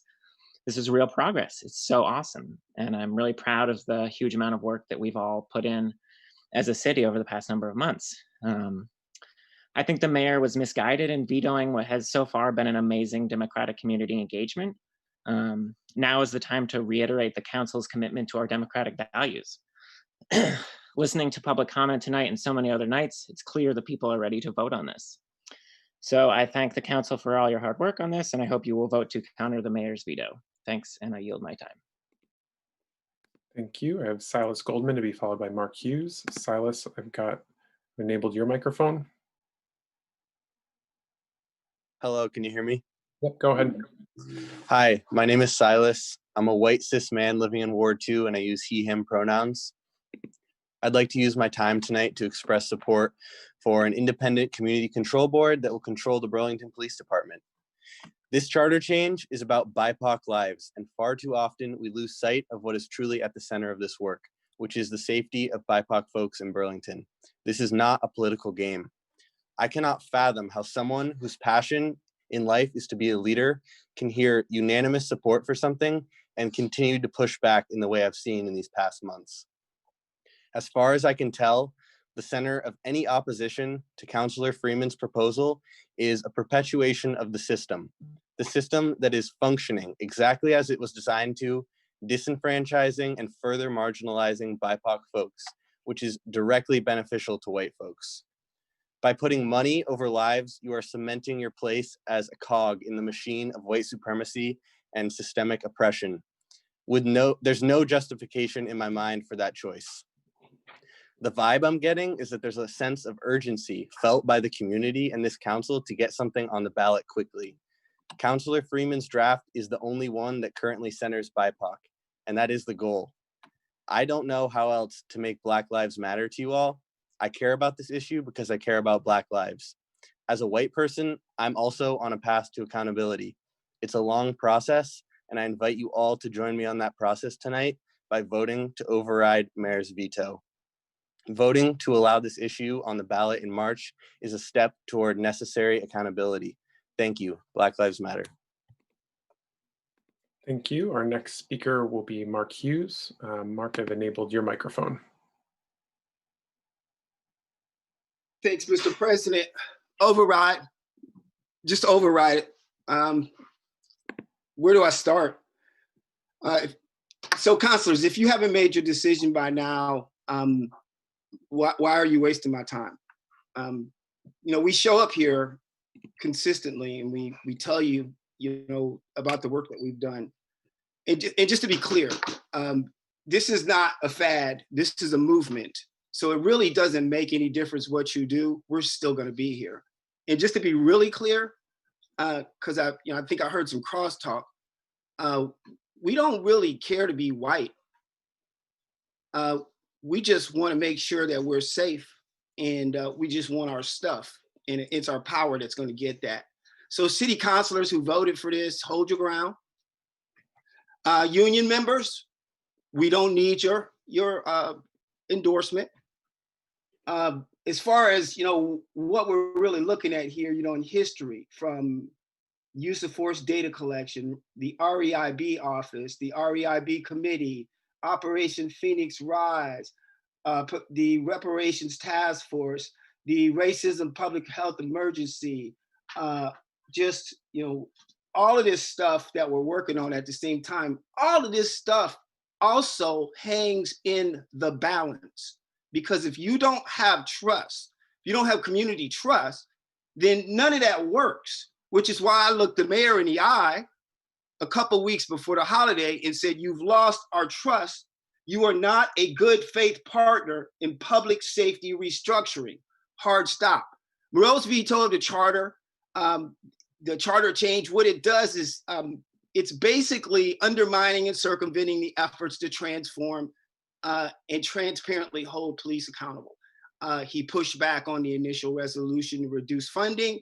He unilaterally brought the transformation director and implemented additional measures which further circumvented and undermined the ongoing process. He introduced an alternative resolution that further undermined the objective of transparent and effective oversight. He's supporting the police in their narrative that the June resolution was not thought out or somehow or another it wasn't responsible or something like that. he and the department have never really shown any intention in working through this good faith process that was established in June. And now he's seeking to further dilute the first resolution and implement that sought to implement this meaningful change. So it goes on and on. This is nothing more than just continued efforts to use the quote strong powers to push back on all the efforts that are being made to transform policing and play to this political base. Yeah, I said it, political base. Somebody said earlier on this call, this is not politics. You damn right this is politics. Why else would y'all be doing this? There's no other reason why you would be doing this. So just like I told you when I asked you not to hire Del Pozo in July of 15, just like I told you, put on the brakes a little bit before you sign that contract in June of last year. I'm telling you now, what I'm trying to do is I'm trying to help this community. I'm trying to help you, and instead of listening to all of the nonsense and the rhetoric, listen to Black folks, in this community, the folks that are doing this work. I've been doing this work from the time of the inception of fair and impartial policing policy, when I sat down with Jennifer Morrison and wrote that thing out in 15. I've worked through this process. I sat at the table when this thing was being pinned out with the outside attorneys, as well as the city council members and many, many, many activists. This stuff is really well thought out. How dangerous is this city? Ask yourself that. Do you really think that the charter change is going to upend and create all this upheaval that we're really hearing? Why are you going out of your way to hold on to your power is the question that I ask you. Again, the work that we've been doing, not just in this city and across this state, it is consistent with the approaches that we're taking now with our partners at the ACLU and so forth. One of you, Mr. President, if it could be Councilor Carpenter, Paul, Shannon, Mason, Polino, why is it that at least one of you can't have the compassion? This is not really even about intestinal fortitude as much as it's about political will, okay? This needs to not be about that, because if you make it about that, then that's what it will be about all the way until March. So I thank you for your time. Please do the right thing here. I mean, right now, what we're doing is you've heard from so many people across this city. Each one of you represents somewhere around 3,500 people from each one of your districts. And I can't believe that you would have the gall to sit up there after hearing from all of these people consistently and continuously and still hold out on this. You need to make a move tonight. You need to do the right thing. Why? Because it's the right thing to do, because it's not the political thing to do. It's the thing that we need to do to protect bodies in this city. The last thing I'll leave you with, and this is really, directed to the chair, but, maybe it'll reflect over to the mayor, but I'm just saying that I think the fifth item on the social determinants list, this group that I sit with on a regular basis, on the social determinants list of this group that is supposedly the so-called racism is a public health emergency in Chittenden County, the entire county. That fifth item on those determinants says safety, protection, and security. This whole thing is about the safety and protection and security of Black and brown bodies, okay? And if you don't mean it here, then you don't mean it out there. And oh, by the way, we do need to have this conversation there, okay? So thank you for your time. I hope everybody has a great evening. And again, Mr. Chairman, I wish Councilor Paul, Councilor Carpenter, Councilor Shannon, and Councilor Mason and Polino would hear this message tonight, because it's on them. It's their role. Thank you. Thank you. Okay, so it is 9:30, which is the end of our public forum period. So if we could go out of the screen mode.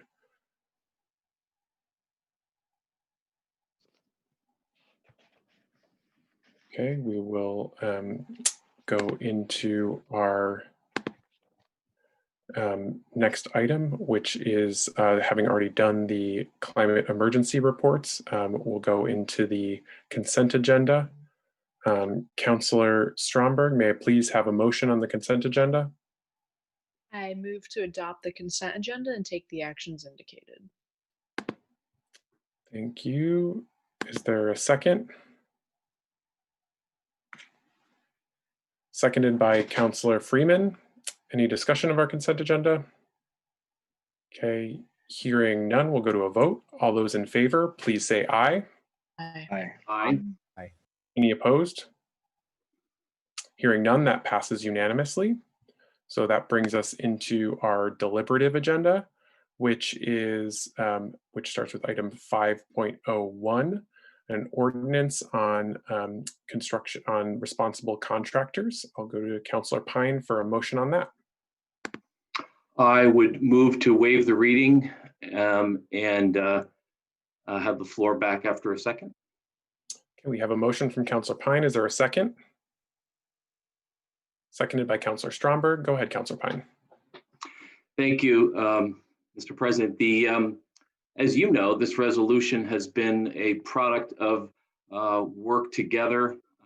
Councillor Tracy and myself have been working with a number of stakeholders for some time on this proposal. And essentially what we're really looking to do is to bring the city's existing ordinance that is called the Pre-Qualification of Construction Contractors Ordinance, which essentially was developed almost 20 years ago by then Councillor Phil Firmonti, really as a way to ensure that when public funds are spent on construction projects, that those funds be awarded to contractors that follow basic procedures around fair wages, benefits, and protections for their workers. We've evolved, communities that have passed similar ordinances have developed some new models really that are take that concept to a whole new level. And essentially that any contractor or subcontractor working on publicly funded projects would be required to show that they are providing, again, fair wages, benefits, and protection for their workers. It's pretty clear that in order to protect the public broadly, that adequately compensated and trained workers deliver both the best end product, the best services, and have better job site safety outcomes. And so this proposal is intended to ensure that those benefits to both the workers, our taxpayers, and the entire community, that we expand upon those as we seek to undertake projects, construction, and building, renovation, and restoration projects that are publicly funded. I would just note that the city attorney has reviewed this draft, and it's a first reading tonight. So the process, I'll explain just a little bit in a minute for those who aren't familiar with it. But there may be some provisions that need to be tweaked. But let me just also acknowledge and appreciate the work of members of the Vermont Building and Construction Trades Council for their tireless advocacy for this policy. Daniel Bombardier from IBEW, Alex Potvin from the Plumbers and Pipe Fitters, Tim LeBombard from IBEW, and Larry Moquin from the Laborers have all been really active in advocating and crafting this policy and helping us move it forward. It is based on what the city of Montpelier did a little over a year ago. They passed a local ordinance very similar to this.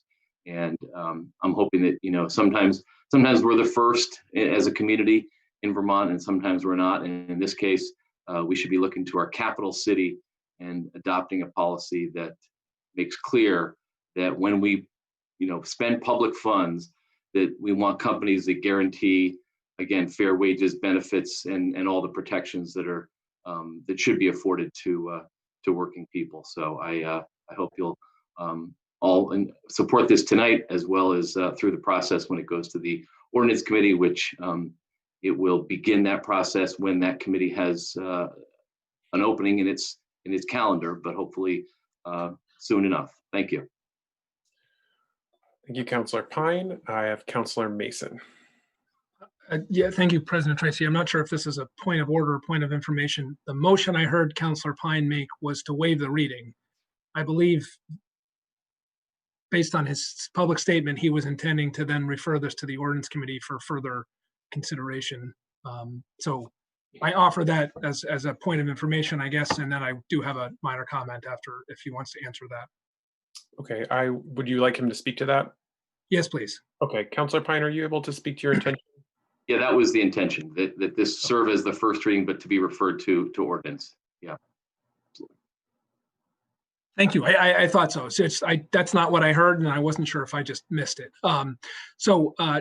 I just, as the chair of the ordinance committee, the city attorney's office did reach out, as Councilor Pine alluded to, indicating that they had some thoughts they would like to share with the committee. So certainly we will try to, work as quickly as we can to bring in and hear from the city attorney's office with their thoughts. And I appreciate the work that's gone into this, and we will try to move this forward consistent with our schedule. So thank you. Okay, thank you, Councilor Mason. I don't have any. Councilor Paul, go ahead. Thanks. Thank you, President Tracy. I just have a question. There was a constituent of mine who read this, and don't know who would be best to answer this, President Tracy. But my question is about, and again, I know this is only a first reading, but forgive me, I'm just going to ask the question anyway. The 2170 and then 2173, which is got a D and E. The question that I had was, do we currently audit these clauses? I mean, do we audit contractors in terms of whether they have a responsible safety program, whether they have the applicant's OSHA incidence rate is for reported injuries is reasonable? I mean, do we do that? Do we do that now? Councilor Pine, are you able to answer that? And if not, we can. Not with any level of specificity. I think the city attorney should answer that. Yeah. Okay, City Attorney Blackwood. It is my understanding that staff attempts to do everything that is in the current statute. That they do have. They sit down, they look at a lot of this information and do look through it. The one issue they have raised is that they don't really have the expertise to determine financial stability, which is one of those elements of the of the company. But otherwise, they do look at other information. So thank you. I mean, I guess the reason I'm asking is because I'm all for for making this in line with standards, et cetera. But we do need to do the work if we're going to make the ordinance. I think that we have to commit to actually doing the work. Now, we did this with the livable wage ordinance when we found that there were people who had contracts with the city who were not being monitored and were probably not doing what the ordinance says. And so I think if we're going to do all of this, that we should have in place when we do this, a way of actually auditing the work. So that's just my 2 cents. I realize, as I say, it's only a first read, but I did want to put that out there. Thanks very much. Thank you, Councilor Paul. That's the reason why we do first reading. So appreciate that. If folks don't know, you have a first reading, it gets referred to the ordinance committee. This is a time to if there are questions like that, and then hopefully the ordinance committee is able to work through issues like that highlighted by councilors before it comes back for final passage. Councilor Pine, did you want to speak again? Just real quickly, typically one thing that serves as a proxy for sort of financial capacity is the ability of a contractor to get sufficient bonding capacity. So if you don't have financial capacity, you're not going to get it. But it's not a fail-safe. It's not entirely 100%, but it's a pretty good indicator in the industry. So that is a bit of a proxy for financial capability or capacity. But I just wanted to add that. And all this information will be discussed in much more detail in the ordinance committee. Okay, any further comments from councilors? Okay, Councilor Hanson, go ahead. Yeah, just thanks to Councilor Pine and President Tracy and others who have worked on this. I'm excited to work on this in the ordinance committee. And I think, often labor issues might get overlooked or neglected. But they really are just so fundamental to economic justice, is supporting labor and the rights of workers. So thank you so much, and glad to be working on this. Appreciate that. Any further comments from councilors? All ready to vote? Okay, all right, let's go to a vote. All those in favor of passing this as a first reading onto the ordinance committee, please say aye. Aye. Aye. Any opposed? Hearing none, that passes unanimously and will go on to the ordinance committee for further review. That brings us into our next item, which is a resolution on an advisory ballot item regarding climate justice and building decarbonization. I'll go to Councillor Hansen for a motion on that. Sure, yeah, I will move to waive the reading and adopt the resolution, and ask for the floor back after a second, please. Okay, we have a motion from Councillor Hansen. Is there a second? Seconded by Councillor Stromberg. Go ahead, Councillor Hansen. Great, thanks. So we continue to be living in this climate emergency that really demands that we get off of fossil fuels and eliminate emissions as quickly as possible. Letting the planet become uninhabitable really is not an option. And so getting off of fossil fuels is not optional at this point. It's what the science demands that we do. And similar to COVID-19, if we ignore the science and if we delay action, it's really going to be just at our own peril. And it's always going to be the most vulnerable who are going to suffer the most. Relying on the market, relying on individual behavior change, that has been failing us for decades. And so we need policy solutions at all levels, including the local level, to ensure that this transition happens. And the city of Burlington has made a lot of progress on decarbonization using local policy, but we still do have a really long way to go. Over 90% of our buildings are still heated by fossil fuels. So it's a climate issue, it's a health issue, an economic issue, justice and equity issue. I'm really proud that we've given voters the opportunity to vote on a charter change this March that would allow our local government to play a key role in transitioning buildings off of fossil fuels. And I, like so many in our community and so many on this call tonight, want to make sure that transition doesn't create additional burden for those that are already struggling to get by. And so that is really why we're proposing this additional ballot item in this language, to make it crystal clear that if the city does get that additional authority in our charter to regulate buildings, that we would create policies that focus on supporting and prioritizing low to moderate income residents and BIPOC residents in the transition, so that they're not burdened or left behind in the necessary and really hopeful transition to a more localized clean energy economy. So I hope that you all can join me in allowing our voters to weigh in on that. Thank you. Thank you, Councillor Hansen. Is there discussion from councilors? Councillor Carpenter, go ahead. I appreciate Councillor Hansen's work on this, and I think it's important. There's been some misinformation, I think, related to the charter change that's being proposed. A little bit of our own fake news, and I think people don't understand the goals and don't understand the process, and I believe this advisory question just helps sort of lay that out. You know, the intent of the city is to plan for movement away from fossil fuels. It is not to burden somebody overnight. The citizens will be able to vote if there's a major tax or fee initiative. And I think this clarifies that we're committed to working even further. I mean, anything we do will have to have incentives. We already have a great deal of incentives, but I think this holds us to continue the kinds of incentives we want to reach as we move along. So while it may not seem like necessary, I think it really states the city's policies and holds us accountable to doing some of that work. Thank you, Councilor Carpenter. I got Councilor Stromberg. Go ahead. Thanks so much. I'll be quick. Yeah, I'm probably to no one's surprise. I'm very, very supportive of this. I think it's a really crucial step in a long process that we're constantly living in.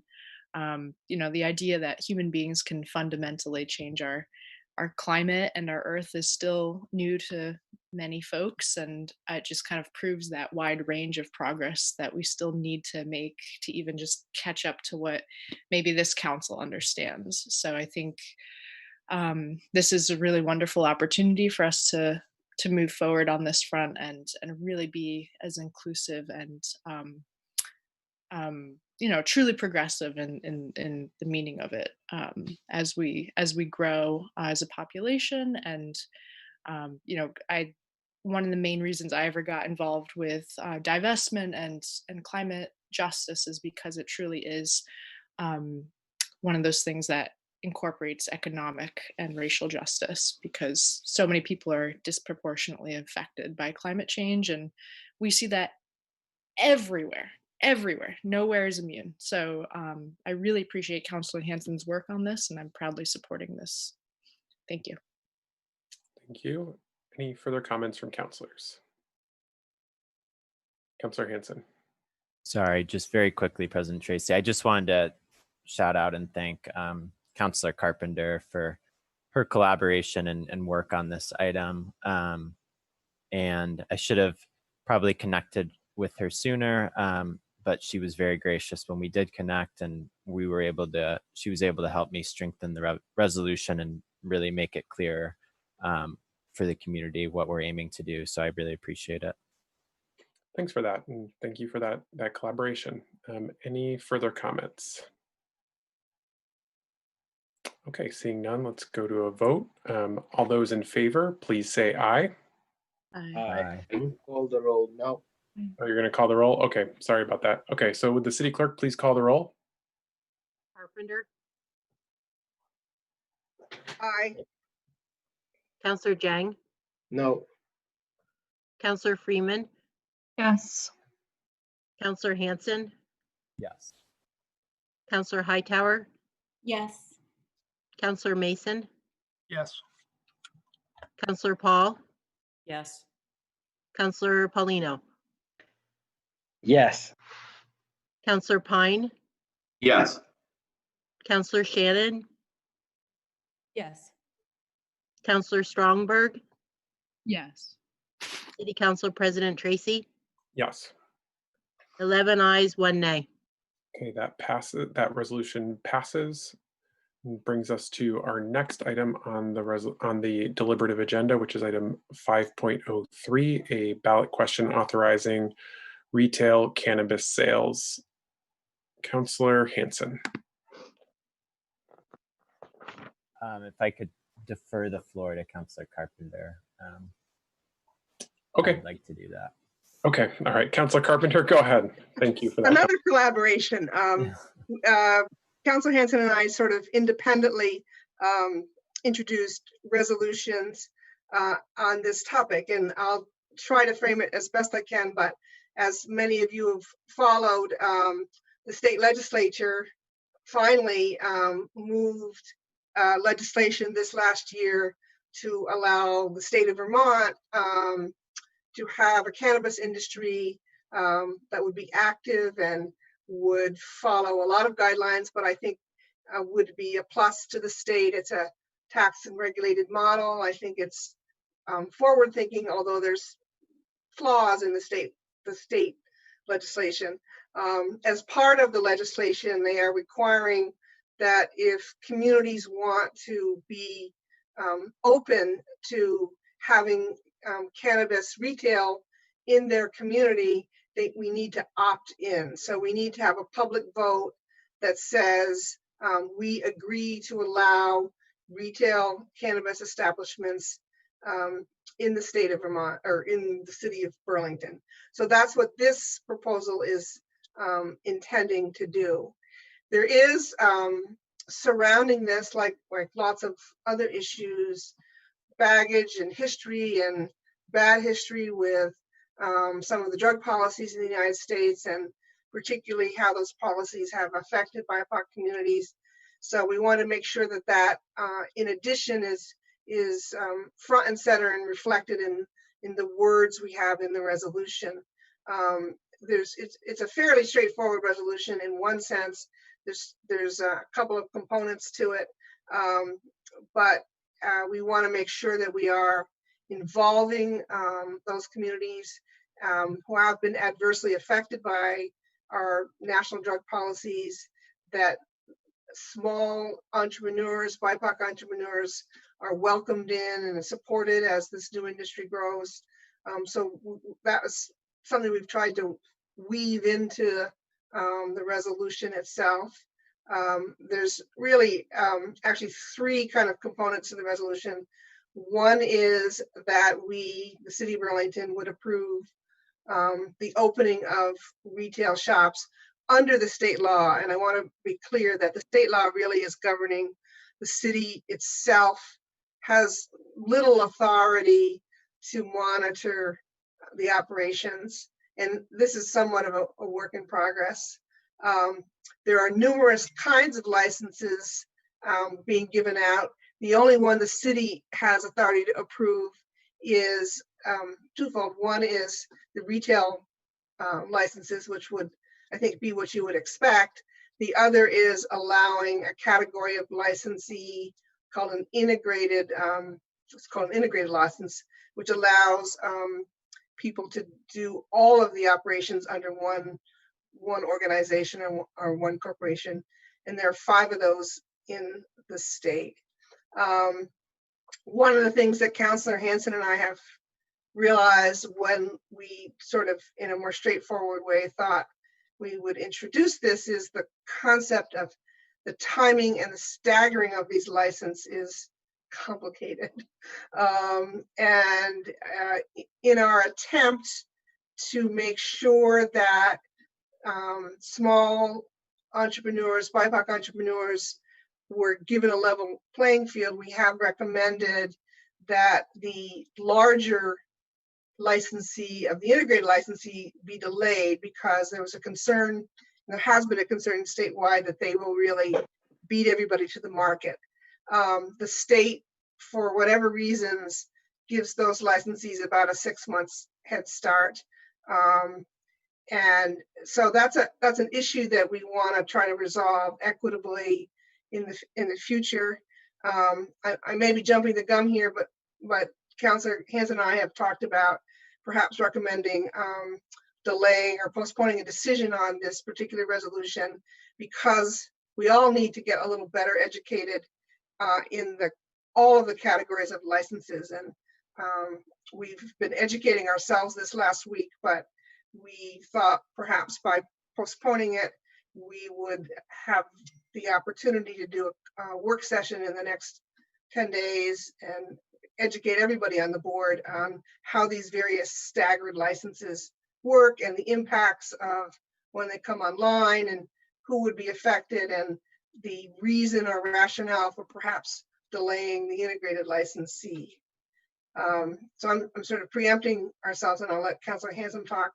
The one other part of the resolution that is a resolve clause and not a ballot advisory issue is that we're recommending that this city council, as we receive additional local option tax revenue through the cannabis industry, and I think we're all somewhat hopeful, like our wonderful craft beer industry, that our craft cannabis industry will bring some economic development to the city. But given the history behind all of this, I think it's really critical that we target or try to target some of that revenue to really provide economic support and social supports to the BIPOC community as we come into that over the next few years. I should just point out that this is not going to happen tomorrow. The state licenses don't even begin until May of 22. And then, as I said, there's this sort of staggered period beyond that, which is one of the things we need to better understand. Councillor Carpenter, are you going to make a motion to postpone? I but I heard. If Councillor Hanson wants to speak first, but I will be making that motion. Okay. Well, if you make the motion, others can speak to it, but I would just. I would move that we postpone this, and hopefully I'm saying it properly, till our next meeting on the 19th. On the 19th, I believe. Yes. Okay, and Councillor Carpenter, just for clarity's sake, do you mean both? Are you moving to postpone both items 5.03 and 5.04? 5.04 was pulled from the agenda. Okay. It should be pulled. So again, I said we had two, and Councillor Hanson and I worked together to have one, and that should be on our agenda as the revised. Yes, you're correct. Sorry, I missed that in the motion, and it's still reflected on board docs. Okay, so you're moving to postpone to time certain, which would be our next city council meeting on January 19th. Yes. Okay, so we have a motion on the floor. Is there a second to that? Councillor Hanson has moved. Councillor Carpenter, did you want the floor back? No, I don't. Not at this point. Okay, thank you. I see Councillor Mason, and then I'll go to Councillor Hanson. Thank you, President Tracy. I just want to note for the record my recusal from consideration of anything relating to this matter due to a professional conflict of interest. Thank you. Thank you very much for letting us know. Councillor Hanson. Great. And thanks, Councillor Carpenter, for the overview. It's more, initially when folks kind of brought this item to our attention, people who had been working at the statewide level, it seemed somewhat straightforward of basically the state statute requires this opt-in language from municipalities for retail and integrated licenses. And here's the language. But it's obviously a lot more complicated than that. And we need to try to do anything that we can at the local level to go above and beyond in terms of equity. And this is an opportunity to do that. The state statute doesn't actually give a ton of leeway to the municipalities in terms of regulation and policy around cannabis. This is really the main component that it does give to the municipality, is this opt-in aspect specifically for retail and integrated, as well as for Burlington and other municipalities that use local option taxes, have the ability to collect 1% local option. So, but we want to, like I said, we want to make sure that we're doing this equitably. And part of that does have to do with the timing of when the various types of licenses are allowed to move forward. So that's something that we've been grappling with. I think it's a really good move to push this back a few weeks so that we can all dig in a little bit deeper and try to get this right. I will say, though, there is a reason why we're trying to do this year rather than next year, because I'm sure some of you are thinking, well, why are we rushing this at all? Why don't we just do it in a year? The reason to do it this year is that if we get that voter approval, we would have a much longer lead time in order to develop any local policy around this. Whereas if we wait till next year, we would only have a very short window to try to set up any local regulation and policy and around this. And there's a variety of things that could entail in terms of what we could do at the local level, but it's hard to start on that when we don't actually know if the voters even want to opt in to retail and integrated. And so we really do want to get that voter signal this year, and also ideally create that signal and start that process of building a restorative and race-centric, racial equity, racial justice-centric policy and framework in Burlington. So that's why we do want to try to get this to the voters this year rather than next year. And I just want to thank everyone who's been helping to educate Councillor Carpenter and to all and has made themselves available to help out with developing this policy, and also to the REIB director, Taisha Green, for helping out and providing input as well to this. So I'm hoping that together as a council, we can dig into this issue over the next 2 weeks and get to a really strong place to be able to put this before voters. Thanks. Thank you, Councillor Hanson. Any other councillors wishing to speak to this, the motion to postpone this item until the 19th? Okay, seeing none, we will go to a vote on the motion to postpone. All those in favor, please say aye. Aye. Aye. Any opposed? Hearing none, that passes unanimously, and we will take that item up at our next meeting. Thank you for introducing the topic, councillors, and for your work to collaborate on this item. This brings us to with 5.04 having been taken off of the agenda. We have item 5.05, which is a communication from Mayor Weinberger regarding a veto of the charter change of the Police Community Control Board.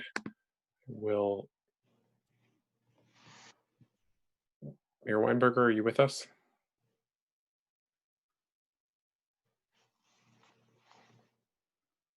Yes, President Tracy, I'm here. Just struggling with the technology for a moment.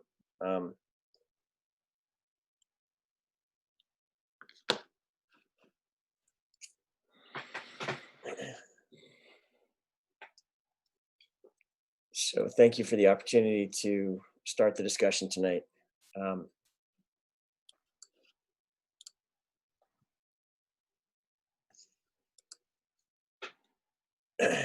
Following the release of my letter on Thursday, City Council President Max Tracy reached out to me on Sunday morning and invited me to discuss my veto with several progressive city councilors. I met with them at noon that day for approximately 90 minutes. Director of Police Transformation Kyle Dodson and Chief of Staff Jordan Riddell also attended that meeting. The meeting was productive, detailed, and from my perspective, appeared to be conducted in good faith by all participants. I left the meeting optimistic that there is much common ground between us on the issue of reforming police discipline, hopeful of achieving a compromise either now or in the months to come, and awaiting a response from the councilors as to whether they were interested in continuing the talks and attempting to negotiate changes to the proposed charter change before tonight. No further progress or material communications took place until early this afternoon when councilors were back in touch with me and shared some proposed new charter change language.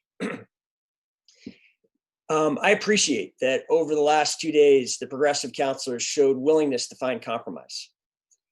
Unfortunately, however, the changes transmitted this afternoon fell well short of addressing my fundamental concern that the current charter change proposal will undermine the city's ability to ensure public safety, specifically undermine our ability to ensure that when the public calls, we are able to respond with professional public employees who are trained for the full range of emergencies and needs that the public expects us to address.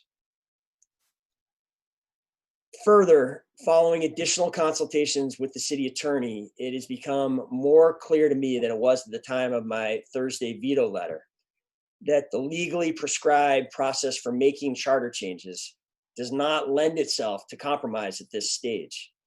Indeed, it is clear that there are no options to make binding changes to the charter language at this point. It would provide adequate transparency and opportunity for the thorough vetting and review needed by councilors, the administration, and the public. Specifically, all options for making changes to the charter change language at this point would require last-minute amendments of tonight's city council agenda, language to be negotiated and acted upon by the council without any public review, and some kind of non-binding council vote at tonight's meeting. Therefore, I will not be rescinding my veto, and I urge the city council to sustain it tonight. It is very unfortunate that a clear opportunity for consensus and progress on this important policing and racial justice issue was missed. Prior to the key vote on this charter change on December 14th, I made repeated requests for the city councilors who have led this effort to engage the administration. Unfortunately, they declined to collaborate sooner. I believe that had we been able to have those discussions earlier, before that vote, we would now have a charter change with broad support heading to the ballot for Burlington voters to decide in March. While we will not have that consensus for this March, I am still committed to achieving that goal as soon as possible. If my veto is sustained, the work to improve our police discipline system and build trust with Burlington's BIPOC residents on this issue must continue with urgency. As detailed in my veto letter, there is much that we can and should do immediately to continue making progress in our current disciplinary system while working at the same time towards necessary structural change. I'm committed to continuing this work, and I hope my city council colleagues will be as well. Finally, I want to address the many Burlington residents who have advocated for this charter change. I respect and am grateful for the work you have put into this process. Though I do not feel I can responsibly do what you want me to tonight, I believe you have shaped Burlington's discussions, raised critical ideas, and advanced policy goals in recent months dramatically. I hope that on another future day, not far ahead of us, we will be able to find compromise and common ground on this issue and achieve the enduring progress for policing and racial justice. Thank you, President Tracy, for the chance to start with that statement. Thank you, Mayor. I will now recognize Councillor Hightower for a motion. Thanks, President Tracy. I'd like to move to try to override the veto and reconsider the resolution pursuant to Charter Section 46. Okay, so we have a motion. Is there a second? Seconded by Councillor Freeman. Councillor Hightower, you have the floor. Thanks. This charter change is not perfect, and I don't think that's the bar. I would venture to say that no charter change that this body has ever passed in its entire history has been perfect. And I challenge anyone who thinks that the status quo that we have today is better for our city than the proposed charter change as written. I think most of the councilors, certainly the ones who have worked with me, know that I hate getting things wrong and I hate failing. At 11, I moved as a poor Black femme to a small town made infamous by the release of a Black man from death row. Turns out he'd been framed for murder by both police and prosecutors. My parents, the entire time I lived in that town, never let me forget that I had to work 3 times as hard as anyone else and always, always be above suspicion. I carefully read the mayor's veto, and I spent, as he said, time with him yesterday and 3 of my fellow progressives who took him up on his offer of compromise. The compromises that we discussed verbally seemed surmountable, at least certainly to myself and to the mayor, and I left with optimism. The differences, in my opinion, were not veto worthy, but I am biased. I also didn't think that they were not worth compromising on, but again, maybe I'm biased. For the sake of transparency, I want folks to know that the 3 buckets that we wanted to compromise on were removing the chief from the board's disciplinary authority, first, 2, giving the administration and chief a more formal role in providing a recommendation to the board, and 3, clarifying that this board will be fair and impartial and have standards for what levels of discipline would warrant what levels of misconduct. From there, the onus was on us to interpret what the mayor wanted, draft language, and vet it with the community, which I did.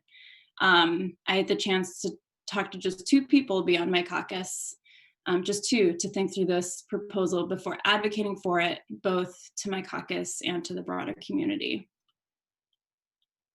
I drafted and we sent across compromises, including all 3 of the ones listed above within 24 hours of our conversation, less than 24 hours.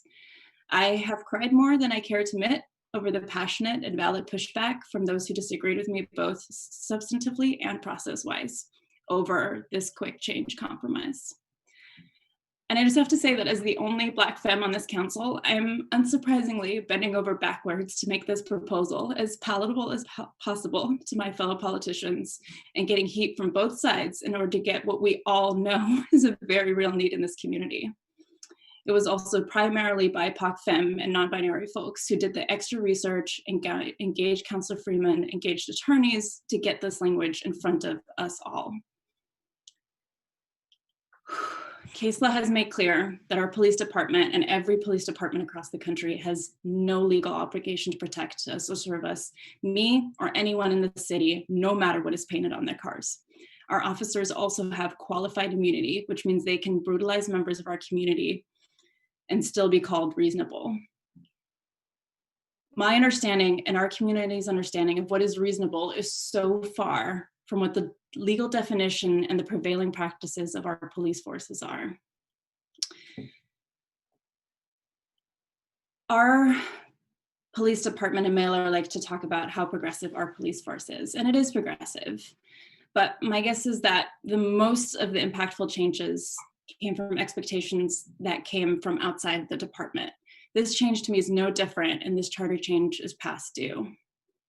How many of the tragedies across the country that my Black siblings have faced were an officer's first reasonable mistake, maybe in a police department's first reasonable tragedy?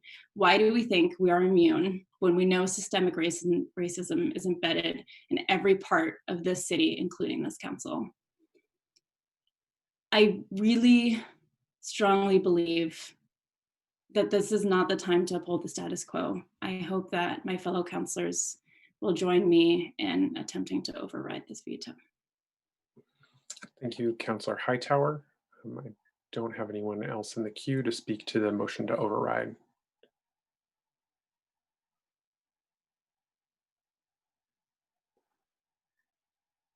Councilor Paul.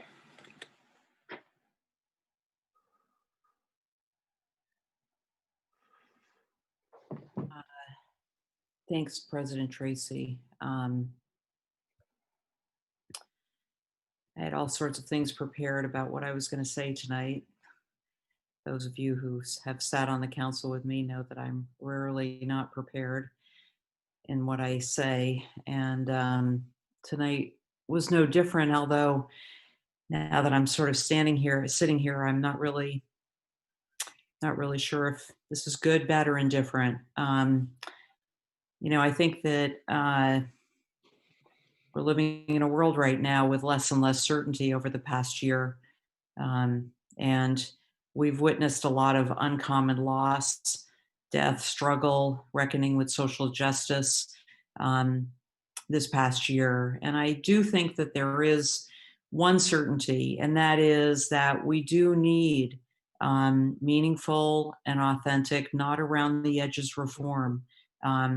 We need broad and responsible change, and we need to make sure that it's sustainable and that it is adaptive and that it addresses the issues that I think we all know exist.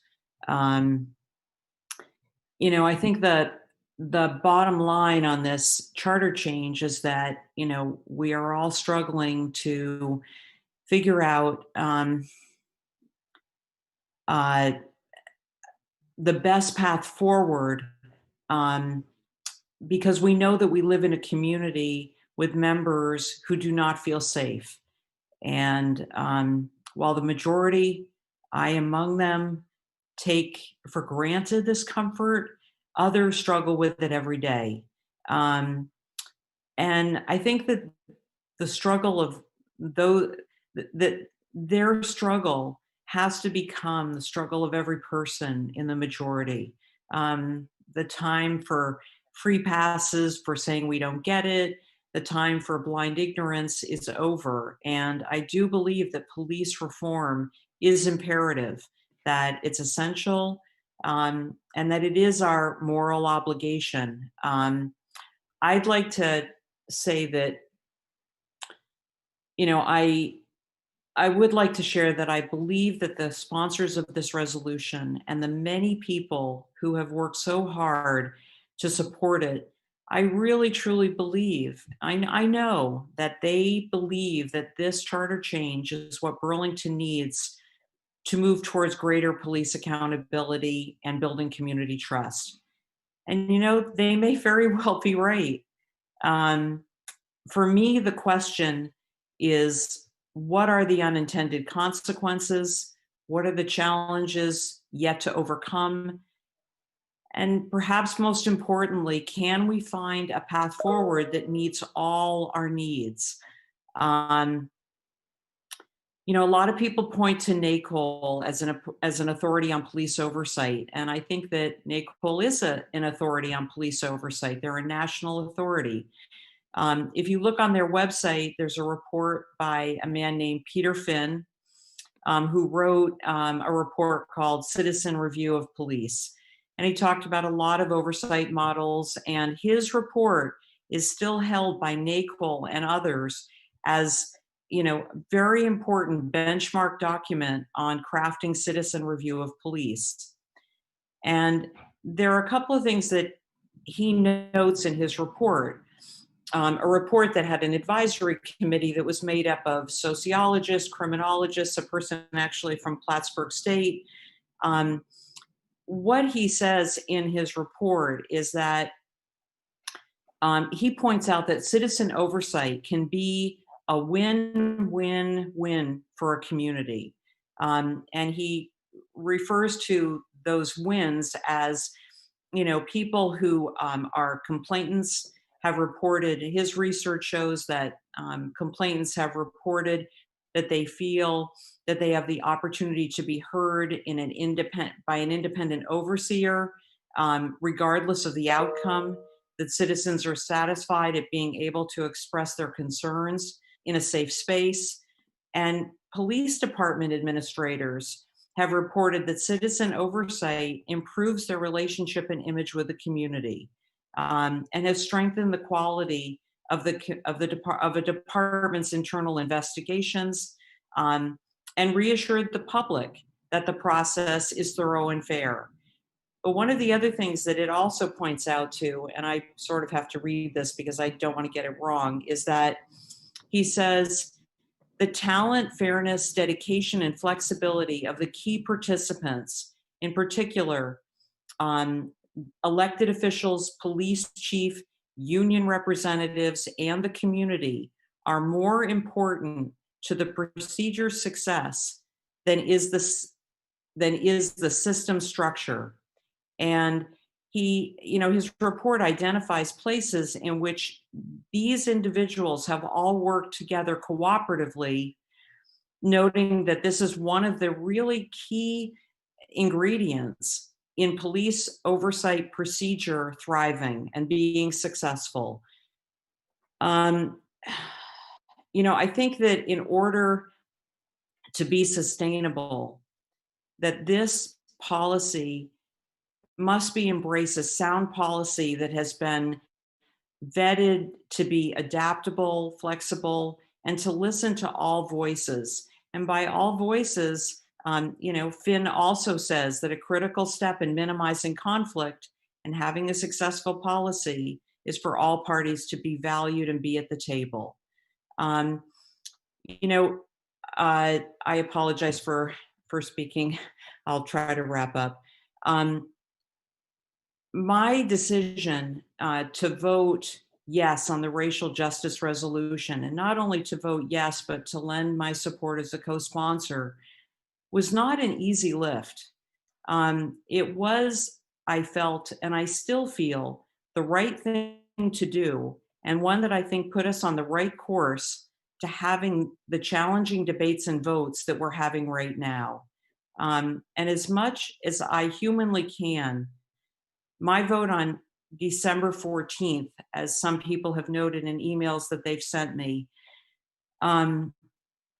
really put me in a pretty dark place for a long time, for a number of days, as I wrestled with what to do to support others who deserve safety as much as I do. I said on December 14th that as much as I wanted there to as much as I felt that there really needed to be badly needed reform, that I don't think that this charter change is the path that I can support. And to some degree, it's based on my experience on the council. I believe that the best path forward is broad charter language, like the language that I circulated to counselors in early December before the first council meeting on this change. I feel that I have been consistent about that, and that I did try to offer an alternative. All the points about the oversight board, the investigative office were included in that much briefer charter and broader charter language. And I would have very much and did welcome additional input. I'd be happy to bring this back and think that it could gain broad community support with the details completed in an ordinance. And, you know, ordinance is not like charter. It doesn't take 2 years to implement. It's responsive and it's adaptive to our changing needs. You know, I've looked at Boulder, Denver, Madison, Wisconsin, and other cities, and they are doing, that is how they are successfully doing this work. They're putting broad language in charter, and they are doing the rest of it in ordinance. But what we're talking about tonight is, you know, a veto override. And I am grateful to counselors who tried to reconcile differences with, you know, from the administration to the progressive counselors. I know that that was genuinely attempted. As written, I can't support the charter change. I've tried in my years on the council to be consistent as an elected official, in that if I vote to put something on the ballot, I have to believe in bringing the language as it is to the people. And if I vote yes, I feel that I really should be supportive of it. I don't think that people in Ward 6 elect me. I do think people in Ward 6 elect me to make fair and judicious decisions, including what goes on the ballot. And I'm grateful to the many people who've consistently shown up at council meetings, as well as the dozens of people who have emailed and called me over the past month. In closing, I just would say that I don't really think that there's a lot of difference that separates people on this critical issue. I really hope that after tonight that we can start can try to really talk together and talk with each other. I really believe that we can do that. I know that trust is paramount, and building trust is hard work. I also feel that police officers need to own up to the fact that there is injustice in policing, that racial prejudice does exist in policing, and the data does prove that. I'm committed to learning and to fighting at the same time. I know that there are too many that have waited too long, and I'm committed to try with anyone, will reach out to anyone, and know that we must move forward, unite us and not divide us. I know that I've disappointed some people. I am more sorry than I can say. I do hope that after this evening that we can move forward.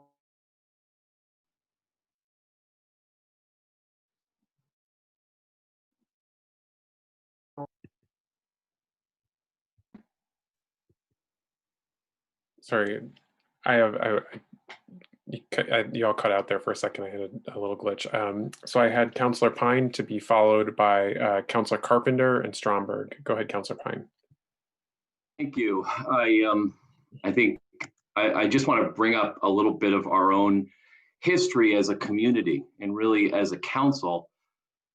So I dug into that accountability list that that we get on our agenda every meeting, and I saw that in 2017, the council was debating a civilian oversight commission and perhaps a task force to look at this. And then I dug a little deeper and I saw that in 2015, March 23rd, 2015, the council adopted a resolution asking the Charter Change Committee to work in consultation with the Police Commission and the Police Department to consider the following: expansion of the commission from 5 members to up to 7. That was accomplished. Review of and possible additions to the charter language concerning the role of the commission and possible formalization of the role of the commission in the review of officer discipline, consisting of the goals of the Diversity and Equity Strategic Plan. That's a plan that was developed by the city with a consultant to really advance the ideas of racial equity, inclusion, and belonging before we used those terms. So it was called the Diversity and Equity Strategic Plan. We then had discussions and debates that went on for some time. And in almost exactly 4 years ago right now, the council was faced with a resolution to essentially create a task force looking at this issue. My point in bringing this up is that we have tried and we have discussed and we have talked and we have met and we have had groups meet on this topic for so long that if we have the desire to affect the type of change that we need to, there needs to be a much more focused and serious conversation by those who feel this goes too far, engage in a meaningful way throughout the entire process, and bringing in all of your thoughts, your concerns, your fears, your hopes, your dreams, so that in the end, more is not just, we don't just talk ourselves into feeling and reassuring ourselves that we're doing something and we're doing the right thing. We have spent years trying to figure out this issue. Many have said this is not a perfect proposal. It is not a perfect proposal, but it does raise important issues about accountability, transparency, and holding ourselves to a higher standard as both elected officials and as a city for how we care for each other, how we police ourselves, because that's really what we do, and how we deal with those who take and use excessive force or who use brutality against citizens. We have to find the courage, the conviction to deal with that issue. And I think after all is said and done, again, more is said than done. And I'm really frustrated that we continue to kick the can down the road and say, let's convene, let's have more conversation, let's do that. Let's finally find the conviction to take action in a meaningful way that brings us to a place where we know, many of us believe that's where we need to go. And I think there's consensus that we need to do something totally different. I just don't get the sense tonight that there's the political will. Thank you. Thank you, Councillor Pine. I have Councillor Carpenter to be followed by Councillor Stromberg. Thank you both, Councillor Paul and Councillor Pine. You've said some of what I was thinking. This is very difficult for me as well. But like Councillor Paul, if I'm going to vote to put something on a ballot, I really need to be behind it. And as much work and as much passion has gone into this in the last 3 months, we need more work on it. And I hate to say that in light of what Councillor Pine just said. And he's right. It is a matter of political will. We need to keep on working on this. This delay, if you want to call it that, it's just that. You know, there is so much work. We've all talked about the fact that the gut of reform has to happen. So whether this passes in March or November, all that work needs to be done. I have lots of comments, and I've passed them on to some of the councilors involved about, how does this proposal interrelate with the other transformation and the police administration and all of that kind of stuff. We need to keep working on that work now, not tomorrow, now. and get ourselves in a position so that we can come up with a proposal that we all support. I do fundamentally support the concept that in terms of charter, I mean, the single thing in the charter that moved us is the single statement that the police chief has sole authority for firing. We need to get rid of that. All of the rest of the proposal, whether it's a monitor or investigatory model, we need everybody at the table, and we need to start those conversations, and we need to set a deadline, be it a November election if that's possible. I think as a practical matter, from the state legislature point of view, the March election wasn't going to speed us any faster in the first year of a biennium. That's just my personal experience. So we should take the time that's been given to us to do things right and get the consensus so that we can broadly pass something that we all desperately need. Thank you, Councillor Carpenter. I have Councillor Stromberg to be followed by Councillor Freeman. Yeah, I have a statement, but also should we suspend the rules? Yes, thank you for pointing that out. Councillor Stromberg, would you like to offer such a motion? Sure. I move to suspend the rules. Just to complete this item? I mean, this is the only item on the agenda, so, Yes, okay. All right. So seconded by Councillor Freeman. The motion is non-debatable and requires 2/3. So are we, we'll go to a vote. All those in favor of suspending the rules, please say aye. Aye. Aye. Opposed? Is there anyone opposed? I'm sorry. Okay, so we have suspended the rules to complete this item. Thank you for that reminder, Councillor Stromberg. The floor is yours. Thank you, President Tracy. Yeah, man, this is heavy. Yeah, I just want to say that I feel like we all know how the pieces are going to fall this evening, but I do want to say that I trust the organizers in our city. I trust the activists in our city. I trust the BIPOC people in our city. I trust the aging population in our city. I trust the LGBTQ community in our city, the students. I trust the residents of Burlington to make decisions for themselves. And I trust that the folks we represent are going to vote and make the right decision for them. That just is very obvious to me. I trust the residents of Ward 6. I trust the residents of Ward 8, Ward 1, 3, 4, 5, whatever. I'm increasingly getting a little scared because I'm seeing a lot of unilateral decisions being made more frequently by the administration and the mayor. And I feel like this is a very special type of abuse of power. And you might wonder, oh, well, why am I calling it that? But I think it's as simple as, withholding the opportunity and voice of voters to vote on matters this large and this important is kind of abusing the power that we have as a body. And watching that happen in real time is really, it's just very disheartening. And, I look at political change as a ratcheting effect, like making change as a step in a steady process. It's slow and complex.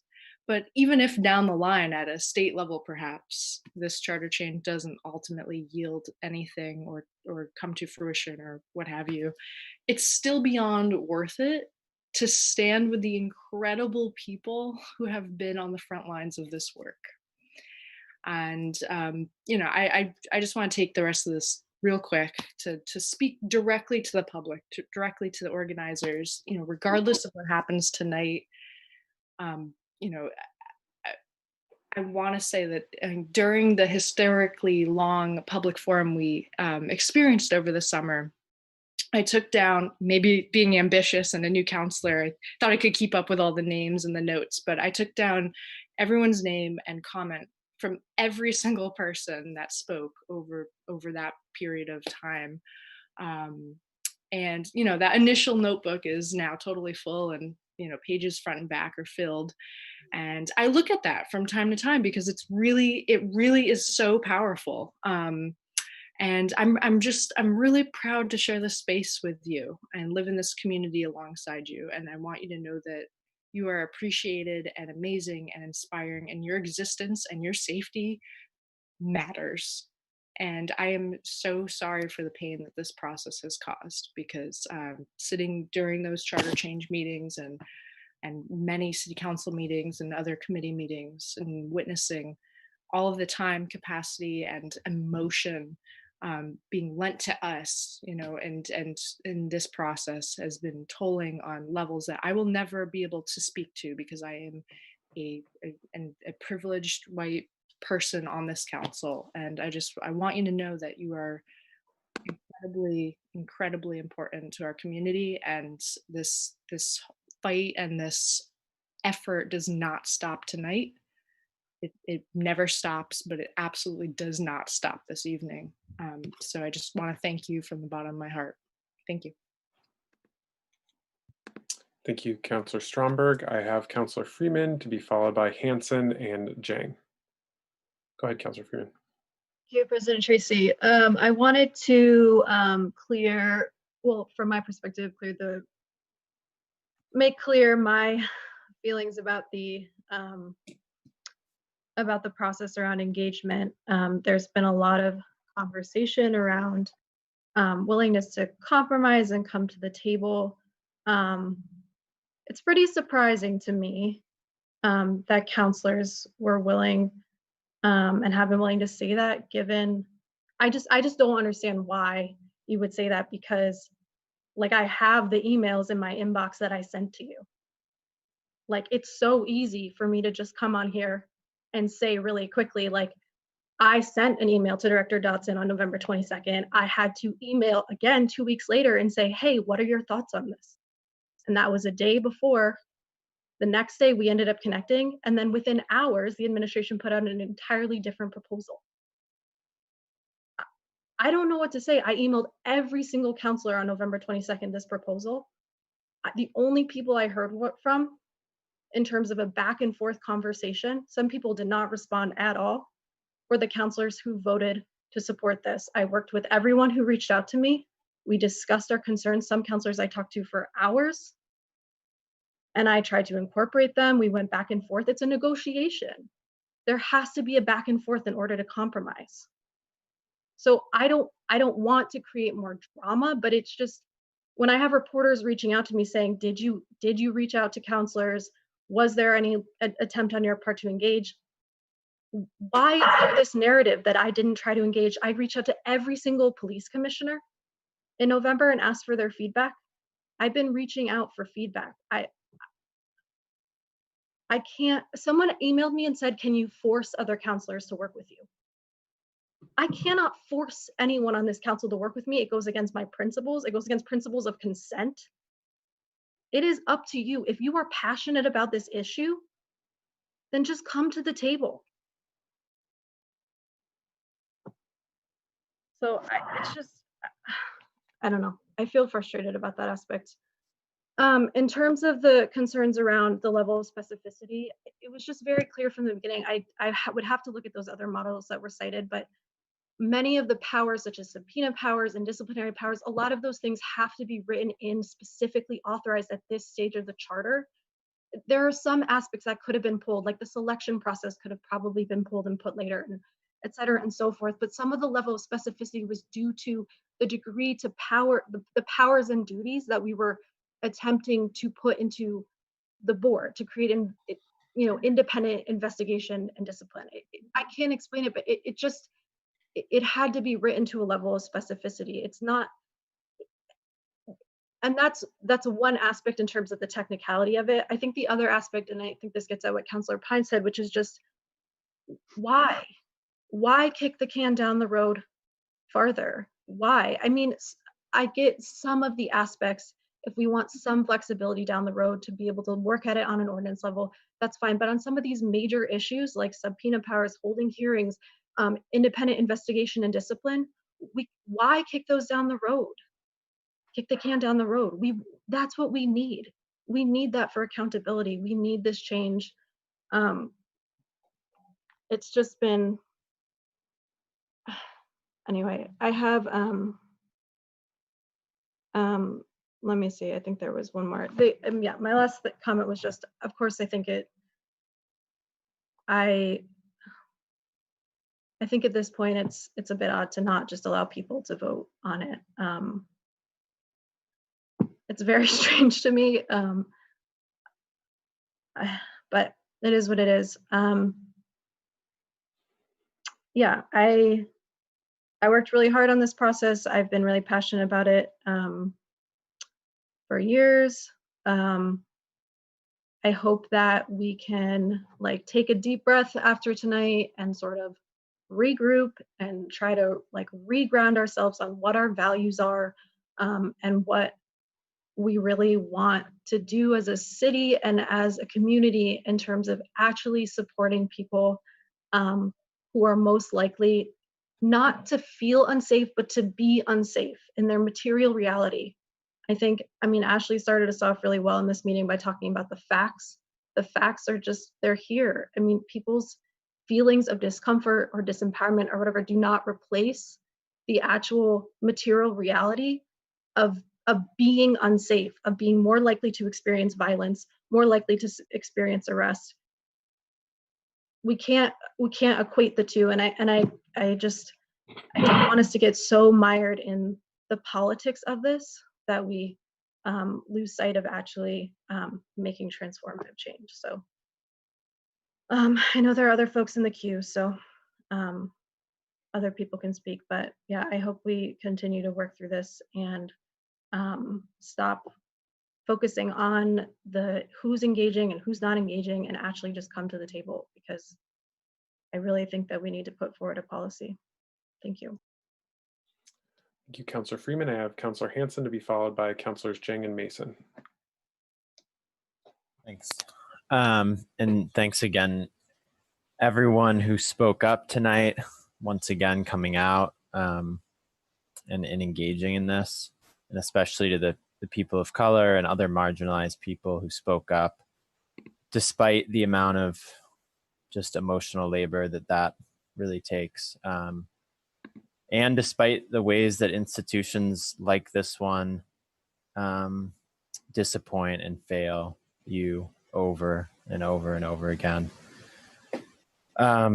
We really have no choice but to keep pushing and keep working on this. And I feel that we're really lucky to have so many amazing people in Burlington who are working in community and taking these issues on together. And that's going to be here no matter what happens tonight. And that's really inspiring and hopeful to me. There's been pretty enormous and unprecedented public participation in this process on this issue. We're really at a point now where we need to give this decision to the people of Burlington, to the voters.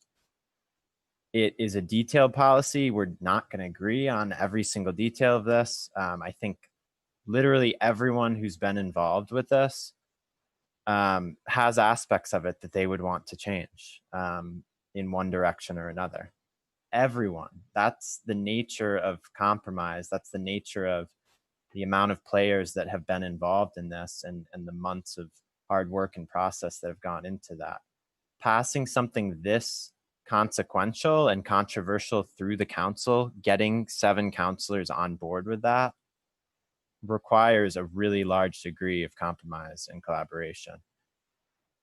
We all agree that action is needed and that the current system is untenable. At the end of the day, this is about asking our community, after unprecedented outcry from our community, if they want to move forward on creating this new independent board to ensure real oversight of our police. So in my mind, the question right now before the council is really, after everything that's led up to this, and not just this process around this proposal, but Councillor Pine pointed out, we've been talking about this forever. We've been wanting to move on this forever.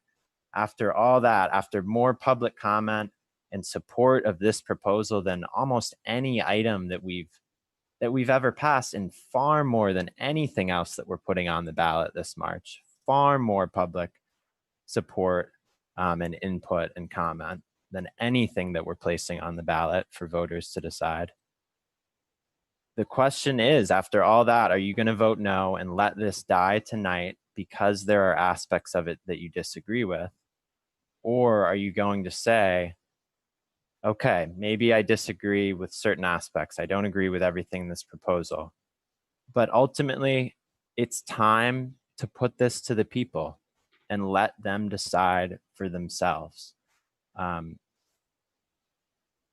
I think, Councillor Paul raised the fact that we need all voices at the table. Well, this is how we can hear all voices right now, is to override the veto and put it to the people and hear directly from them on this. Democracy is messy. It's always a compromise. You're not going to get exactly what you want. We all get frustrated. I get frustrated. We push hard for what we want. You don't always get it, right? And there's not every aspect of this proposal that we agree with. And change is uncomfortable, but it's necessary, and we all know it's necessary because the status quo can't go on. So I think we've been grappling in city government with this issue for so long. We've heard so much outcry from the community. We really need to get it to the people. It's always going to be controversial. There's always going to be disagreements, but we have to put something to the voters. Thank you. Thank you, Councillor Hanson. I have Councillor Jang to be followed by Councillor Mason. Thank you, President Tracy. This is like a question for members of the Safety Committee. I think it's Polino, Hightower, and I don't know, one more. And was just wondering if the document in front of us was adopted by you, members of the Police Committee of the City of Burlington. The role of the Police Commission, have you adopted this document? Is there Councillor Freeman, would you like to speak to this?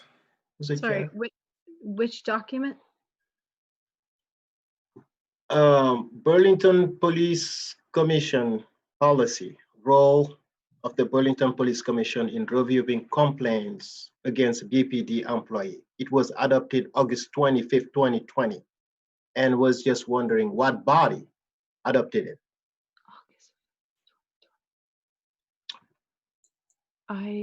That wouldn't have been public safety. I don't think so. Sorry, I'm not recalling.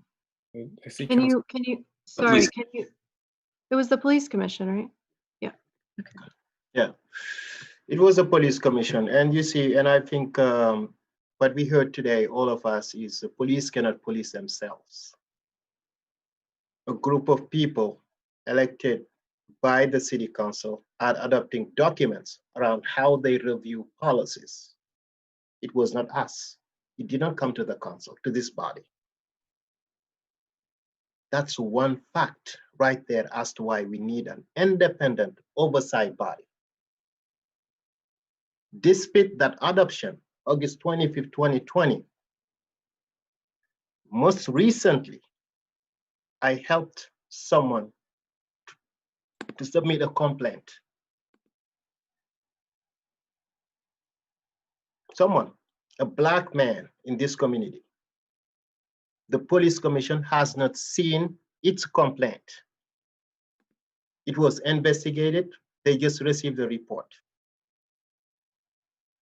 Do you think that's right? I don't think it's right. And I think what is right is the police department has been under microscope since June. All the topics, everything, we reduced their numbers, We don't respect them. The moral is down. This city council reduced it also without any say from the public. We did. And a smaller body is investigating. I mean, it's just complete mess what is happening right now with our police department.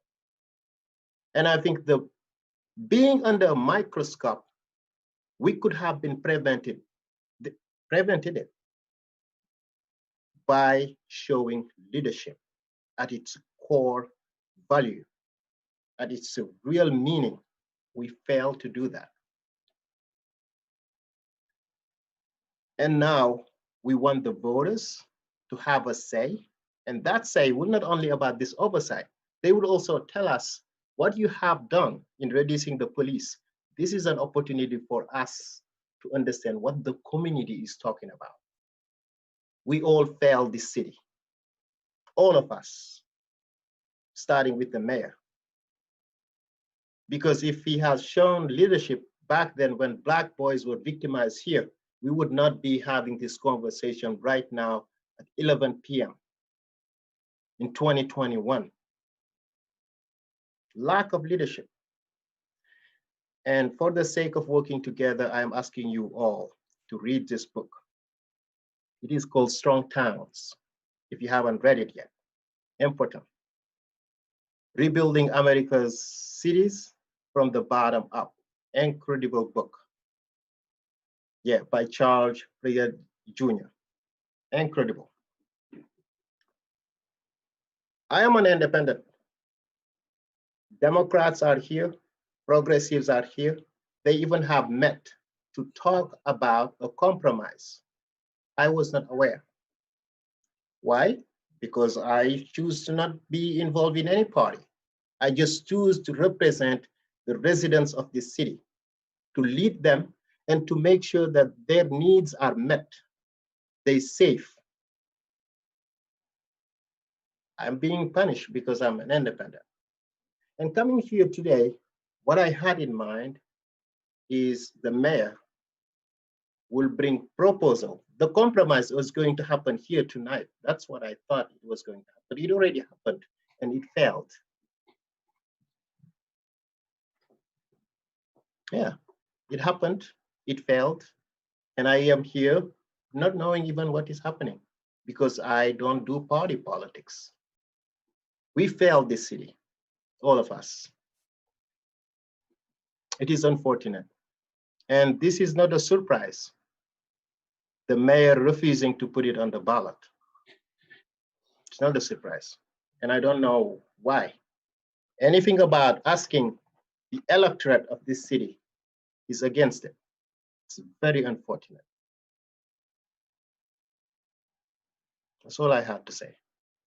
Thank you. Thank you, Councillor Jang. Or Councillor Macy.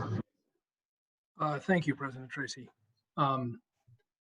I've ripped my notes and crossed out what I was going to say about 5 different times because it is clear as an observer of all those who have spoken, in addition to the public, how much input and thought and emotion have gone into this. And even for those of us who are going to be voting to sustain the veto, it's with a very heavy heart. I think everyone that I'm seeing on this screen right now would vote or supports a civilian oversight body. I don't believe any of us think that the current model with the police chief as the sole arbiter of disciplinary matters is a good model or is the right model. And the devil is in the details of how we get there. My concerns that sort of formed my no vote on December 14th remain, relating to whether this is the right model for the city of Burlington, you know, an investigatory model with final decision in an oversight body, the role of the police chief. I respect and I've heard from many today who have differing views in terms of whether there would be an impact on managerial authority or, you know, how the chief controls a department that he has no say in any disciplinary matter. I also continue to have concerns relating to the makeup of the committee, specific, you know, makeup of the committee and its perception as being biased and the potential impact of any decisions that that body makes being impartial and the potential legal consequences of that if they were subject to challenge and placed in arbitration.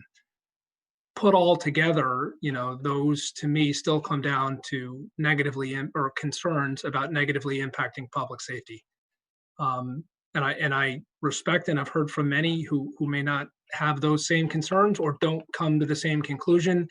But as an elected official, I have a hard time disregarding those warning bells that go off as we're hearing, and I respect that some are calling it gaslighting, but very real concerns in terms of staffing. And we're all getting the emails from constituents who, don't want to move to less than a 24/7 police presence. So, in light of all of that, I'm in the same place I was on the 14th, which is, voting to sustain the veto. I'm disappointed. I did have some enthusiasm based on the mayor's communication Friday and what I heard, very positive reports of there being attempts to come to some compromise, that we would be sitting here, 13 of us, voting in favor of what was being proposed. I think we all need to face the political reality of, in order to get this through the legislature and, signed by the governor, is going to require 13 of us in an overwhelming majority vote by the citizens. And I don't feel, that this is the path that's going to make that achievable. I also appreciated Councillor Freeman's comments relating to, if this does not move forward, taking a deep breath, regrouping, and moving forward. And I don't know whether that's the path that the mayor has outlaid or a different path, but I am optimistic that as a collective body, we can do so on an expedited basis. And as not, Councillor Pine is legitimately pointing out, this isn't another 5-year project. The one last piece I wanted to speak to, there was a concern raised or a frustration about this being an abuse of power. I push back on that a little bit. The mayor's veto and our role is all laid out in our charter. And in my 10 years of service, on the council, I can count on a single hand the number of times we've had to deal with a veto. So I respect that, some may not like that the mayor vetoed it, but this is part of our charter process and we're moving, through it. So with that, thank you, President Tracy. Thank you, Councillor Mason. I do not have anyone else in the queue. Councillor Shannon, go ahead. Thank you, President Tracy. I wanted to thank the many people that reached out to me. I met with a couple in person, actually, which I really never do these days, but I thought that this was really important. And I also talked to many people on the phone, and I was heartened by how many people came to that conversation in a really genuine way to consider how we can move forward, to be thoughtful about the concerns that I raised, and to look for compromises in that process.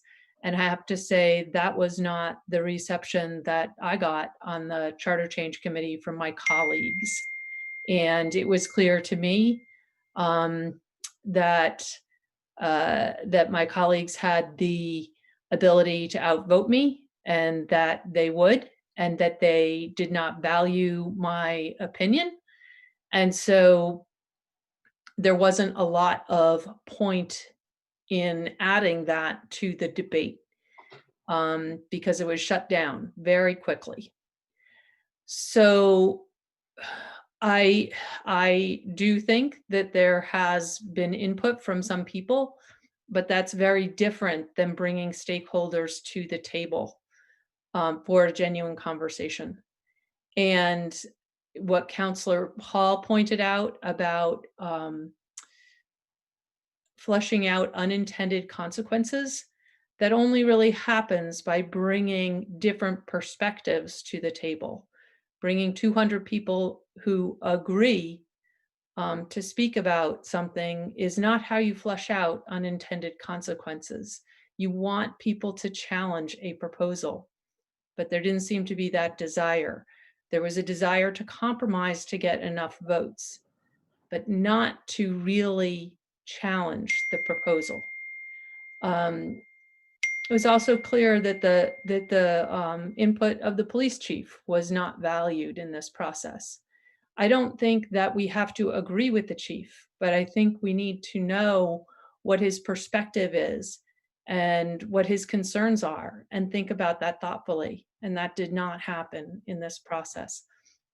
I know that a lot of people feel that we should just put it on the ballot and let the voters decide and not deny the voters that opportunity. But this would never go on the ballot in whole. It's 6 pages of very detailed charter change language, which you could not put on the ballot in whole. So the voters would be very reliant on our recommendation when we put that on the ballot. I have voted to put some things on the ballot that I think the voters should weigh in on, and I'm not in full agreement with, but not something like this, which is so complex, really needs to be thoroughly vetted, and it's not easy to change. It's not an advisory question. This is a binding question. The charter change would then go to the legislature. And honestly, I think we all need to start looking at each other like we're playing on the same team, because I think that everybody at this table actually wants the same thing. I think we all really do want meaningful change. And I don't think that there's a fear of being uncomfortable here. I think that we're all ready to do the hard work that's required, but it does mean listening to everybody. And it does mean bringing opinions we don't agree with to the table and listening thoughtfully to those opinions. If we want to have a meaningful change, we can't go forward with something that, you know, we are told repeatedly it's unlikely to make it through the legislature. That sets us back years to bring that forward and then to fail. And if it makes it through the legislature, and as Councillor Mason points out, there are problems with due process, and the discipline that is meted out by this group doesn't actually hold up on an appeal by an officer who's disciplined, we have failed. So I think we need to be really sure of what we're moving forward. And when we start something in November and want to decide on it in December, that is not a fully vetted proposal. And in fact, the police commission, our BIPOC police commission, who almost every member there, if not every member there, got on that commission because they were so concerned about how their family and community members are treated by police. And they are not in the pocket of the police the way they have been described. But they are serving because of that specific interest. And this proposal never went to them before it came to the council. They had to jump through all kinds of hoops to weigh in on this proposal in a meaningful way. It shouldn't be that hard. They should be invited to the table. I really look forward. I think that there is a lot that we can do. There's some that we can do without a charter change. I am not in full agreement with my colleagues that say that the charter change is too detailed. I mean, I agree in part with that. I don't think it has to be quite as detailed as it is, but I do think that Councillor Freeman is right, that with something like this, there does need to be a fair amount of detail in the charter change. Not necessarily exactly what the makeup of the board is, but there's a lot of details that need to be worked out for the charter change. It can't just be completely broad. So we have a lot of work to do, and I look forward to, in the coming year, coming up with something that will have full consensus, not something that we make compromises to get to just barely enough votes to do it, because we're all on the same page. We all want this. Let's do something that the community can fully support. And I heard a lot of willingness to compromise from the people who were calling me to advocate for this. I think our community is willing to make compromises, and they're willing to listen to different points of view. And I hope that we all are all willing to do the same. Thank you. Thank you, Councillor Shannon. And just a reminder to members of the public, I'm not sure what was happening there again, but just a reminder to the members of the public to please let councillors speak and to contact them when they're not speaking, either through email or other forms, but just please allow councillors to speak when they're on the floor of the city council. They're obviously not going to be able to respond to you in any way. So just really hope that folks can respect councillors and give them the space that they need to express themselves in our meetings. I don't have anyone else in the queue. Are we ready to go to a vote on the motion?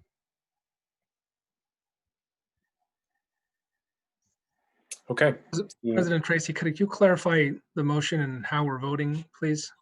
Yep. So the motion is to override the veto. So a yes vote is to override and a no vote is to sustain the veto. Attorney Blackwood, am I correct in that? Just want to make absolutely sure. That's correct. Okay. Is everybody clear on what we're voting on and what a yes and a no means? Okay. Will the city clerk please call the roll? Councillor Carpenter? No. Councillor Jang? I'm sorry? Yes. Councillor Freeman? Yes. Councillor Hanson? Yes. Councillor Hightower? Yes. Councillor Mason? No. Councillor Paul? No. Councillor Paulino? No. Councillor Pine? Yes. Councillor Shannon? No. Councillor Strongberg? Yes. City Council President Tracy? Yes. 7 ayes, 5 nays. Okay, the motion to override fails. We need 2/3 to override a mayoral veto, so it would have required 8 votes. So the motion fails. That being the last item on our agenda, is a motion to adjourn is in order. So moved. Moved by Councillor Stromberg, seconded by Councillor Jang. Discussion? Seeing none, all those in favor of adjourning, please say aye. Aye. Aye. Aye. Any opposed? That passes unanimously, and we are adjourned at 11:09. Thank you very much, councilors and members of the public. We'll see you on 11/19.